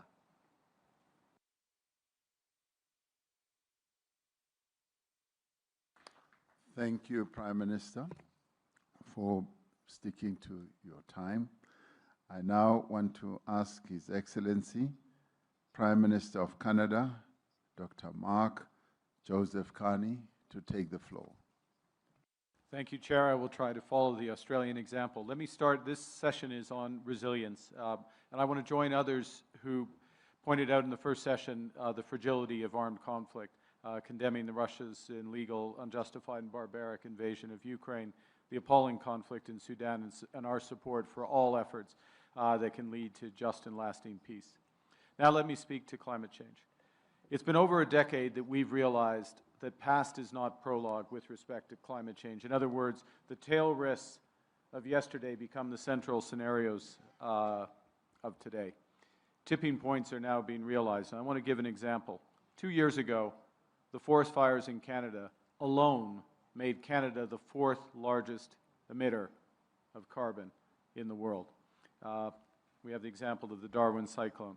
This year, forest fire damage forests bigger than Sierra Leone, to give orders of magnitude. So we need action on all levels: mitigation, adaptation, and resilience. International collaboration is crucial. I want to thank our hosts, South Africa, Mexico, and others who sent firefighters to Canada to help fight the fires. Coordination through early warning systems. The wildfire satellite system that we're putting in place as part of the G7 global public good, the work of the G20 in disaster risk reduction. Nature-based solutions. We're working towards our 30-30 commitment under the Montreal Kunming Protocol. I want to support the Tropical Forest Financing Facility of Brazil's COP, as well as the broader effort, and congratulate them on that. In terms of our own mitigation, I'll just frame it as follows. We view addressing climate change as a moral duty, but also a commercial imperative, as Prime Minister Albanese just intimated. So our strategy on reducing emissions is a climate competitiveness strategy because it will make our businesses stronger. I referenced in my earlier comments blended finance. I'll just reinforce those, the importance of those efforts, including through the World Bank and beyond. But I want to highlight a few other issues before my time is up. First, the importance of high-integrity, standardized carbon markets that have the potential to shift capital flows to those most affected by climate change, including being integrated with JETPs, such as the JETP here, changing the incentives and the financial calculations to decarbonize.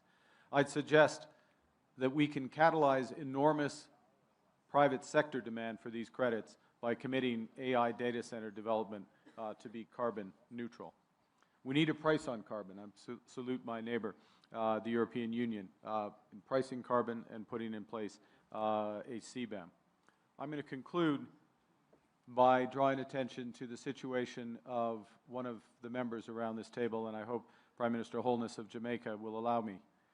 The economic cost of Hurricane Melissa is about 40% of Jamaica's GDP.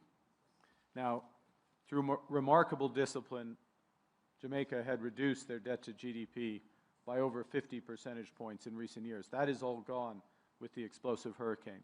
This demonstrates the importance of investing in resilience in advance, the importance of catastrophic risk insurance, and the reality of what climate change is doing to our countries. I salute the ambition of the G20 presidency, Turkey for hosting COP alongside Australia next year. Thank you, Chair. Thank you very much. Thank you very much. The challenge that Jamaica faced is a really sad story, and putting the figures that you have, Prime Minister Carney, just makes the case much more a devastating one. Your Excellencies, I am receiving requests for countries who want to forego their right to speak. That is very welcome, because that shortens our list so that we can finish in time to go and have the time to have the dinner that has been prepared. So if any country is moved to follow the same example as the United Kingdom and the Kingdom of Saudi Arabia, who have forgone their right to speak, please do indicate so that we do not have to call you up.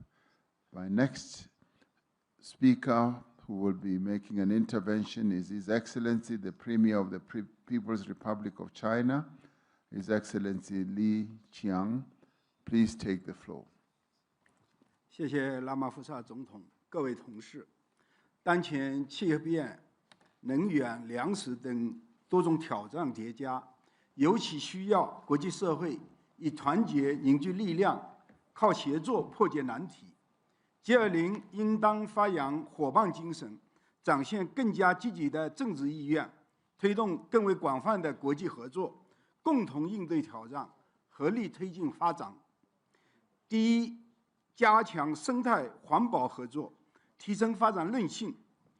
气候和生态问题关系全人类的长远发展。这些年，全球极端天气等事件频发，实施巴黎协定目标时间紧迫，任重道远。G20应当秉持科学精神，坚持共同但有区别的责任原则，体现担当，抓紧行动。中国已经宣布新一轮国家自主贡献的目标，我愿意同各方加强昆明、蒙特利尔全球生物多样性框架的之内的合作，推动第30届联合国气变大会成果加快落地。第二，加强绿色能源合作，推进公正转型，太阳能、风能等新能源天然具有普惠公平的特点，推动能源体系绿色转型，不仅为人类发展提供强劲动能，也将更好地保障各国平等发展的权利。G20应当推动全球绿色产业合作，保持产业链、供应链的稳定畅通，促进相关技术、产品等自由流通应用。中国已经建成全球最大的可再生能源体系，我们同100多个国家和地区开展了绿色能源合作。过去5年，向世界提供的风电、光伏产品，累计为其他国家减少约41亿吨的碳排放。中方愿意继续以自身所能为各国能源转型提供支持。第三，加强粮食安全合作，保障稳定供应。现在全球仍然有7亿多人面临饥饿的威胁，必须采取切实行动，为他们提供必要的帮助。G20应当推动优化全球粮食流通供给，构建大宗商品合作伙伴关系，建设开放、稳定、可持续的全球粮食市场，强化对粮食短缺国家的供应保障。同时，我们要用好 G20 农业部长会等相关平台，加强农业科技合作，提升粮食生产能力。中方也愿意同各国一起推动落实国际粮食安全合作倡议，为抗击饥饿与贫困做出新的贡献。谢谢大家。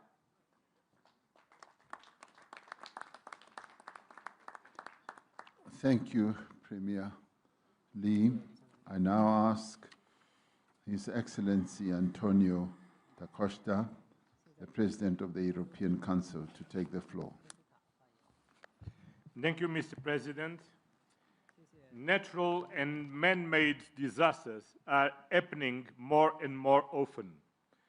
They are increasing in intensity and having devastating consequences worldwide. The threat to our communities, our environment, and our prosperity is very real. Take the case of wildfires. In 2025 alone, the equivalent of 1/3 of land size of Argentina has burned down. The European Union strongly supports the approach, priorities, and efforts of the South African presidency of G20 on disaster risk reduction, the ex-post approach. But in this session, I choose to talk about root causes. Yes, climate change is real, and together with biodiversity loss and pollution, it can still be stopped. Despite progress, global pledges to cut emissions are not sufficient to limit the rise of temperatures to 1.5 degrees warming. The European Union is a global leader in this effort, and we are staying the course, fully committed to the Paris Agreement. A couple of weeks ago, we committed to an ambitious intermediate goal of reducing emissions by 90% by 2040. The European Union will remain a trusted partner in supporting the countries most exposed to climate change. Last year, the European Union provided 31.7 billion euros from public sources, and we mobilized 11 billion euros of private finance to support developing countries to reduce emissions and adapt to the impacts of climate change. As Union of Values, we will continue to support this agenda. But we cannot do this alone, and we invite all G20 members to join us in taking bold collective action to secure a sustainable future for all. Thank you, thank you. I now ask Her Excellency Dr. Ursula von der Leyen, President of the European Commission, to take the floor. Thank you very much, dear Cyril. This time I want to speak about the same topic like my friend Antonio Costa, climate change, but here focus on energy transitions. And it is a message of hope and opportunity that I want to bring to this G20 summit. It's a message about clean energy technologies and clean energy transitions. Not only do they meet our urgent need to tackle climate change, they do much more than that. Clean energy transitions are cost competitive as never before. They create jobs at home. They open new ways to bring modern energy to the many million that remain without access. And they are a natural fit for many developing economies. The International Energy Agency says that 80% of energy consumption growth over the next decade occurs in regions with high-quality solar resources. And it's not only about solar. There are huge opportunities in Africa and beyond for other technologies, for wind, for geothermal, for hydropower, for new low-emission fuels, and of course for the investments in grids, storage, and other infrastructure that tie the energy system together. So this can be the growth story of the 21st century. And therefore, I would like to assure you of two things. First, I want to assure you of Europe's commitment to lead by example.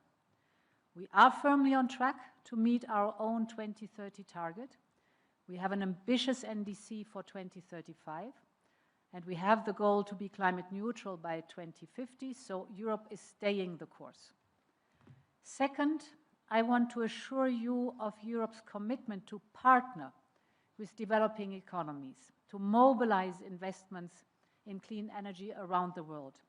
And here let me give you 4 figures that are telling. Of the 2 trillion invested globally in clean energy last year, only 2% was in Africa, while Africa has 600 million people who have no access to electricity, and it is the continent with 60% of the world's best solar potential. So this cannot be. We must change this imbalance. And that is at the core of Europe's Global Gateway Initiative. These are 150 billion euros investment program for Africa, of which 25% goes into grids and into interconnectors. And that is also why, together with South African President Cyril Ramaphosa, my friend, we launched the campaign called Scaling Up Renewables for Africa.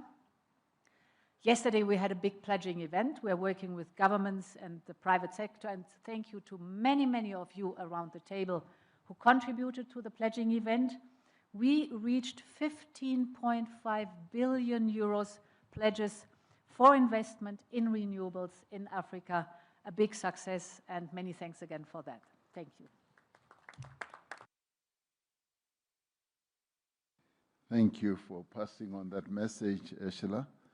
I now would like to call upon His Excellency President Emmanuel Macron, the President of the French Republic.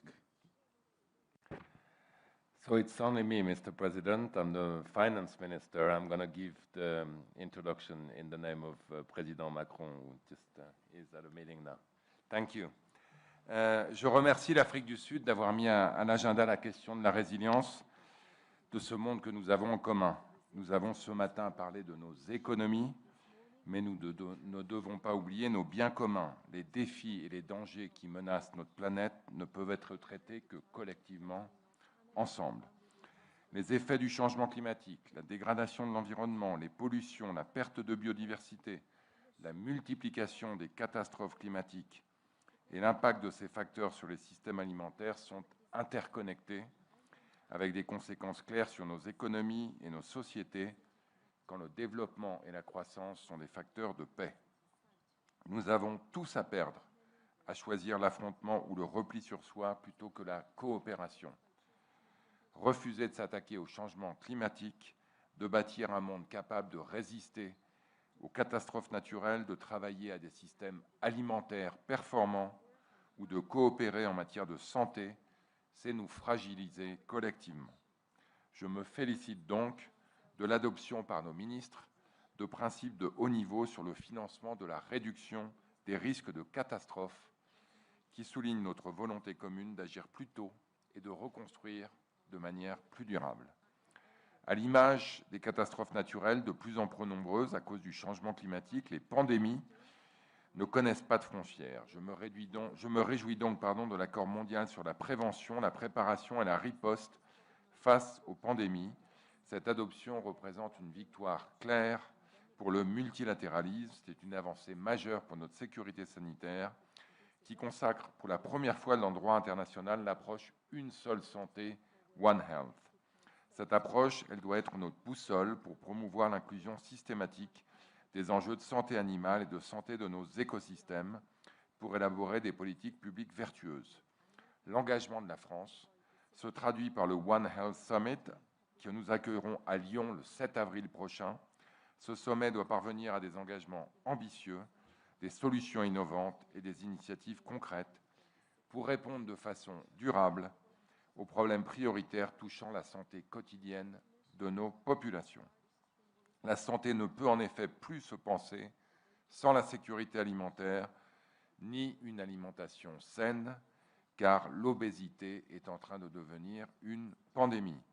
Rien n'est possible sans accès à l'alimentation, ni l'éducation, essentielle pour une croissance économique durable, ni la paix, ni même le progrès démocratique.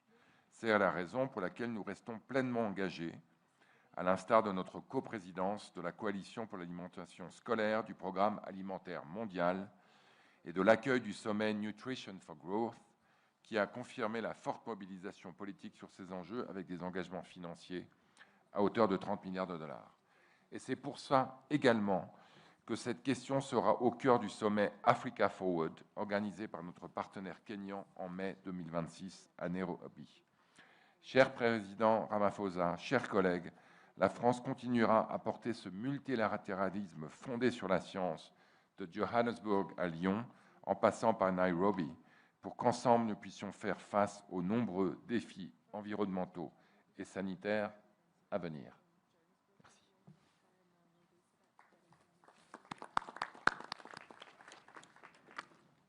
Thank you. I now want to give the opportunity to His Excellency Friedrich Merz, the Chancellor of the Federal Republic of Germany. Thanks, you, Chair. Unfortunately, the Chancellor's in a meeting, and also the Finance Minister of Germany is speaking. And thank you, President Ramaphosa, first of all, for putting resilience on the top of our agenda. 2025 has tested our resilience and global stability. There is war and conflict, and communities have been tested by the increasing impact of climate change. Wildfires and floods destroying homes in many of our countries. And heat waves threaten our health, food and water supplies, and energy security. It's a heavy burden both for our economies and societies, and even more in so fragile regions and the most vulnerable countries. This is why we need to act. Our actions need to make our world more resilient by unlocking growth and protecting the climate at the same time. We should create the right conditions to create more business cases for action. Protecting the climate and creating business opportunities can and must go hand in hand. To make this happen, we need to use all technologies available. And we need to give space for new technologies to emerge. With the right market framework, new technologies can become the most attractive option for providers and for consumers. Energy transition works best when businesses and end users benefit. For example, in the first half of this year, more than a third of global electricity was produced by renewables. Germany supports the transition towards secure, affordable, and clean energy at home and abroad. In this regard, I want to highlight our Just Energy Transition partnership with South Africa. In this partnership, we exchange skills and technology.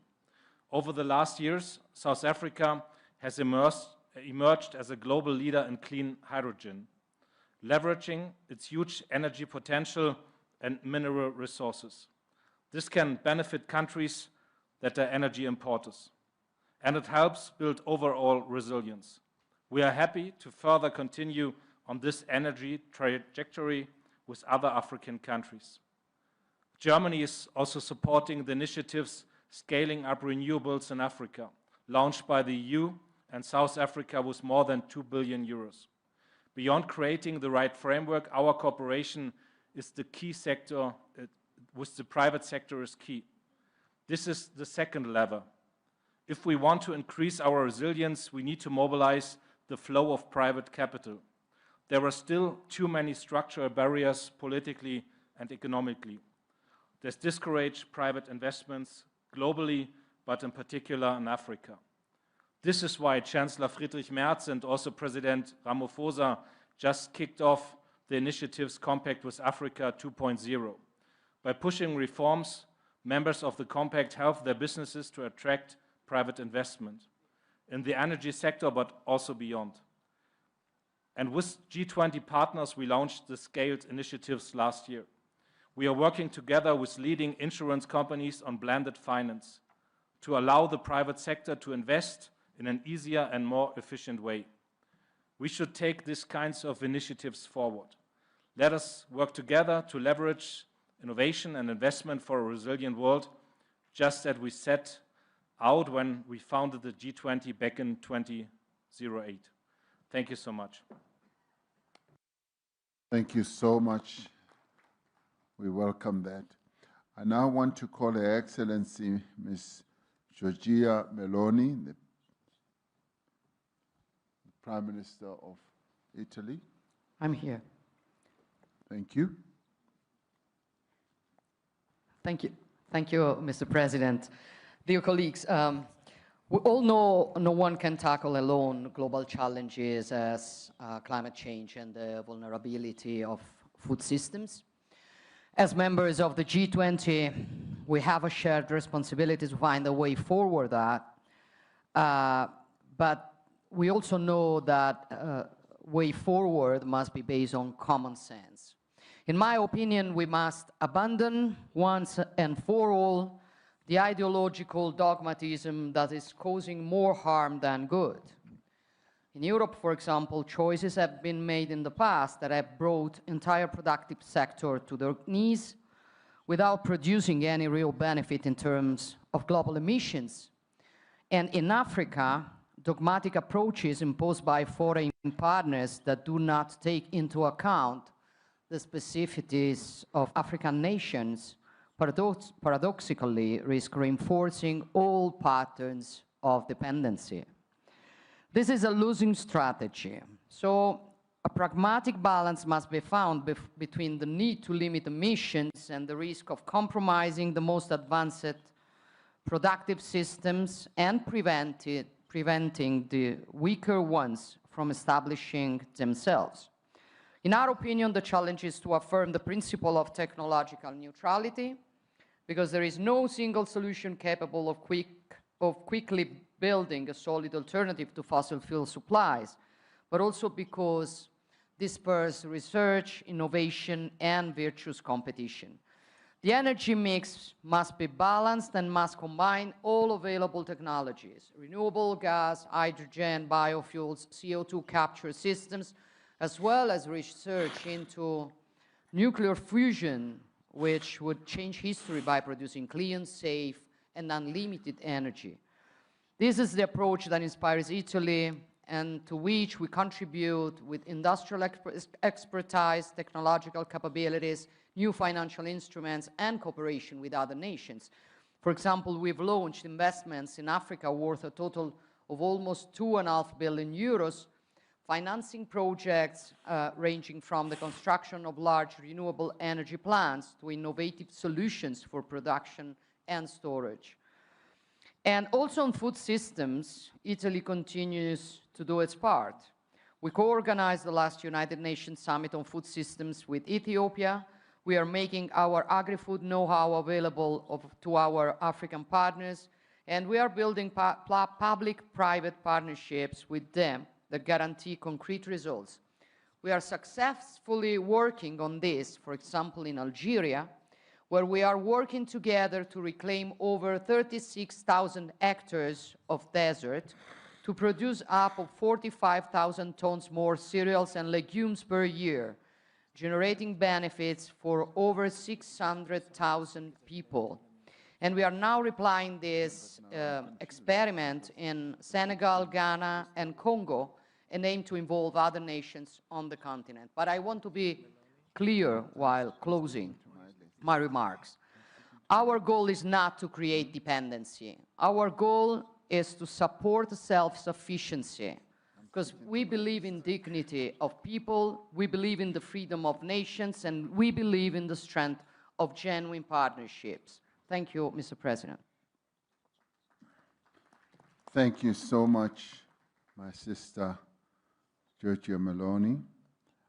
I now ask His Excellency, President of the Republic of Korea, Mr. Lee Jae-myung, to take the floor.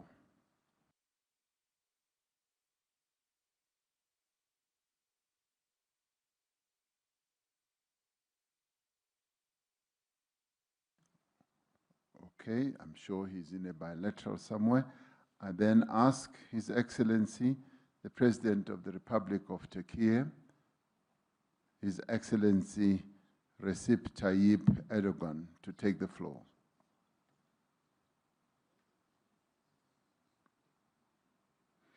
There are lots of bilaterals taking place at this time, and now I move on to His Excellency, the Prime Minister of the Republic of India, His Excellency Narendra Modi.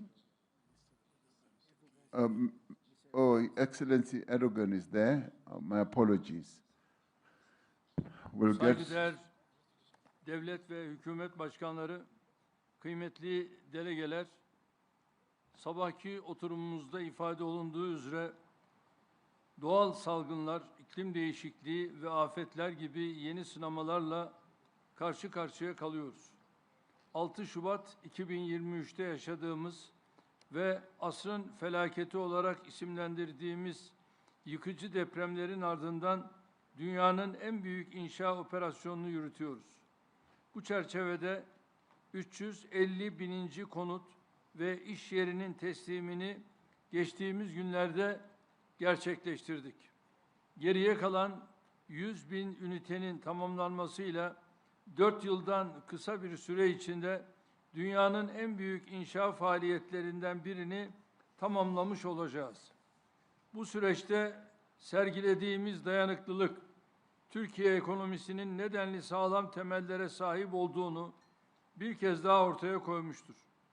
Diğer yandan iklim krizinin menfi etkilerinin en yoğun hissedildiği ülkeler arasındayız. 2025 yılında karşı karşıya kaldığımız zirai don ve ardından şiddetli kuraklık hem gıda fiyatlarında hem de enerji arzında büyük baskılar doğurdu. Yaşadığımız her acı tecrübe iklim değişikliğiyle mücadeleye, sürdürülebilir kalkınmaya, gıda, su güvenliğini güçlendirmeye önem vermemiz gerektiğini gösteriyor. Geçtiğimiz aylarda kabul edilen iklim kanunumuz 2053 yılında net sıfır emisyona ulaşma ve yeşil kalkınma hedefimizi gerçekleştirme noktasında önemli bir dönüm noktasını teşkil ediyor. Kanun kapsamında ayrıca temiz teknoloji yatırımlarının artırılması ve tüm sektörler için adil dönüşümün finansman olarak desteklenmesini amaçlıyoruz. 2035 yılına kadar güneş ve rüzgar enerjisi kapasitemizi mevcudun 4 katına çıkarmayı öngörüyoruz. Şimdiden bu yıl itibariyle toplam kurulu güç içerisinde yenilenebilir enerjinin payını %60'ın üzerine çıkarmış durumdayız. Ayrıca Birleşmiş Milletler'in desteğiyle küresel bir çevre hareketine dönen sıfır atık projesiyle birlikte çevresel konularda çalışmalarımızı güçlendiriyoruz. Bu düşüncelerle Birleşmiş Milletler İklim Değişikliği Çerçeve Sözleşmesi 31. Taraflar Konferansı'nı önümüzdeki sene Kasım ayında Türkiye'de düzenlemeyi planlıyoruz. Son dönemde çok taraflılığın kaybettiği zemin dikkate alındığında bu hususta Avustralya ile sağladığımız mutabakatı çok daha anlamlı buluyorum. Ayrıca Güney Afrika Dönem Başkanlığı'nın gıda güvenliği konusundaki çalışmalarını takdirle karşılıyoruz. G20 olarak gıda güvenliğini tesis etme noktasındaki çabalarımızı önümüzdeki dönemde artırmamızın çok isabetli olacağına gönülden inanıyorum. Tabii tüm bu gayretlerin ekonomik maliyeti çok yüksektir. Bilhassa gelişmekte olan ülkelerin ihtiyaçlarına cevap verecek bir finansman sisteminin hayata geçirilmesi gerektiğine inanıyorum. Değerli dostlarım, Amerikan Başkanı Sayın Trump'ın girişimleri ve önde gelen bölge ülkelerinin katkılarıyla Gazze'de sağlanan ateşkesin devamı sadece Filistin halkı için değil, tüm dünyanın huzuru için azami önemdedir. Birleşmiş Milletler verilerine göre İsrail'in Gazze'de yol açtığı yıkım, Filistin'in kalkınma çabalarını asgari 70 yıl geriye götürmüştür. Gazze'de maalesef sadece üst yapının değil, çevrenin de yıkımına şahit olduk. 70 bini aşkın çocuk, kadın ve masum yetişkinin kaybının ise ne telafisi ne de gelecek nesillerin dimağında açtığı yaranın silinmesi mümkündür. Gelinen aşamada Gazze'de hem insani yardım faaliyetlerinin hızlandırılması hem de yeniden inşa faaliyetlerine gecikmeksizin başlanması esas olmalıdır. Birleşmiş Milletler kuruluşlarının Gazze'de insani yardımların koordinasyonundaki rolünü vazgeçilmez görüyoruz. Öte yandan kış şartlarıyla birlikte bilhassa barınma sorununun giderilmesinde zemin aleyhimize işliyor. Biz sahadaki ateşkesin sürmesine ve Gazze'nin yeniden inşasına katkı sunmaya şimdiye kadar olduğu üzere Filistin halkının yanında durmaya kararlıyız, hazırız. Kalıcı barışın yegane yolu olan iki devletli çözüm için uluslararası toplum olarak çabalarımızı sürdürmemiz gerektiğini bir kez daha vurguluyor. Bu düşüncelerle sizleri saygıyla selamlıyorum. Thank you. Thank you, President Erdogan. My apologies for ignoring you the first time. Now I ask the Prime Minister of the Republic of India, His Excellency Mr. Narendra Modi.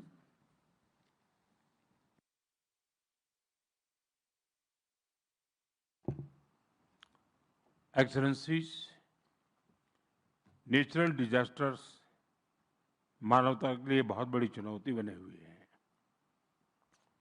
इस वर्ष भी प्राकृतिक आपदाओं ने दुनिया की बहुत बड़ी आबादी को प्रभावित किया है।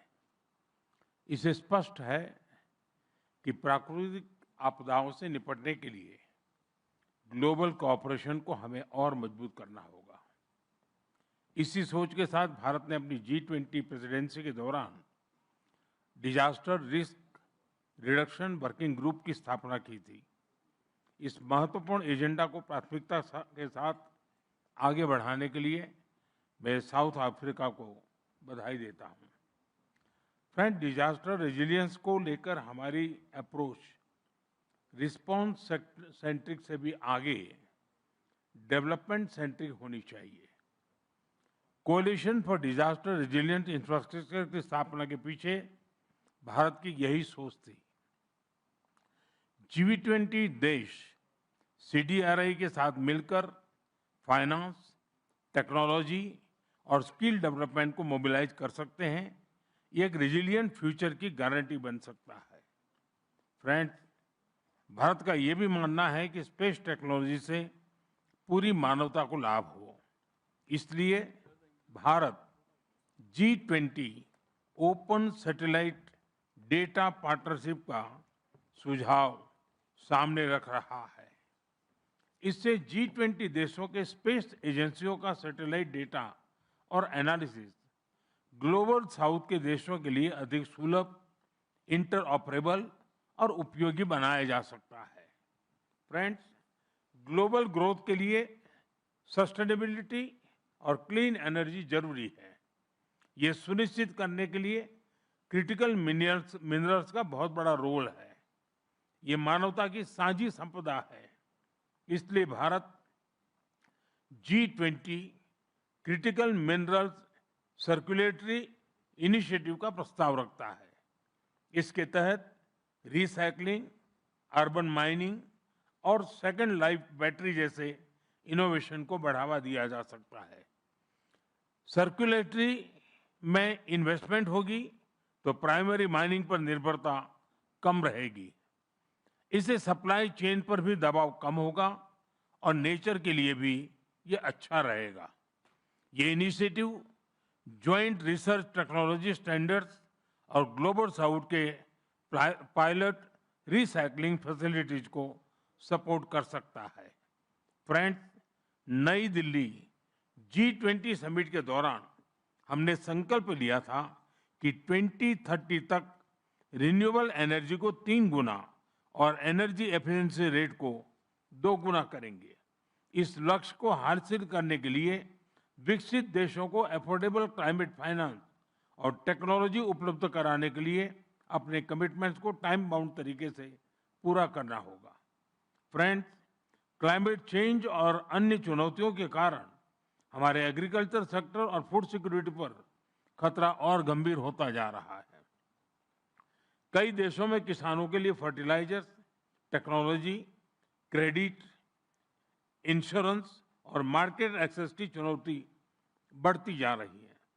भारत अपने स्तर पर इन चुनौतियों से निपटने का प्रयास कर रहा है।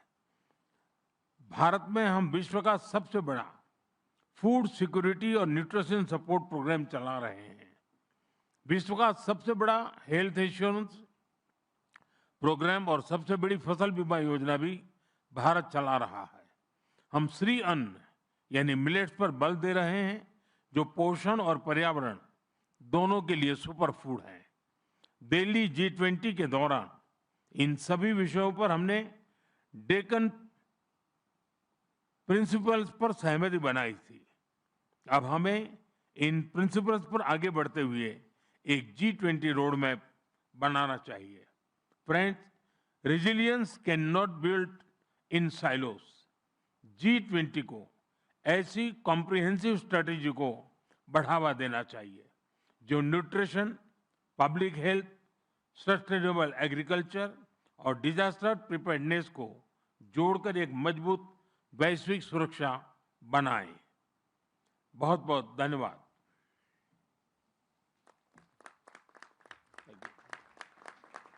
Thank you. I now ask Mr. Masanao Ozaki from the Republic of Japan to speak on behalf of the Prime Minister. Thank you, Chairman. 日本は課題先進国としての知見や経験を生かし、これまで災害、感染症、気候変動といった地球規模課題の解決に向け、各国の要望に基づいた取り組みを有言実行で実施してまいりました。第一に防災について、世界各地では自然災害が激甚化頻発化しており、持続的で強靭な社会の構築には災害対策が待ったなしであります。災害リスクの理解、防災投資、対応、とりわけ災害リスク削減のためのインフラ強靭化が重要であります。自然災害の多い日本は、世界一の防災大国を目指しています。日本はその知恵と技術を共有し、仙台防災枠組みの実施など、国際協力を主導してきました。アフリカやアジアでは、テクノロジーも活用し、干ばつ対策、サイクロンシェルター整備、気象予報にかかる能力構築支援といったハード・ソフト両面の協力を行っています。また、自然災害は被災国、特に低所得国や島諸国の財政にも悪影響を及ぼし、迅速な復旧を妨げるため、日本は各地の災害リスクファイナンスの整備支援も主導しています。第2に、気候変動について、世界の気温上昇を工業化以前から 1.5 度以内に抑えるには、先進国のみならず、主要排出国をはじめ、国際社会が団結して取り組むことが必要であります。日本は引き続き、国内外の気候変動対策に取り組んでいきます。第3に、海洋の環境問題について、日本は G20 大阪サミットで、大阪ブルーオーシャンビジョンを提唱し、各国のプラスチック汚染対策を支援しています。プラスチック条約について、日本は多くの国が参加する実効的な条約の早期策定に向け、関係国の橋渡しを行っていきます。第4に、国際保険について、ワクチン支援を含む新型コロナ対応は、G20 との効果的な協力の代表例であります。国際保険は、国際社会全体の経済、社会、安全保障上の重要な課題であり、日本はユニバーサルヘルスカバレッジの達成に向け、来月には UHC ハイレベルフォーラムを東京で開催し、世界銀行、WHO のナレッジハブでの人材育成を含め、国際保険を力強く推進します。第5に、エネルギー移行について、安価で安定的なエネルギー供給やエネルギー安全保障の確保は極めて重要です。日本はアジアゼロエミッション共同体、AZEC など、脱炭素化、経済成長、エネルギー安全保障を同時に実現し、多様な道筋の下でネットゼロを目指す取り組みを力強く推進していきます。最後に食料安全保障について、強靭で持続可能な農業・食料システムを構築するために、日本は各地域の実情に応じた生産力の強化に向けた支援を行ってまいります。日本は引き続き、各国と知見と経験を共有し、相手国の主体性を尊重した実用的な支援を行ってまいります。ご清聴ありがとうございました。Thank you. Thank you. I'd now like to call His Excellency Mr. Gibrian Raka Buming Raka, the Vice President of Indonesia.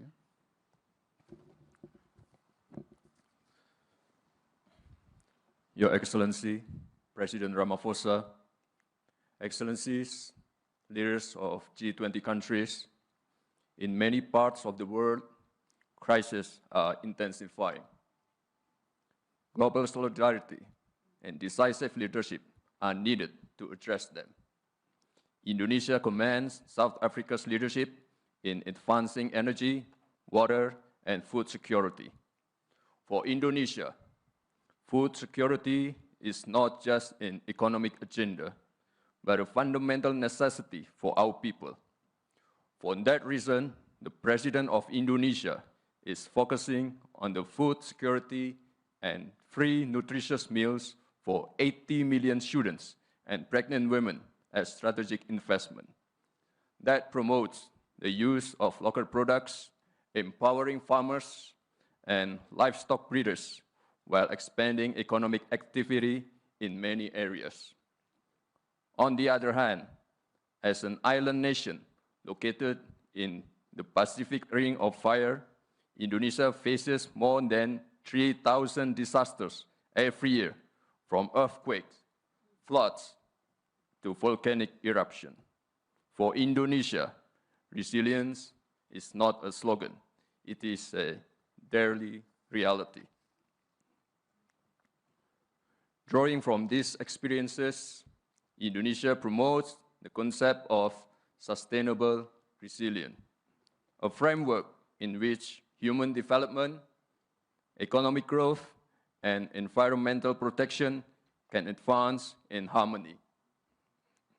Excellencies, today's disasters are not only natural, many are the results of human action.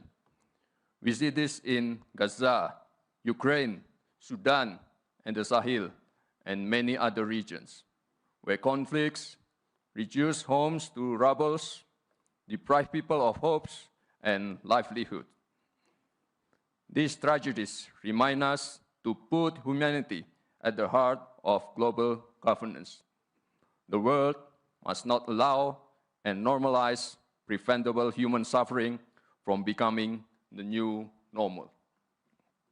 As a forum representing 85% of the world's GDP, the G20 carries a moral duty to lead by example, ensuring that growth and resilience become two sides of the same coin, driving hope, prosperity, and justice for all.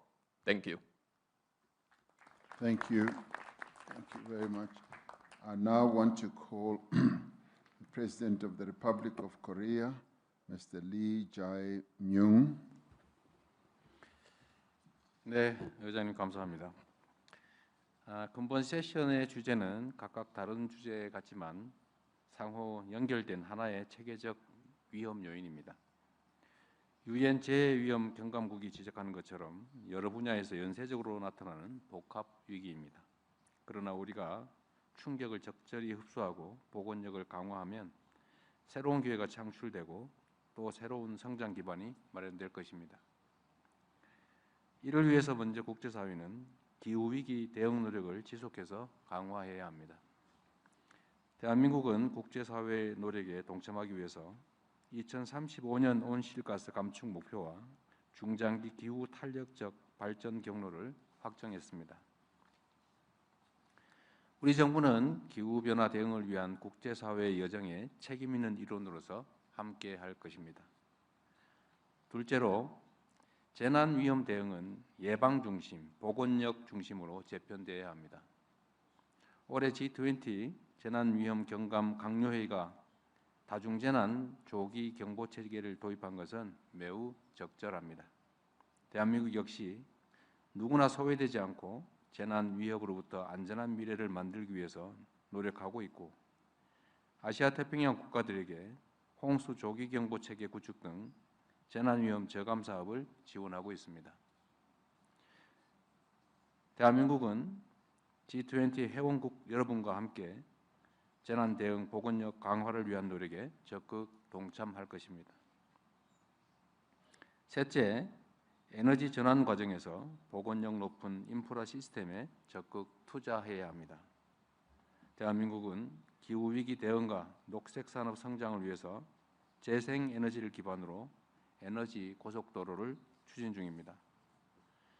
해상풍력 클러스터와 분산형 전력망 구축을 확대하고 국민 모두에게 혜택을 주는 햇빛소득, 바람소득 공유 모델도 확산시켜 나가고 있습니다.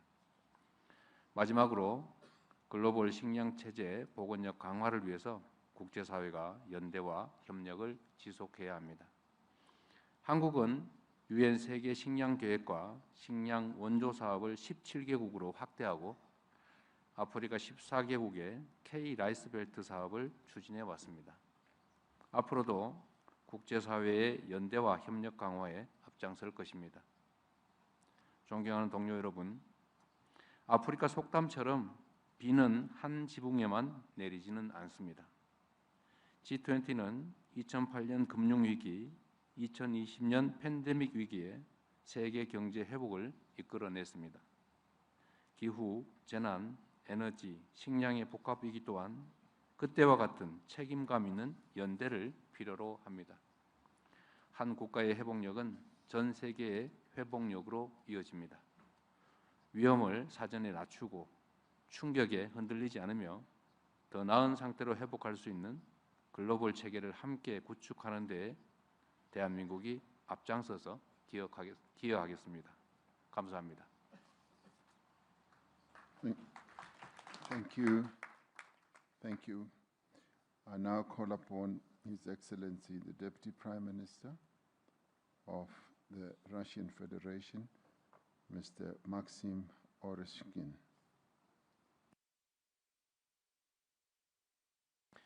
Thank you, President Ramaphosa. I will start with reminding a personal story of Bill Gates, the renowned Microsoft co-founder. He was an early and outspoken advocate for the urgency of climate change, investing billions in clean energy solutions. Recently, he softened his stance, emphasizing human welfare and balanced policy over alarmist views, where funding for health and development plays the leading role. It happens sometimes that the positions of key figures can change, and the country policy also can change amid evolving conditions and priorities. However, tactics should not dominate the strategy. We stand for long-term and balanced development, aiming at sustainable progress that benefits all equitably. Global climate policy should be reasonable, not dogmatized. It should be focused on ensuring access to technologies and finance. It should also be cost-effective. Energy transitions should be both clean and affordable.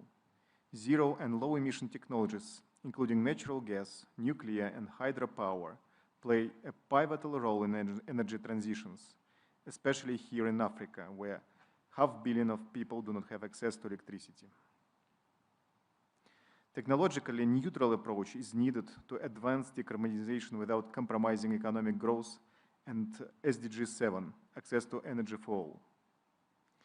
CO2 removal solutions, natural sinks, are not less effective than mitigation, while most affordable and also scalable.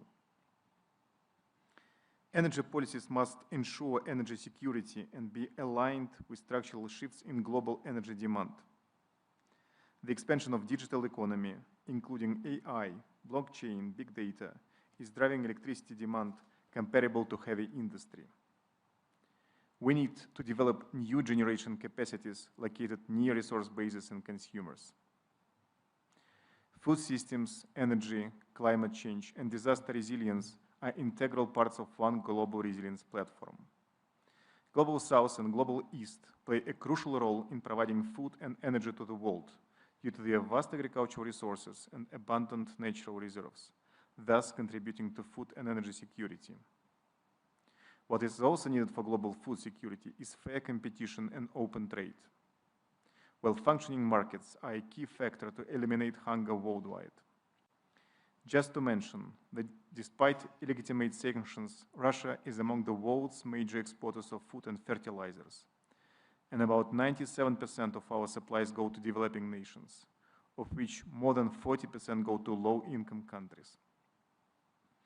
Even amidst the background of sanctions that indirectly affect even food supplies, Russia fulfills its mission of contributing to global food security.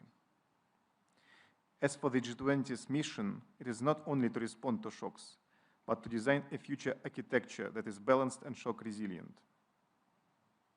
So, global resilience today must go beyond crisis response. It also has to be platform-based. Climate change, disaster risk reduction, and energy transitions are intertwined and should be addressed collectively. Thank you. Thank you. Thank you. Thank you indeed. I now wish to call upon Minister of Foreign Affairs of Argentina, Pablo Quirno Magrain.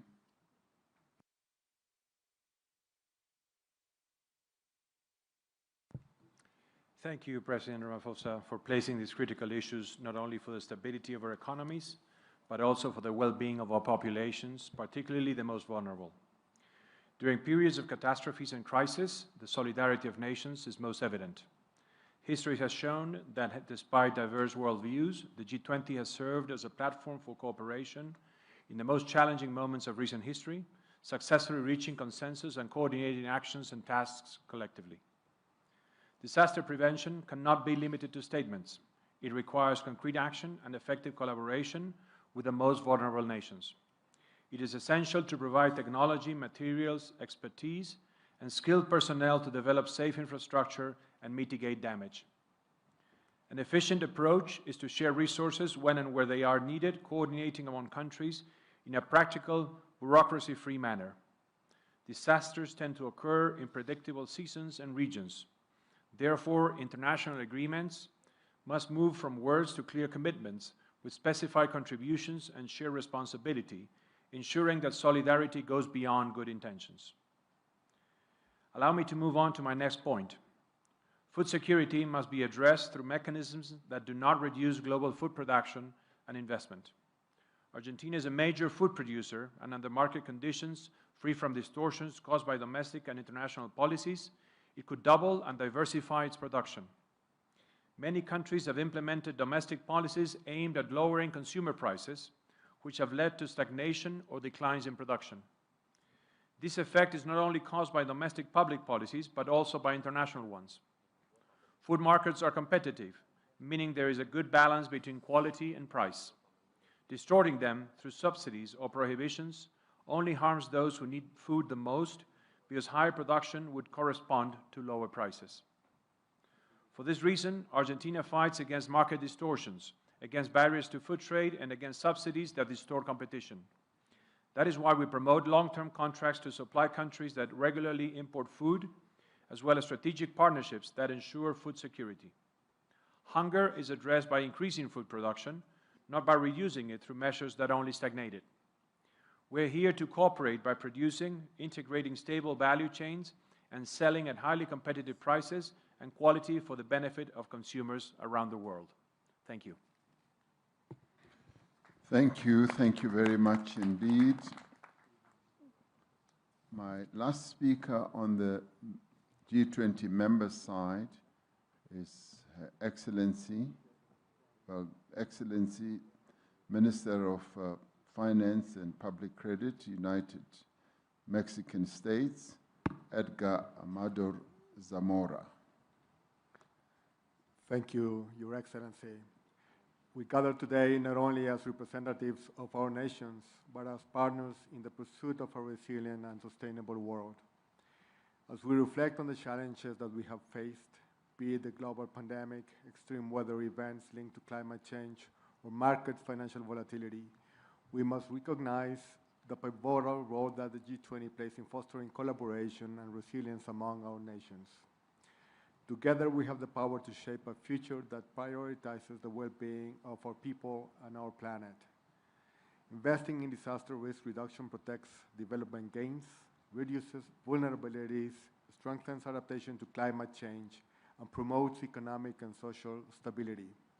Disaster risk reduction is at the heart of development, advancing the 2030 agenda and safeguarding its achievements. Mexico welcomes South Africa's leadership and vision in this area so that the G20 can contribute significantly to positioning resilience as a global public good and as an indispensable condition for sustainable development. The G20 provides a forum for dialogue that highlights the importance of integrating disaster risk reduction into development planning, public investment, and international cooperation. Discussion within the group reflects a growing consensus. There will be no sustainable development or effective adaptation to climate change without proper management of present and future risks. Mexico particularly values the G20's promotion of common approaches on issues such as early warning systems, resilient infrastructure, and resilient financing. Those efforts contribute to strengthening the global coherence that must be fostered among the development, climate, and risk agendas. Following the recent COP30 in Belém do Pará, Brazil, the G20 had the opportunity to reaffirm its collective commitment at the highest political level to the goals of the Paris Agreement and to strengthen a more ambitious and equitable global response to the climate crisis. The G20 must send a message of unity and ambition, reaffirming the group's leadership in achieving a fair and sustainable global transition that leaves no one behind. Mexico has consistently played an active and constructive role in international climate negotiations, working to build bridges, promote consensus, and uphold key principles such as equity, intergenerational justice, and the centrality of human rights in climate action. The just energy transition is not merely a goal, it is a moral imperative that requires our collective commitment and action. The Mexican people have faced prolonged droughts, intensified hurricanes, disrupted rains, and biodiversity losses. Through our updated nationally determined contribution, Mexico will strengthen its renewable energy and sustainable transport goals, expand nature-based solutions such as the restoration of forests, mangroves, and coastal systems, prioritize community-centered adaptation, and include security as an across-the-board issue linked to climate action. We believe that a just energy transition should encompass the following 4 key principles: inclusion, job creation and skills development, investment in clean technologies, and support for communities. To advance towards sustainable and resilient food system, Mexico has implemented technical support actions through farmer field schools to increase production with an agroecological approach. We also established new seed banks dedicated to the preservation of traditional food systems, which contributed to the selection, conservation, and safeguarding of native corn varieties. Finally, the efficient use of water in food production is a strategic issue. Therefore, we implemented the National Irrigation Technology Program, which includes training and technological assistance to producers to recover volumes for other uses. I thank you.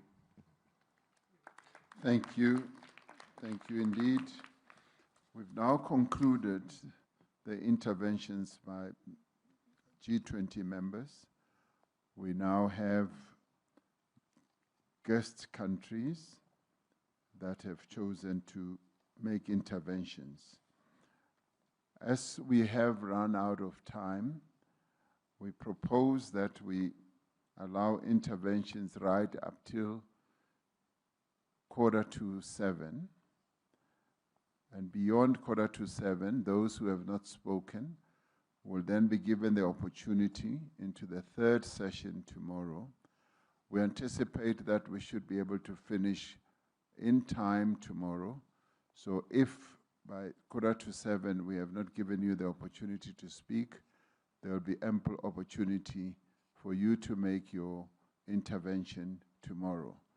We say this as we have some 500 guests who are coming in for the dinner, which we are all invited to, and we should not keep them waiting too long. But besides, we've been at this since 10 o'clock this morning, if not earlier, and I am told that it's always best to get time to rest and to have something to eat. This I get from my wife, who is a doctor, and I am a doctor by marriage. So this is the advice that I have received through my marriage. So I now want to call upon Dr. Netumbo Nandi Ndaitwah, and the guest country speakers have 3 minutes each. Thank you. To address disaster risk, the African continent has renewed commitment by adopting the Windhoek Declaration on advancing the program of action for the implementation of this DI framework for disaster risk reduction 2025-2030.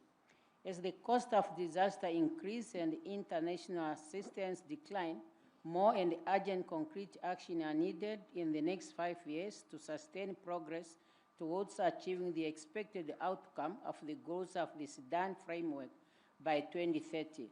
Our work on disaster risk reduction, climate change, and food security must be transformative. It also requires partnership built on accessible finance and fair technology transfer. Namibia is undertaking broad measures to transform our food system and reduce our dependence on import.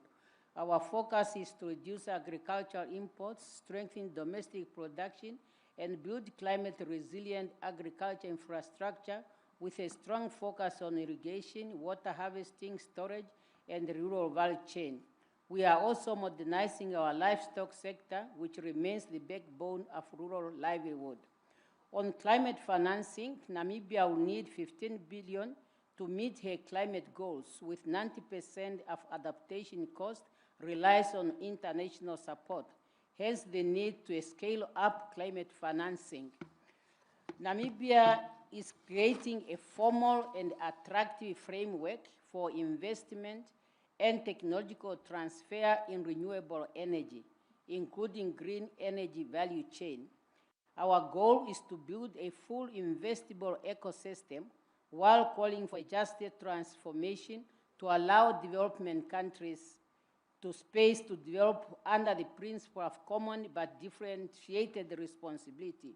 We therefore urge the G20 to view Namibia as a vital strategic investment partner ready to work on our shared decarbonization. Finally, Your Excellency, as a country which is highly impacted by climate change due to our geographical location, Namibia is bidding to host one of the 2 African regional hubs for the Green Climate Fund, and we will appreciate your support. Thank you, Your Excellencies. Thank you, President Nandin Ndaitwah.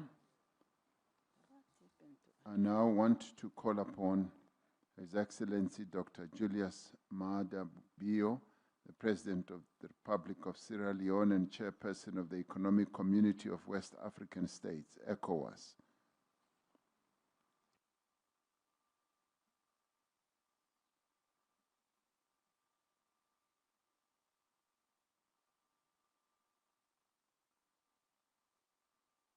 In his current absence, due to, I'm sure, bilaterals, I'd now like to call His Excellency, the Taoiseach of Ireland, Mr. Michael Martin. Thank you very much indeed, President. And again, thank you and South Africa for bringing the G20's focus onto global resilience. And as has been said by other speakers, disasters are increasing in frequency and volatility, heightened by climate change and conflict, and strong multilateral commitments are needed and are more important than ever. Ireland welcomes the Ministerial Declaration on Disaster Risk Reduction and the overarching approach to identifying, reducing and managing risks before they lead to disasters. On climate, some of us recently returned from COP30 in Brazil, and I was concerned that the spirit of common purpose is weakening. We have made some progress, but we now need to act with unity and with much more urgency. And indeed, the discussions there are proving difficult as we speak to achieve consensus. International climate finance is a priority for Ireland, and we are on track to deliver our COP26 pledge of at least 225 million per year to developing countries by 2025. We will achieve that this year. Our focus is on the poorest and most vulnerable, especially those living in least developed countries and small island developing states, fragile states and communities. Adaptation is perhaps something we haven't given enough attention to. It is central and equally adequate and accessible climate finance is key to countries' adaptation endeavours, and we need to improve that access. In the European Union, as Antonio has said, our sights are on reducing collective emissions by 90% by 2040. In Ireland now, emissions are now lower than at any point since 1990, despite our population growing by 50% over that time period and having successive economic growth as well. On just energy transitions, Ireland is committed to ensure that no one is left behind. We are seeking to, again, as others have said, maximise employment opportunities, support persons and communities who may be negatively affected, and some will as we action a climate-neutral society by 2050. On food systems, the world is significantly behind on achieving Sustainable Development Goal 2. Transformation must be at the heart of our work to reinvigorate the 2030 agenda. Our collective commitments will be extremely important in the context of growing instability and economic and environmental crises. Ireland focuses on gender equality, climate action, and fragility through a range of partners, including the Food and Agriculture Organization, the World Food Programme, and the International Fund for Agricultural Development. Women's economic empowerment in the agri-food sector, improving access to finance, expansion of climate-resilient agriculture practices, and policy engagement are all critical channels for achieving gender equality. Ireland has provided funding to the African Union for the implementation of the new Comprehensive African Agriculture Development Programme. In Africa and beyond, Ireland remains committed to supporting inclusive, climate-resilient, healthy and nutritious food systems and to contributing to all of the Sustainable Development Goals. These efforts and the efforts of the G20 are integral to building a more resilient world. Thank you very much, President. Thank you. Thank you, Taoiseach Martin. I now ask His Excellency Mr. Sifi Grieb, the Prime Minister of the People's Democratic Republic of Algeria.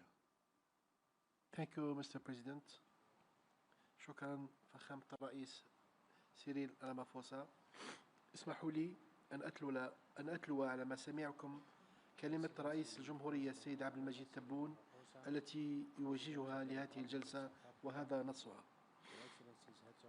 تعتبر الجزائر إحدى الدول الأكثر عرضة للآثار السلبية لتغير المناخ، حيث شهدت في الآونة الأخيرة تزايدا غير مسبوق للعديد من الظواهر التي تتسبب في خسائر بشرية ومادية جسيمة، فضلا عن التأثير على النظم البيئية المختلفة. واستجابة لهذا الواقع، وضعت بلادي ترسانة قانونية ومؤسساتية للحماية من المخاطر الكبرى وتسيير الكوارث، بهدف تدعيم المنشآت التحتية وتعزيز القدرات التقنية والتكنولوجية، وإقامة وتحسين أنظمة الإنذار المبكر، فضلا عن تعبئة موارد مالية معتبرة للتكفل بالمتضررين. وعلى الصعيد الإقليمي والقاري، بادرت الجزائر بإنشاء آلية إفريقية للوقاية من أخطار الكوارث، كما تحتضن المركز العربي للوقاية من أخطار الزلازل والكوارث الطبيعية الأخرى، في مساهمة منها لتعزيز العمل المشترك في هذا المجال.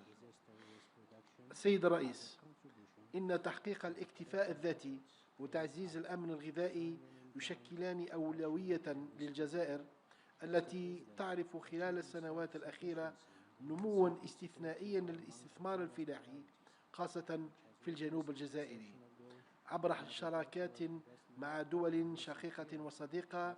ومن هذا المنطلق ندعو دول المجموعة العشرين إلى عقد شراكات مع الدول الإفريقية لتطوير الإنتاج الفلاحي والحيواني والحد من ظاهرة الجوع والأزمات الغذائية. السيد الرئيس، تواجه القارة الإفريقية تحديات معتبرة بخصوص الانتقال الطاقوي، إذ أنها تأوي 18% من سكان العالم، بينما تسجل أقل من 6% من الاستهلاك الطاقوي العالمي، في حين لا تتجاوز نسبة الربط بالكهرباء 45%.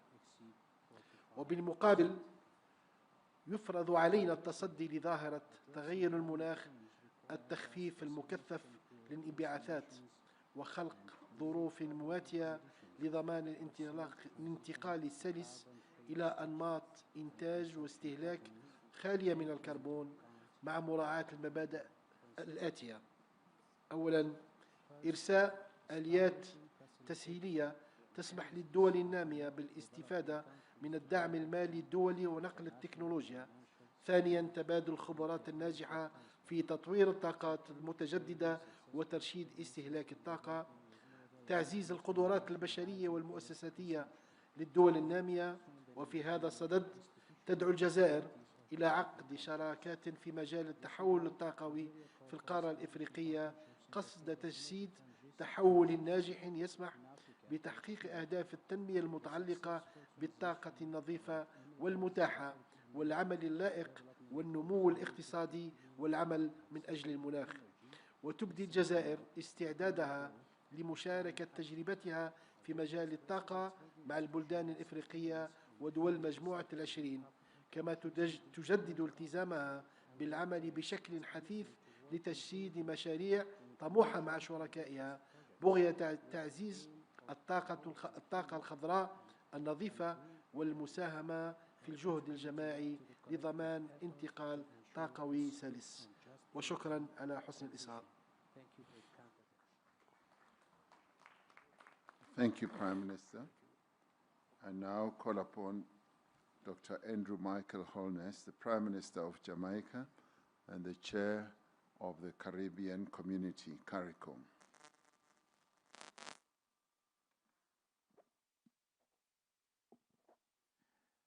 Thank you, President. In the first session, I mentioned the recent passage of Hurricane Melissa, one of the most powerful hurricanes recorded in the Atlantic. The true economic impact will take months to fully quantify. However, preliminary estimates already indicate catastrophic losses. Prime Minister Carney pointed out that it is estimated that we have lost, in terms of physical damage, approximately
Thank you very much, Prime Minister. Once again, our condolences and our support to the people of Jamaica and the terrible disaster that befell them. And we will forever be holding you in our thoughts and continuing to give support. I now call upon His Excellency Dr. Mustafa Medboli, the Prime Minister of the Arab Republic of Egypt. Thank you, President Ramaphosa, and let me start by saying that the world is being confronted with multiple critical and interlinked crises that threaten decades of progress towards the SDGs. Today, global challenges ranging from geopolitical tensions, climate change, and food insecurity to water scarcity, soaring debt levels, demand urgent and coordinated multilateral action guided by the principles of solidarity, cooperation, and shared responsibility. The G20 could play a leading role in advancing the response to the above-mentioned crisis.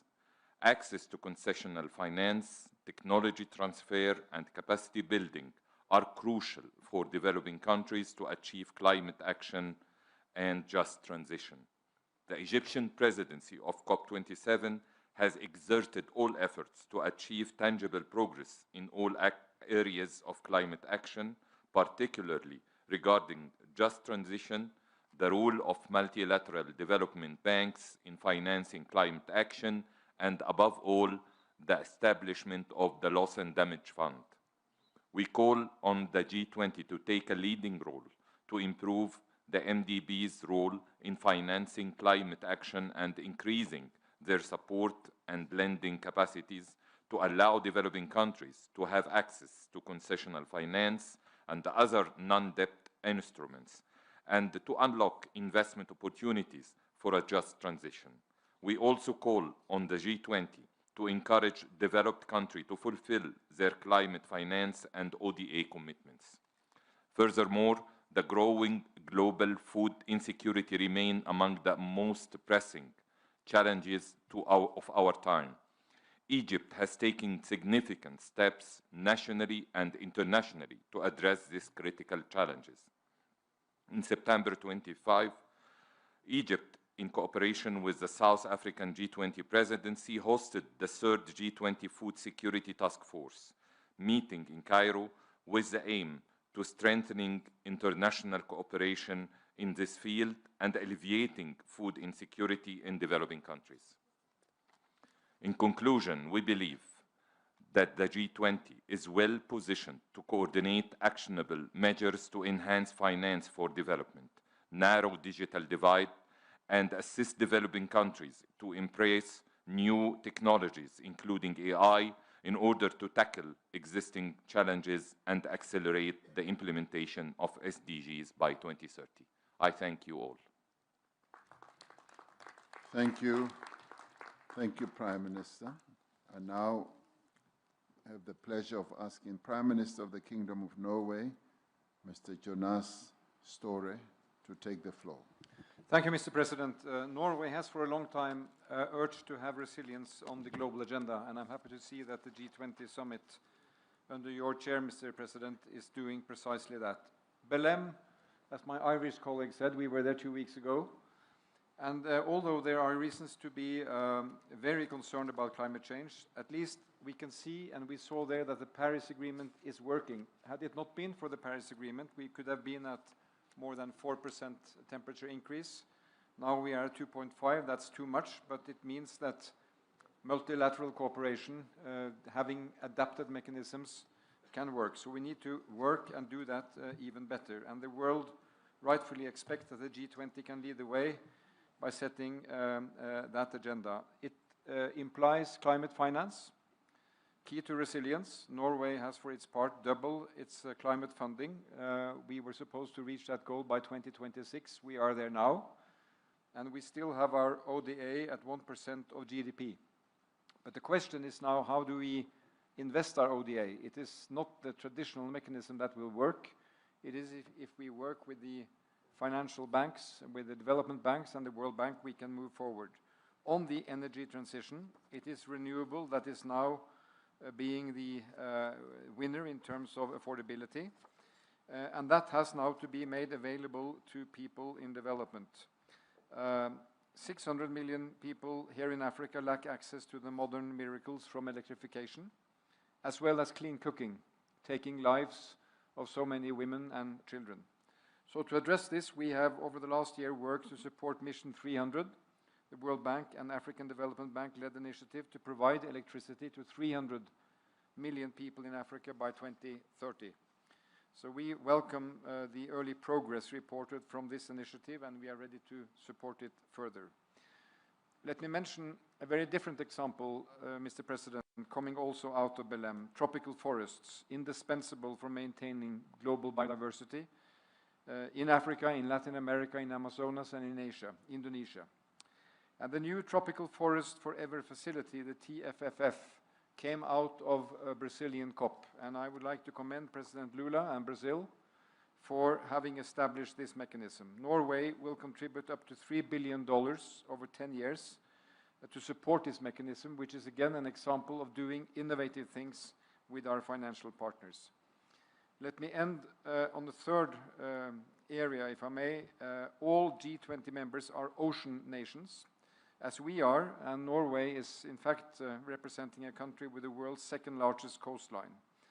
The ocean offers many solutions to many issues on our G20 agenda, as long as the ocean is managed sustainably. As I work together with partners in the International Ocean Panel that I'm chairing with the President of Palau. And I'm happy to see that we have reference to that in the communiqué from this summit. We welcome the results of the third UN Ocean Conference in Nice, hosted by President Macron, the entry into the force of the BBNJ agreement, and the WTO agreement on fishery subsidies. So in closing, I would like to congratulate you, Mr. President, for also putting this theme on the agenda in a very appropriate way. And it will give, I think, impetus to the way we work on resilience around the world. Thank you. Thank you, Prime Minister Store.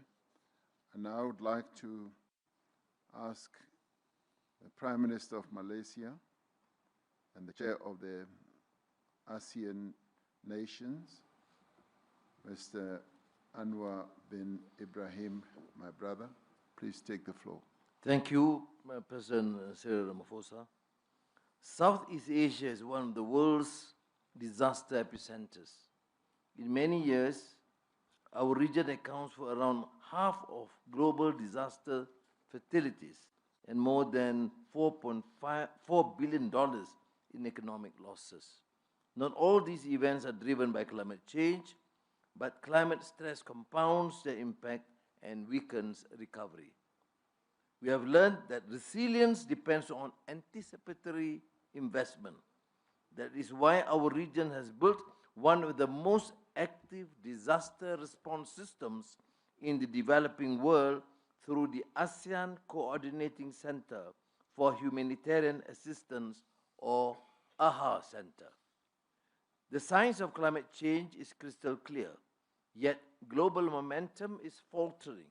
In many societies, including the industrialized world, there is a rising pushback against policies seen to raise prices and threaten jobs. At the same time, energy demand in developing regions is growing faster than clean alternatives can be deployed. The world will continue to use fossil fuels for some time. Pretending otherwise will not help us plan responsibly.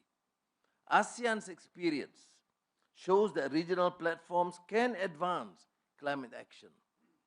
Disaster cooperation and energy connectivity, even when global processes struggle.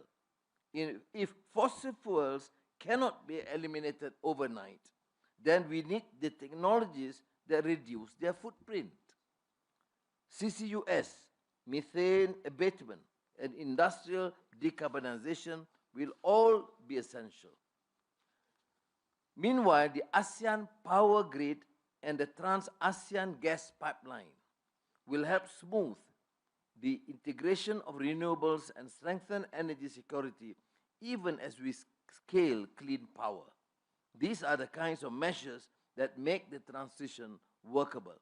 We must accelerate adaptation where impacts already threaten lives and livelihoods, especially in food and water security. We must advance a climate strategy that is ambitious, yet grounded in the realities of our people face.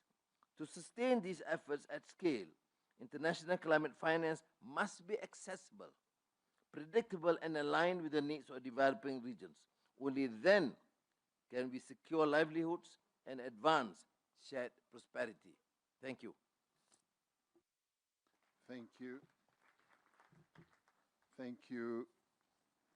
The last to speak on the guest country list is Lee Kinyanjui, Minister for Investment, Trade and Industry from Republic of Kenya, as chairperson of the East African Community.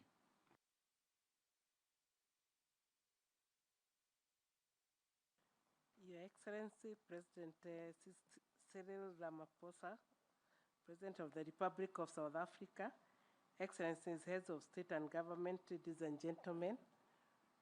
Once again, apologies, Mr. Ali Kenyajui, the Cabinet Secretary, is not allowed, and I am taking his place. I'm the Kenya High Commissioner to the Republic of South Africa. We wish to commend South Africa for ensuring that African priorities are prominently reflected in the summit's agenda, particularly on resilience, sustainability, and equitable development. Excellencies, we recognize G20's efforts to strengthen global disaster risk financing, which remains essential for enabling timely and effective responses to climate-related and natural hazards. We also welcome the G20 focus on expanding inclusive early warning systems and enhancing capacity building in developing regions, which is vital for protecting lives and preserving development gains. Excellencies, the East African community encourages G20 to advance the provision of predictable, adequate, and accessible climate finance with strong attention to adaptation as a pressing priority for vulnerable countries. We underline the importance of honoring existing finance commitments while pursuing innovative and fair mechanisms that align with the needs of developing countries. Excellencies, COMESA is leveraging continental initiatives such as the Mission 300, which targets electricity access for 300 million Africans through its Accelerating Sustainable and Clean Energy Access Transformation Program. Its regional component, the Regional Energy Access Acceleration Platform, provides tailored technical assistance, policy harmonization support, and capacity building to help countries advance scalable and sustainable energy transitions. We emphasize that energy development is inherently regional. Harmonized laws, coordinated regulations, and integrated markets are essential to avoid fragmented progress and to unlock economies of scale in cross-border energy trade and infrastructure development. As we advance sustainable energy transitions, we must ensure they are just and inclusive, fully supporting women, youth, and indigenous communities and workers in carbon-intensive sectors. Excellencies, let me conclude by saying we stand ready to deepen cooperation with all partners, including the G20, to accelerate clean energy access, strengthen regional integration, and build resilient systems that support long-term sustainable development. I thank you. Thank you. Thank you so much. We now move on to international organizations. And if we are economic with time, we could finish in a few minutes before we all retire to dinner and thereafter retire to have an early night. I now start off with the Secretary General of the United Nations, Mr. Antonio Guterres.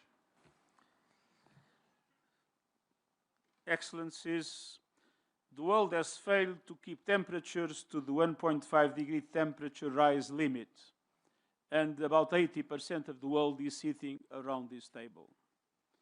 A temporary overshoot of this limit is now inevitable. Reaching the 1.5 degree limit is still possible by the end of the century, and that requires making this overshoot as small, short, and safe as possible. In any case, there will be dire consequences. More and worse heat waves, wildfires, floods, hurricanes, and hunger. Africa will pay a deadly price, despite doing very little to cause the problem. Avoiding more climate chaos means bridging the adaptation gap urgently as an essential element of climate justice. Developed countries must keep their promises, starting by doubling adaptation finance this year, and it is my firm belief that it is possible to triple adaptation finance by 2030 with the contribution of the multilateral development banks, as in COP29 in Baku. We must also safeguard the credibility of the Baku finance goals and capitalize the loss and damage fund, including innovative tools of finance. And in keeping with the ambitions of the United Nations Early Warnings for All initiative, we need to ensure everyone, everywhere, is protected by a life-saving alert system by 2027. We also need investments in resilience and technology to boost and protect food systems in the face of climate shocks and disasters. But all our efforts in adaptation will fall short unless we reach a drastic reduction of emissions in the next decade, going clearly beyond the present NDCs, which still lead to an increase of temperatures well beyond 2 degrees. And we need to supercharge the just transition away from fossil fuels to renewable energy, as described in the consensus of the Dubai in COP. Fortunately, the economics on our side. Last year, 90% of new power capacity came from renewables. Renewables are now the cheapest source of new electricity in nearly every country, and ensuring all countries benefit means providing financing and technology to help developing countries invest in grids, storage, and efficiency. And it means supporting workers and communities affected by the transition through training, protection, and new opportunities. All of these requires massive investment, debt relief, greater access to concessional finance, reform of the global financial system, all to give developing countries representation that reflects the realities of today's global economy. We need the G20 leadership and support as we build the resilient world people and planet require. Thank you. Thank you, Secretary General. Thank you for that input. I now call upon His Excellency, Chairperson of the African Union Commission, Mohammed Ali Yusuf. Thank you very much, Your Excellency. Excellencies, it is a great honor for me to present the African Union Commission remarks for Session 2 on behalf of His Excellency Mohammed Ali Yusuf, Chair of the Commission. Your Excellencies, ladies and gentlemen, for Africa, resilience is not aspiration but our daily reality. We therefore approach this topic with clarity. Resilience must be built on equity, investment, and justice. We applaud the South Africa G20 presidency for highlighting these matters in this G20 tenure. On disaster risk reduction, Africa has established the Africa Multi-Hazard Early Warning and Action System. It is strengthening national DRR strategies. Yet, only 40% of Africans are covered by multi-hazard early warning system, the lowest globally. We welcome, therefore, the G20 high-level voluntary principles for investing in DRR development under the South Africa G20 presidency. This will highlight anticipatory action, resilient infrastructure, and risk-sensitive investment. Our call is to translate these principles into financing aligned with African systems so that every African is protected by 2027 under the G20 Early Warnings for All initiative. In conclusion, Your Excellencies, a resilient world cannot be built without Africa. Our continental framework are ready, our political will is firm. What we require is a G20 partnership grounded in predictable financing, simplified access, and technology transfer, the one that respects Africa's development choices. It is time to move together from commitments to implementation and from principles to delivery. Thank you very much. Thank you so much. I now ask His Excellency Dr. Carlo Monticelli, Governor of the Council of European Development Bank. President Ramaphosa, leaders of the G20.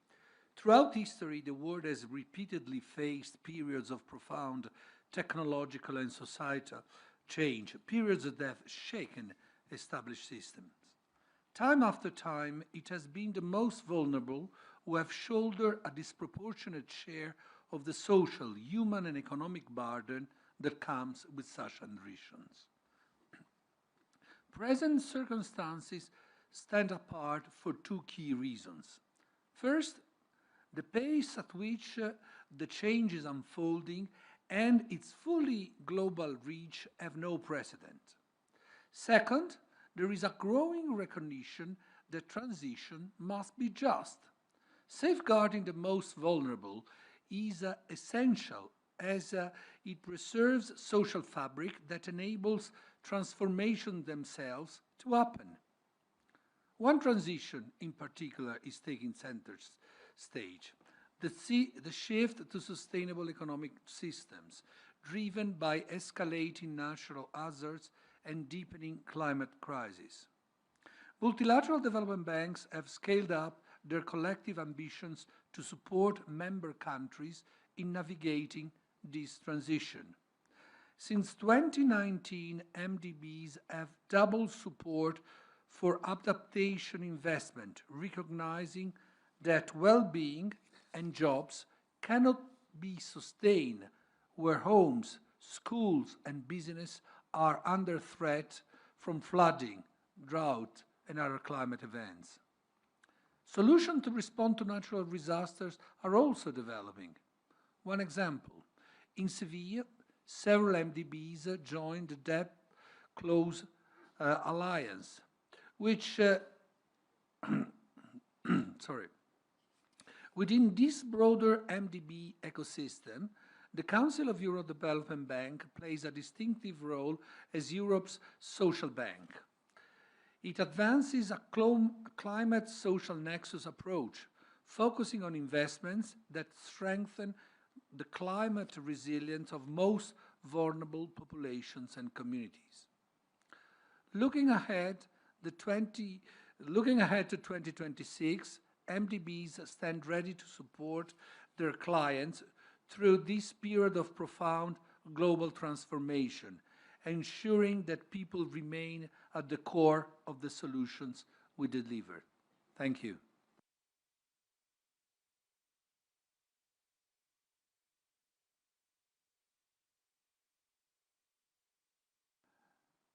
Thank you indeed.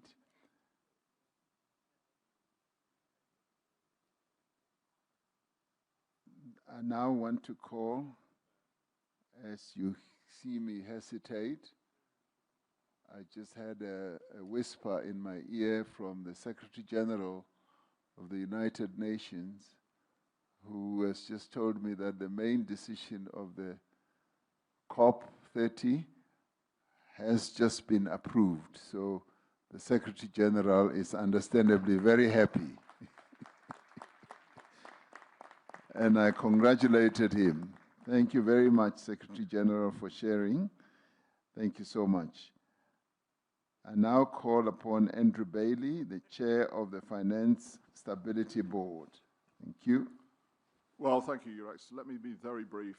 Sustainable growth requires long-term engagement and long-term finance. And in turn, that requires us to understand the risks to that finance over the longer term. Climate change is undoubtedly one such risk. But the answer to that is not to have no or less finance. It's to use finance to support the transition to a sustainable future. The FSB has a role to play in helping the system to assess risks, providing frameworks to do that, and thereby to support sustainable finance. And I can give the assurance that is what we will do. Thank you. That was nice and sweet. Thank you. 45 seconds. Excellent.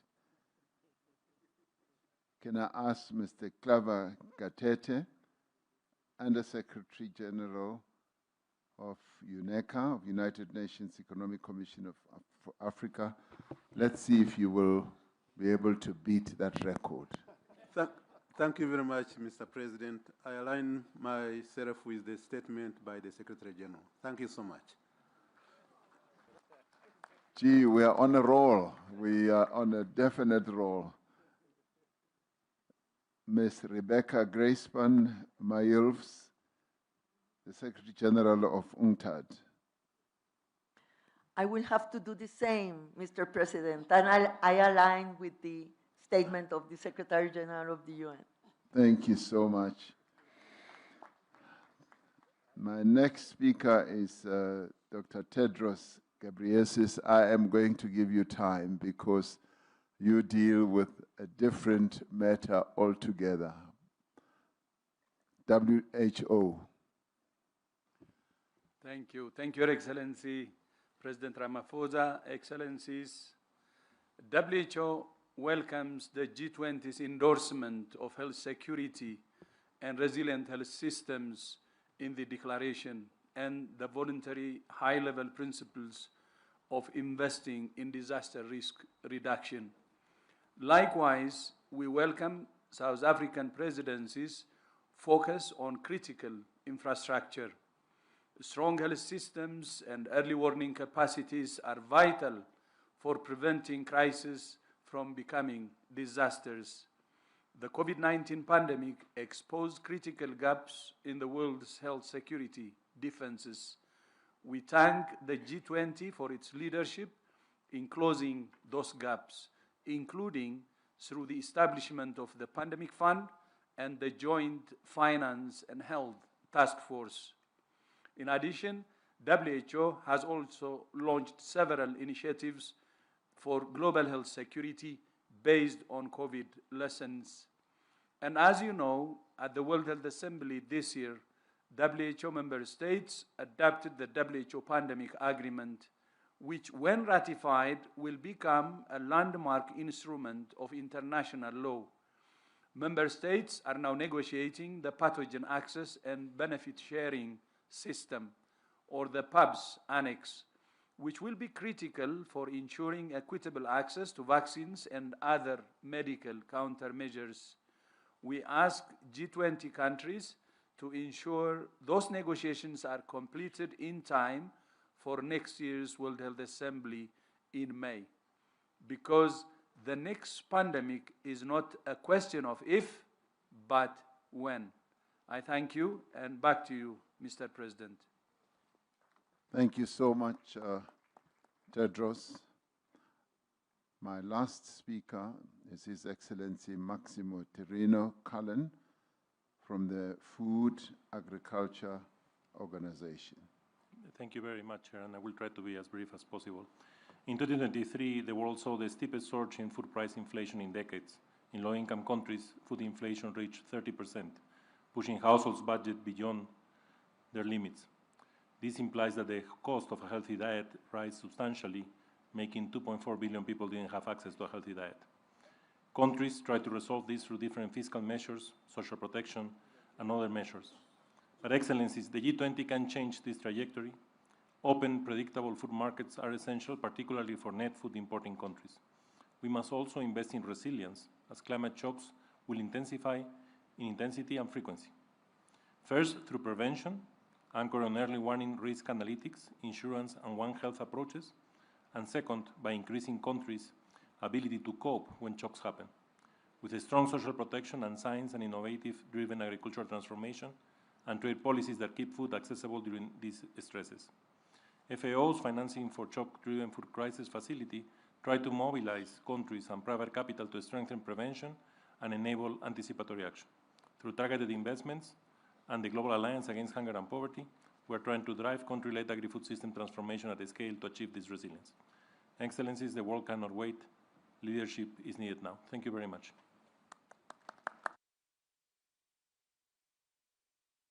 Thank you very much. I'd like to extend my thanks and gratitude to you all. And by way of concluding this, we'd like to say as South Africa, the global community is faced by several formidable and related issues. And a number of them are poverty, unemployment, food insecurity, inequality, environmental degradation, and climate change. The complexity of these challenges does call for enhanced action. Resilience is not merely about recovery after a disaster or crisis. It is about foresight, shared responsibility, and sustainable development. A resilient world can only be achieved through inclusive economic growth, strengthening global partnerships, and reforming international institutions. It means we must be prepared. We must, as a matter of urgency, integrate disaster risk reduction into macroeconomic policies, climate financing, and sustainable infrastructure development. We must also ensure that vulnerable countries and communities have equitable access to technologies, to finance, and the capacity to anticipate and withstand future shocks. As we look ahead, South Africa believes that our collective efforts should focus on three imperatives. Firstly, we must strengthen global early warning systems. For many countries, this means scaling up of investments in data, in technology, and capacity to reach the most vulnerable communities that may be exposed to danger. Second, we must mobilize innovative finance for resilience. The G20 should champion accessible, practicable, and equitable disaster risk financing instruments. We need to pool risk, mobilize anticipatory funding, and forge public-private partnerships. And thirdly, we must mainstream disaster risk reduction into all sectors of economic planning, from energy and infrastructure to agriculture and urban development as well. Sustainable, balanced, and inclusive growth requires that we must take measures to address the severe imbalance in vulnerability to the increasing effects of climate change. Now, those countries most affected by severe weather events are often those that bear the least responsibility for climate change. This threatens to further deepen inequality between and within countries. Developing economies need resources and technical partnerships for effective adaptation. We need to make good on our commitments to fund loss and damage caused by climate change. And as 2025 marks the 10th anniversary of the Paris Agreement, we recognize its historic contribution to fostering universal climate action. And yet, global temperatures continue to climb. We have no choice but to fully effectively implement what we agreed to implement, and its temperature goal. In doing so, We must hold fast to the principle of common but differentiated responsibilities and respective capabilities. Just transition pathways are key enablers for climate action.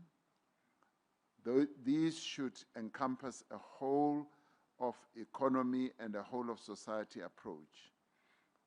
In the face of persistent hunger and escalating climate pressures, we face a sobering reality. According to the Food and Agricultural Organization, as many as 700 million people are experiencing hunger worldwide. Excessive food price volatility continues to undermine purchasing power, especially for low-income communities. But we must applaud the G20 for continuously keeping food security at the center of the developmental agenda. South Africa made food security one of the priorities of its G20 presidency, building on the excellent work of previous presidencies, including the Global Alliance Against Hunger and Poverty established under the Brazilian presidency. Platforms such as Agriculture Working Group, Meeting of Agricultural Chief Scientists, and the Food Security Task Force have delivered outcomes that underscore what we believe is the importance of building inclusive, diverse, and resilient, sustainable food systems. Since it was formed at a time of crisis, the G20 and the world has had to confront several crises. Unless we act now to build resilience and sustainability, the crises we face tomorrow will be more devastating, more damaging, and more lasting, as we have already heard from a number of speakers who stood to speak here. Now, that concludes our day today, and I think the day has gone extremely well, and we finished more or less on time. We left with one session, which is tomorrow, the third session, which is really a short session, just a half-day session. We now have an opportunity to have dinner together and to relax and to let our hair down. Those who have long hair and me, let my hair up so that we are able to mix and amongst each other and get to know each other rather well. We will now get an announcement of where we should go, and thereafter, that will be the end of the evening. We expect that this will just take 2 hours, and by 9 p.m. we should all be departing for the various places where we are going to rest. So thank you very much. Let's give ourselves a round of applause for the wonderful day we have spent. Excellencies, ladies and gentlemen, we invite the heads of state and government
soit qu'elles aient pu être partagées ou pas,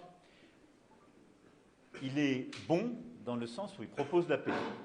Et il reconnaît des éléments importants sur des questions de souveraineté, de garantie de sécurité et autres. Mais c'est une base d'un travail qui doit se reprendre, comme on l'avait d'ailleurs fait l'été dernier. Parce que ce plan aujourd'hui, d'abord, n'a pas été négocié avec les Européens. Or, il stipule pour les Européens beaucoup de choses. Les actifs gelés sont détenus par les Européens. L'intégration européenne de l'Ukraine, c'est dans la main des Européens. Savoir ce que fait l'OTAN, c'est dans la main des membres de l'OTAN. Donc, il y a beaucoup de choses qui ne peuvent pas simplement être une proposition américaine, qui suppose une concertation plus large. Donc, je pense qu'il faut d'abord dire, nous voulons tous la paix, et on est cohérent. On veut que cette paix soit robuste et durable. Donc, pour ça, il faut des éléments qu'on a déjà posés à plusieurs reprises. Et donc, c'est pourquoi, dès demain matin, les négociateurs américains arriveront à Genève, l'équipe de négociation ukrainienne s'y rendra, et l'équipe de négociation de l'Union européenne, de l'Allemagne, du Royaume-Uni et de la France s'y rendront pour pouvoir remettre autour de la table de la substance et réconcilier toutes ces vues. Mais je pense que toute initiative qui va vers la paix est bonne. Maintenant, nous savons à quelles conditions cette paix est acceptable. Il faut qu'elle prenne en compte les éléments qui permettent une paix juste et durable pour les Ukrainiens et qui prennent en compte les éléments de sécurité pour tous les Européens. En quoi ce plan il serait inacceptable? Je ne vais pas pré-négocier pour ce que font nos Sherpas, mais on voit bien qu'il y a des...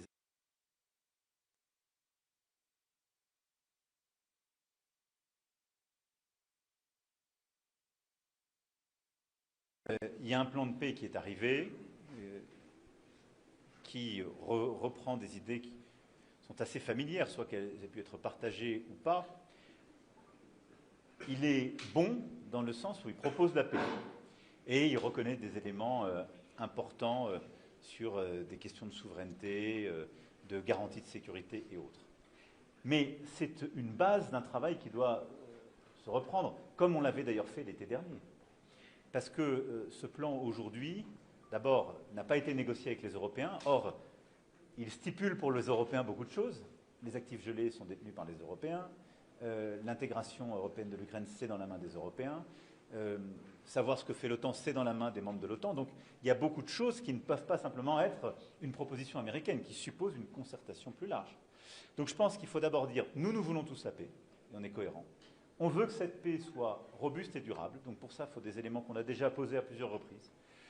Et donc, c'est pourquoi, dès demain matin, les négociateurs américains arriveront à Genève, l'équipe de négociation ukrainienne s'y rendra, et l'équipe de négociation de l'Union européenne, de l'Allemagne, du Royaume-Uni et de la France s'y rendront pour pouvoir remettre autour de la table de la substance et réconcilier toutes ces vues. Mais je pense que toute initiative qui va vers la paix est bonne.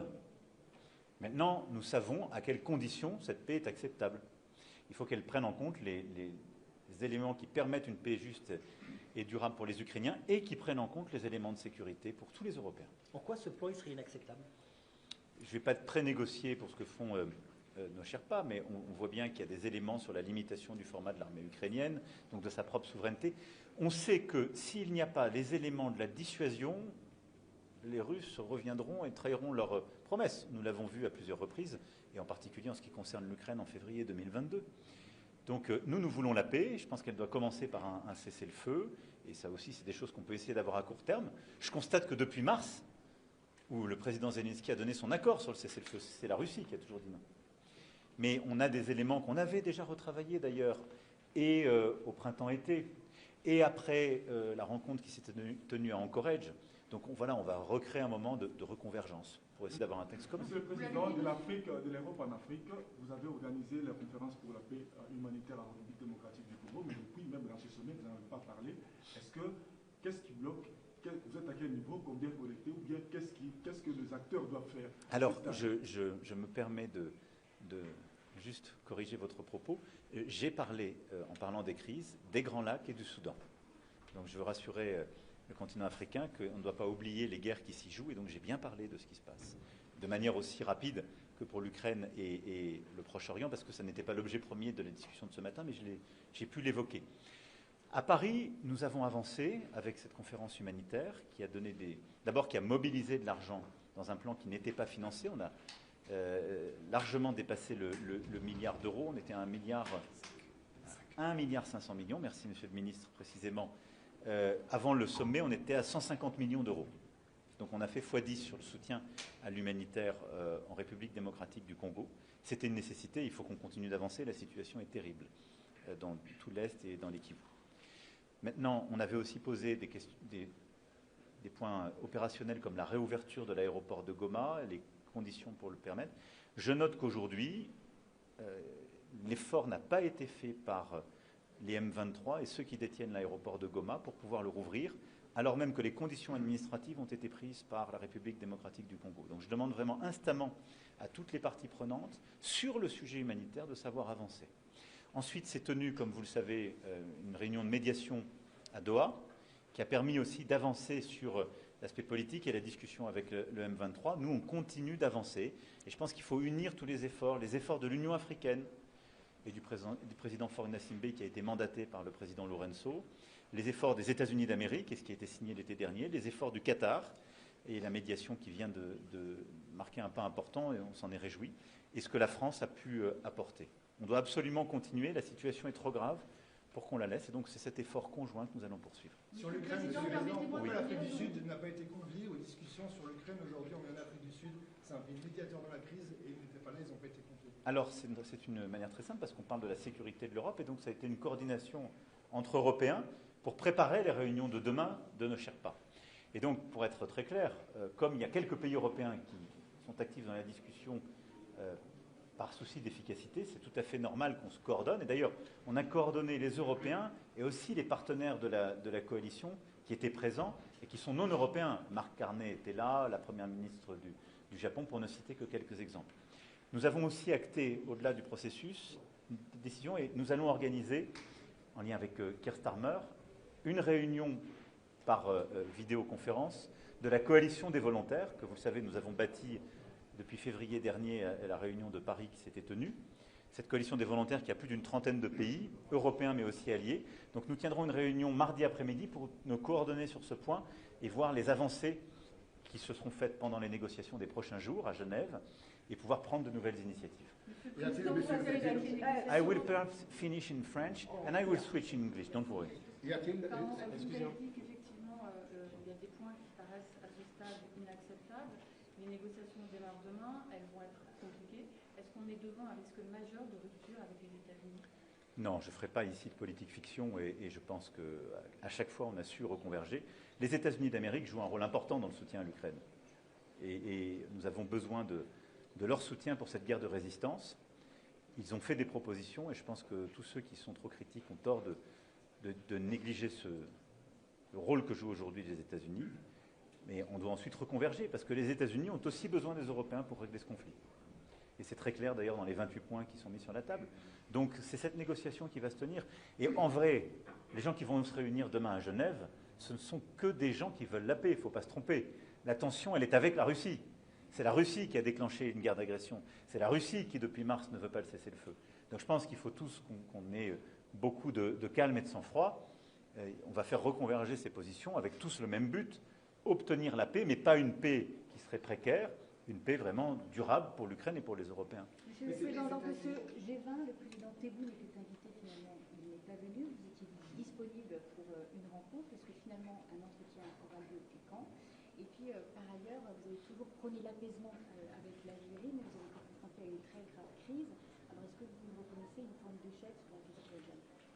Je pense que sur l'Algérie, il y a beaucoup de monde qui veut en faire une question politique. Je vais vous dire comment je vois les choses. Beaucoup de gens veulent faire de l'Algérie une question de politique domestique française. Et en Algérie, beaucoup de gens veulent faire de la relation à la France une question de politique domestique algérienne. Si on laisse ces gens-là de chaque côté faire l'agenda, il n'y a aucune chance qu'on avance. Moi, je note que ces dernières années, on a su faire des avancées très concrètes. Et moi, j'ai toujours eu la même méthode, le respect et l'exigence. Le respect, parce que quand on veut avancer avec quelqu'un, on a rarement des résultats en l'insultant. En tout cas, c'est plutôt mon expérience. Et l'exigence, c'est que la situation n'est pas satisfaisante, donc on veut des résultats. Mais il faut le faire en comprenant aussi ce que veulent les autres. Moi, je veux bâtir une relation d'avenir qui soit apaisée, mais on doit corriger beaucoup de choses. Et on sait que sur beaucoup de sujets, sécuritaires, migratoires, économiques, on n'est pas dans une situation satisfaisante, de part et d'autre. Et on a beaucoup de défis communs. Donc, il y a un processus que j'ai décidé en réunissant les ministres et les services concernés il y a plusieurs semaines. C'est celui qu'on applique. Il a conduit à des réengagements de discussion au niveau technique de nos directeurs de services, au niveau de nos secrétaires généraux des ministères des Affaires étrangères, puis il y aura des réunions entre ministres qui vont se tenir. Et c'est comme ça qu'on reprépare, qu'on redéclenche les choses. Je constate qu'on a déjà eu des premiers résultats. Et la libération de Boualem Sansal est un premier résultat dont il faut se féliciter. Maintenant, il faut avoir beaucoup de constance, et je le dis, d'humilité et de respect. Et pour moi, c'est un sujet qu'on doit régler. Monsieur le Président, toujours en parlant. Pardon? Elle se fera au moment où on aura préparé pour avoir des résultats. Monsieur le Président, toujours en parlant de diplomatie, on ne vous a pas encore entendu sur ces propos de votre chef d'état-major des armées il y a quelques jours au Congrès des maires. Beaucoup de réactions en France suite à notamment ces quelques mots, il faut accepter de perdre nos enfants. Est-ce que vous reprendriez vous aussi ces mêmes termes et qu'avez-vous pensé des réactions en France? Je ne ferai pas de commentaire. Il n'y a qu'un chef des armées en France, c'est le président de la République. Il y a ensuite un lien et un commandement qui se fait avec le chef d'état-major des armées, qui a toute ma confiance et qui a tenu un discours qui était beaucoup plus élaboré que la phrase qu'on en a sortie. Je vois assez bien de quoi il peut s'agir, sortir une phrase et la sortir de son contexte pour faire peur. Je vois aussi les surréactions qu'il y a pu avoir. La ministre des Armées, comme le chef d'état-major des armées lui-même, ont pu, je crois, ces derniers jours, donner toute clarté. Et pour tous les gens qui veulent sincèrement écouter ce qu'ils ont dit, remettre les choses dans leur contexte et dans le calme. Voilà. Nous avons une armée qui est forte, dont on doit être fier, qui s'est engagée sur des théâtres d'opération dangereux ces dernières années, qui n'a jamais manqué à sa mission et ses devoirs, et que nous avons consolidé par les décisions que nous avons prises, et les 2 lois de programmation militaire. Et c'est sans doute, c'est même véritablement l'armée la plus efficace du continent européen aujourd'hui. Et donc nous sommes fiers de cette armée. J'aurai d'ailleurs des annonces complémentaires à faire dans les prochains jours et les prochaines semaines. Et c'est ça qu'il faut regarder. Et parce que c'est ce qui nous permet, je le redisais le 13 juillet dernier, dans le monde où nous vivons fait d'incertitudes, d'une montée des tensions, si nous voulons véritablement être en sécurité, il faut dissuader l'autre de venir. Et donc, pour faire... Mais je comprends... S'ils n'ont écouté qu'un bout, oui. Et je comprends surtout que ça a été détourné par beaucoup de gens qui ont un autre agenda. Mais moi, je ne céderai pas à l'esprit de défaite, au déclinisme ambiant.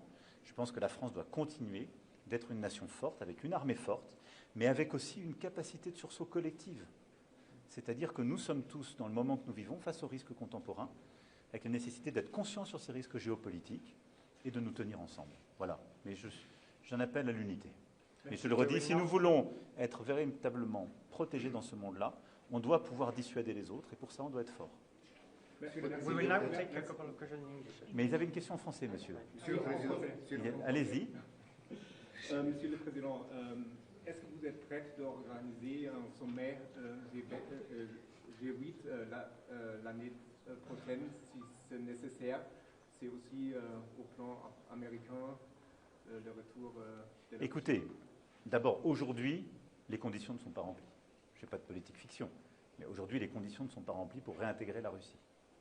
Deuxièmement, le format dépend de l'avis unanime de tous les membres du G7 actuel.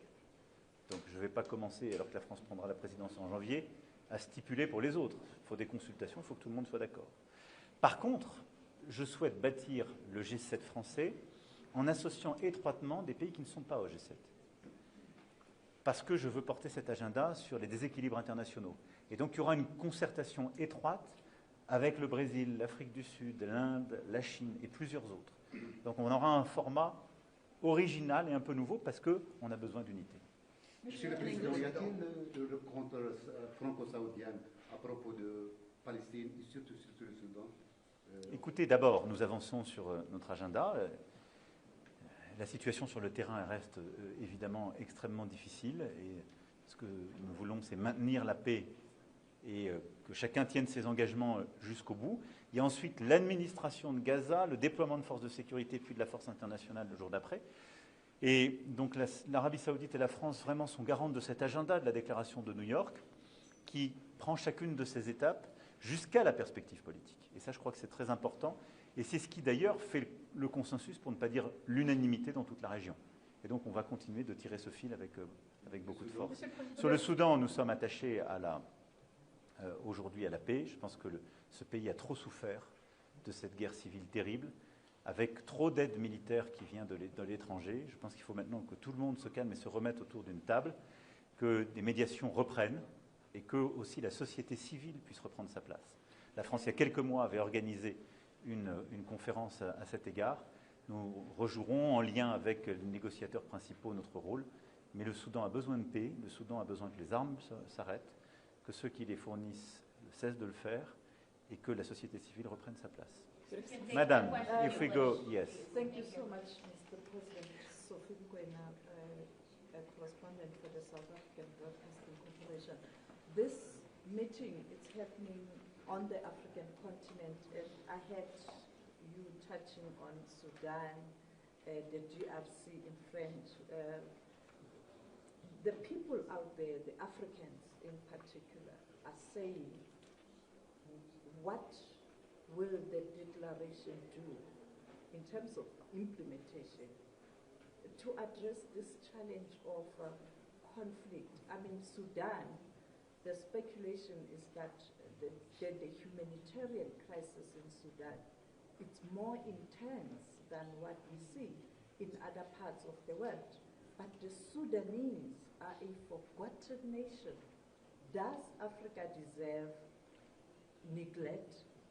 So first of all, I want to insist here and to say very clearly to all your people that you should not underestimate the impact and the importance of having the first G20 summit in our history on the African continent. And by itself, it's a great achievement.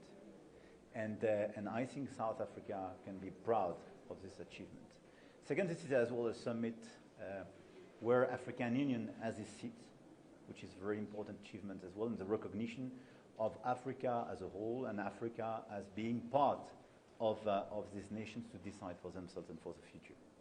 Second, the main topic of the G20 is much more about climate, economy, and trying to regulate and find common tools for our economies, and not the vivid and geopolitical crisis. It's never been the core of our agenda, even if in side events we can meet on that. This G20 consolidated some of very important points decided during the past few years, especially on debt restructuring, which was an important part of the discussion this morning. And this is very important in real terms for the African countries, because a lot of them, too many of them, are overwhelmed by the debt service and have to sacrifice health, education because of that. So delivering a common restructuring is critical, and G20 is the right framework. Why? Because you have China, Europeans, all the key creditors around the table. Now, as for the crisis, let me tell you that Sudan is not forgotten by France. We organized several conferences in support of Sudan and trying to find a way to give to the civil society its fair place and to push and re-engage with the different parties to cease fire. Now, the main objective in Sudan, and I think all those involved in this conflict have to follow the same line, is clearly ceasefire, resuming the humanitarian help, and setting, as we did in 2019, a peace where civil society could take its place and its role. And I do remember the civil society being in Paris in 2019, right after the Sudanese revolution. And these young women were so impressive, so powerful, and we owe them so much. So by respect for what they dedicated and what they did, now, for me, the objective is to deliver this agenda. Thank you very much. Last question. For the Middle East, how do you evaluate the situation now, the geopolitical situation? Look, the situation Especially in Lebanon. As I was mentioning. So in Lebanon, the situation remains extremely fragile. I think President Aoun made a very important speech today, and I want to say that he reflected what we have in mind, meaning being very firm and efficient vis-à-vis Hezbollah, and delivering our plan, which is clearly to restore Lebanese sovereignty in the south and fighting actively against the terrorist groups. Now, what we want to do in close coordination with the US, because as we know, we are together in the coordination mechanism, in direct discussion with Israel, whose security is clearly impacted, we want to deliver this mechanism step by step to restore sovereignty of Lebanon and Lebanese forces in the south, withdraw progressively the presence of the Israeli forces, and be efficient against Hezbollah. So the weeks and months to come will be absolutely critical in this achievement, but I think that the commitments taken today by President Aaron were very important, and we will follow up. And in the meanwhile, we will organize as well our conference to support the recovery of Lebanon in France, and our Saudi friends will organize a conference for the financing of the Lebanese armed forces in close link with us. And these two pillars are very important to deliver these concrete results. Thank you very much. Thank you. I have to rush. I have to rush. Last question. Just regarding Ukraine, I mean, what do you all, as European leaders, plan to do in order to convince President Trump of some of the issues you all have?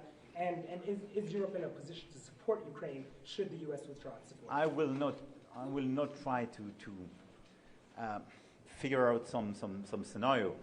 Where we are is clear. Ukraine, the US, and the Europeans want peace, but we want a robust and long-standing peace. I think it's very good that the US proposed something to go to a ceasefire and peace, and we have to commend these efforts. But at the same time, as what is at stake is obviously Ukrainian sovereignty and European security. It's normal to have both the Ukrainians and the Europeans on the table to finalize this plan. So this is exactly what we will do tomorrow and the days after in order to make a common plan. Now, we just have one problem, and our problem is not the US on this negotiation at this point. Our unique problem, all of us, is Russia, which started this war. We refused to take the ceasefire proposals in February, March, July, August, etc., and didn't provide any guidance if they are okay just to have a ceasefire now. And look at the humanitarian situation in Ukraine, not just in the east, but everywhere. Look at the situation of the infrastructure of energy and so on. Look at the civilian casualties. I mean, this is a necessity to stop the Russians. There is one aggressor and one victim. Full stop. Merci beaucoup. Merci beaucoup. Sur la marche blanche, en hommage à Mehdi Kessassi à Marseille.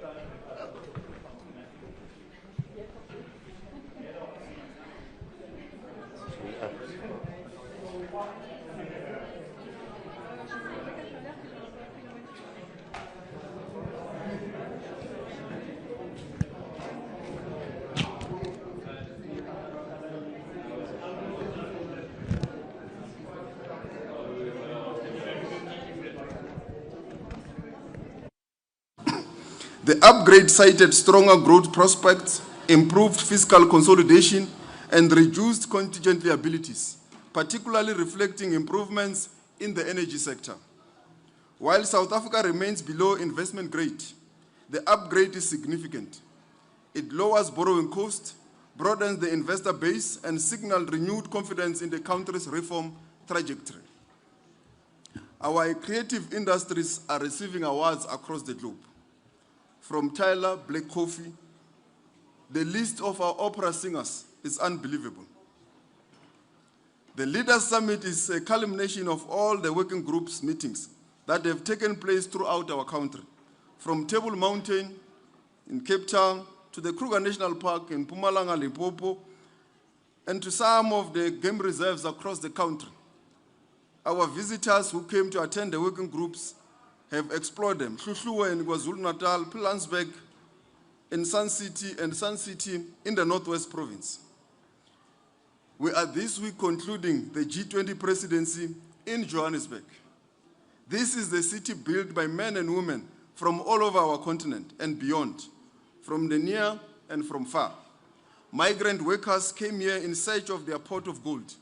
To many of the ordinary people who built this city, it is simply known as Egoli, the place of gold. Welcome to Egoli. Just up the hill stands our constitutional hill, a symbol of our human rights culture, democracy, and dignity. Not far from here lies Soweto, a home to the only street in the world that has housed two Nobel Peace laureates, Nelson Mandela and Archbishop Desmond Tutu. In between Soweto and Johannesburg North stands our soccer city, where the first final of the World Cup was hosted.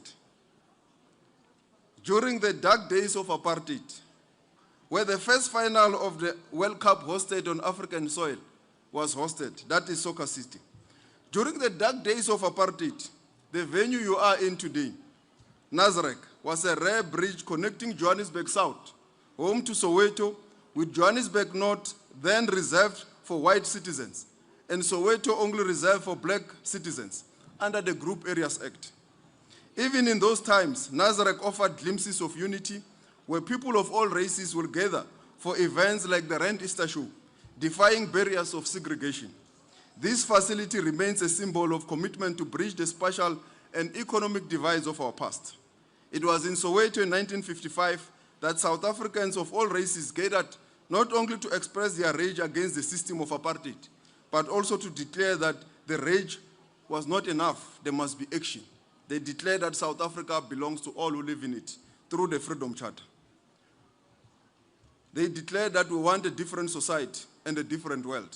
This is what it should look like. To the east of this city, we negotiated our transition from apartheid to democracy. That is where OR Tambo is located, and most of you, I believe, landed there. This was a remarkable human achievement that showed in very concrete ways that peaceful resolution of conflict is possible. Sworn enemies met around the table and wrote a new story for our country. A story written in large part with the support of the international community and the unwavering solidarity extended to our people. It is against this background that the success of South Africa's G20 presidency is an affirmation of multilateral institutions, with the UN at the pinnacle of all multilateral institutions. The adoption of the Leaders' Declaration today by the world leaders is a triumph of multilateralism. It's also work towards building a bridge between the global north and the global south. The declaration has adopted progressive resolutions on climate change, financing, a framework for critical minerals, value addition at source. This will boost the global south and in particular the African continent that has got 30% of the minerals needed for artificial intelligence, for new technologies, greener economies, and so forth. As we stand at the final stages of our historic G20 presidency, the first ever on the African soil, we do so with pride and purpose. Of the 133 official G20 meetings, 130 have already taken place, with the Sherpa meeting, Social Summit, and the Leaders Summit which have already concluded. Negotiations were led by our Sue Sherpa, whom we have brought here today, so that I know that you are going to ask us about some of the deliberations there.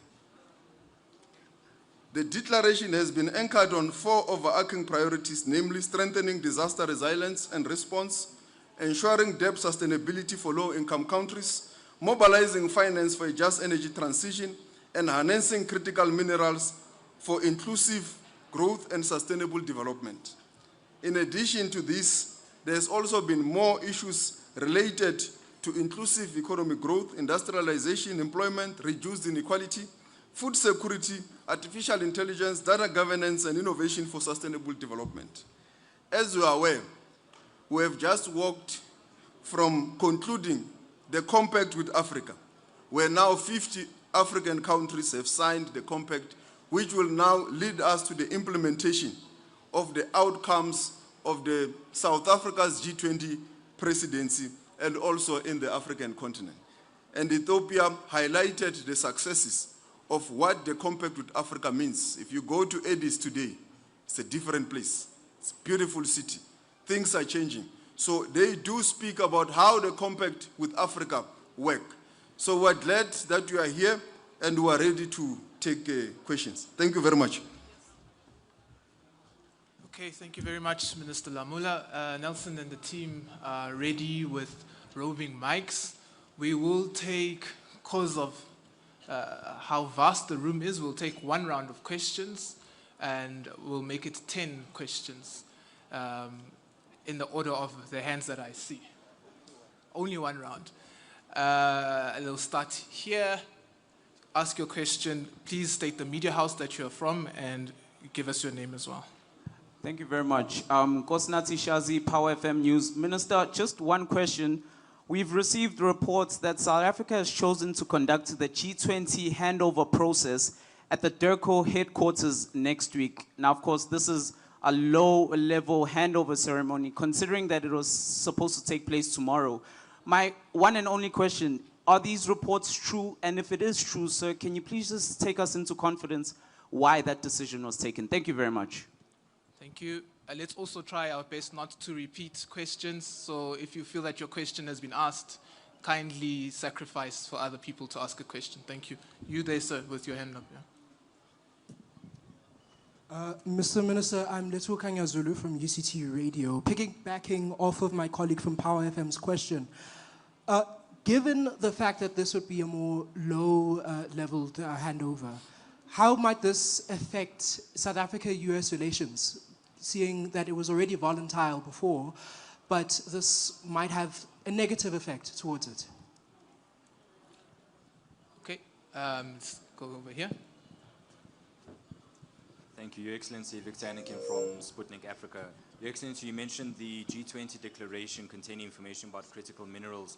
How credible and actionable is South Africa's promise to ensure that these critical minerals benefit mining countries in Africa rather than being exploited by external countries? Okay, so I saw some hands at the back. Yeah, let's go over here. Yes.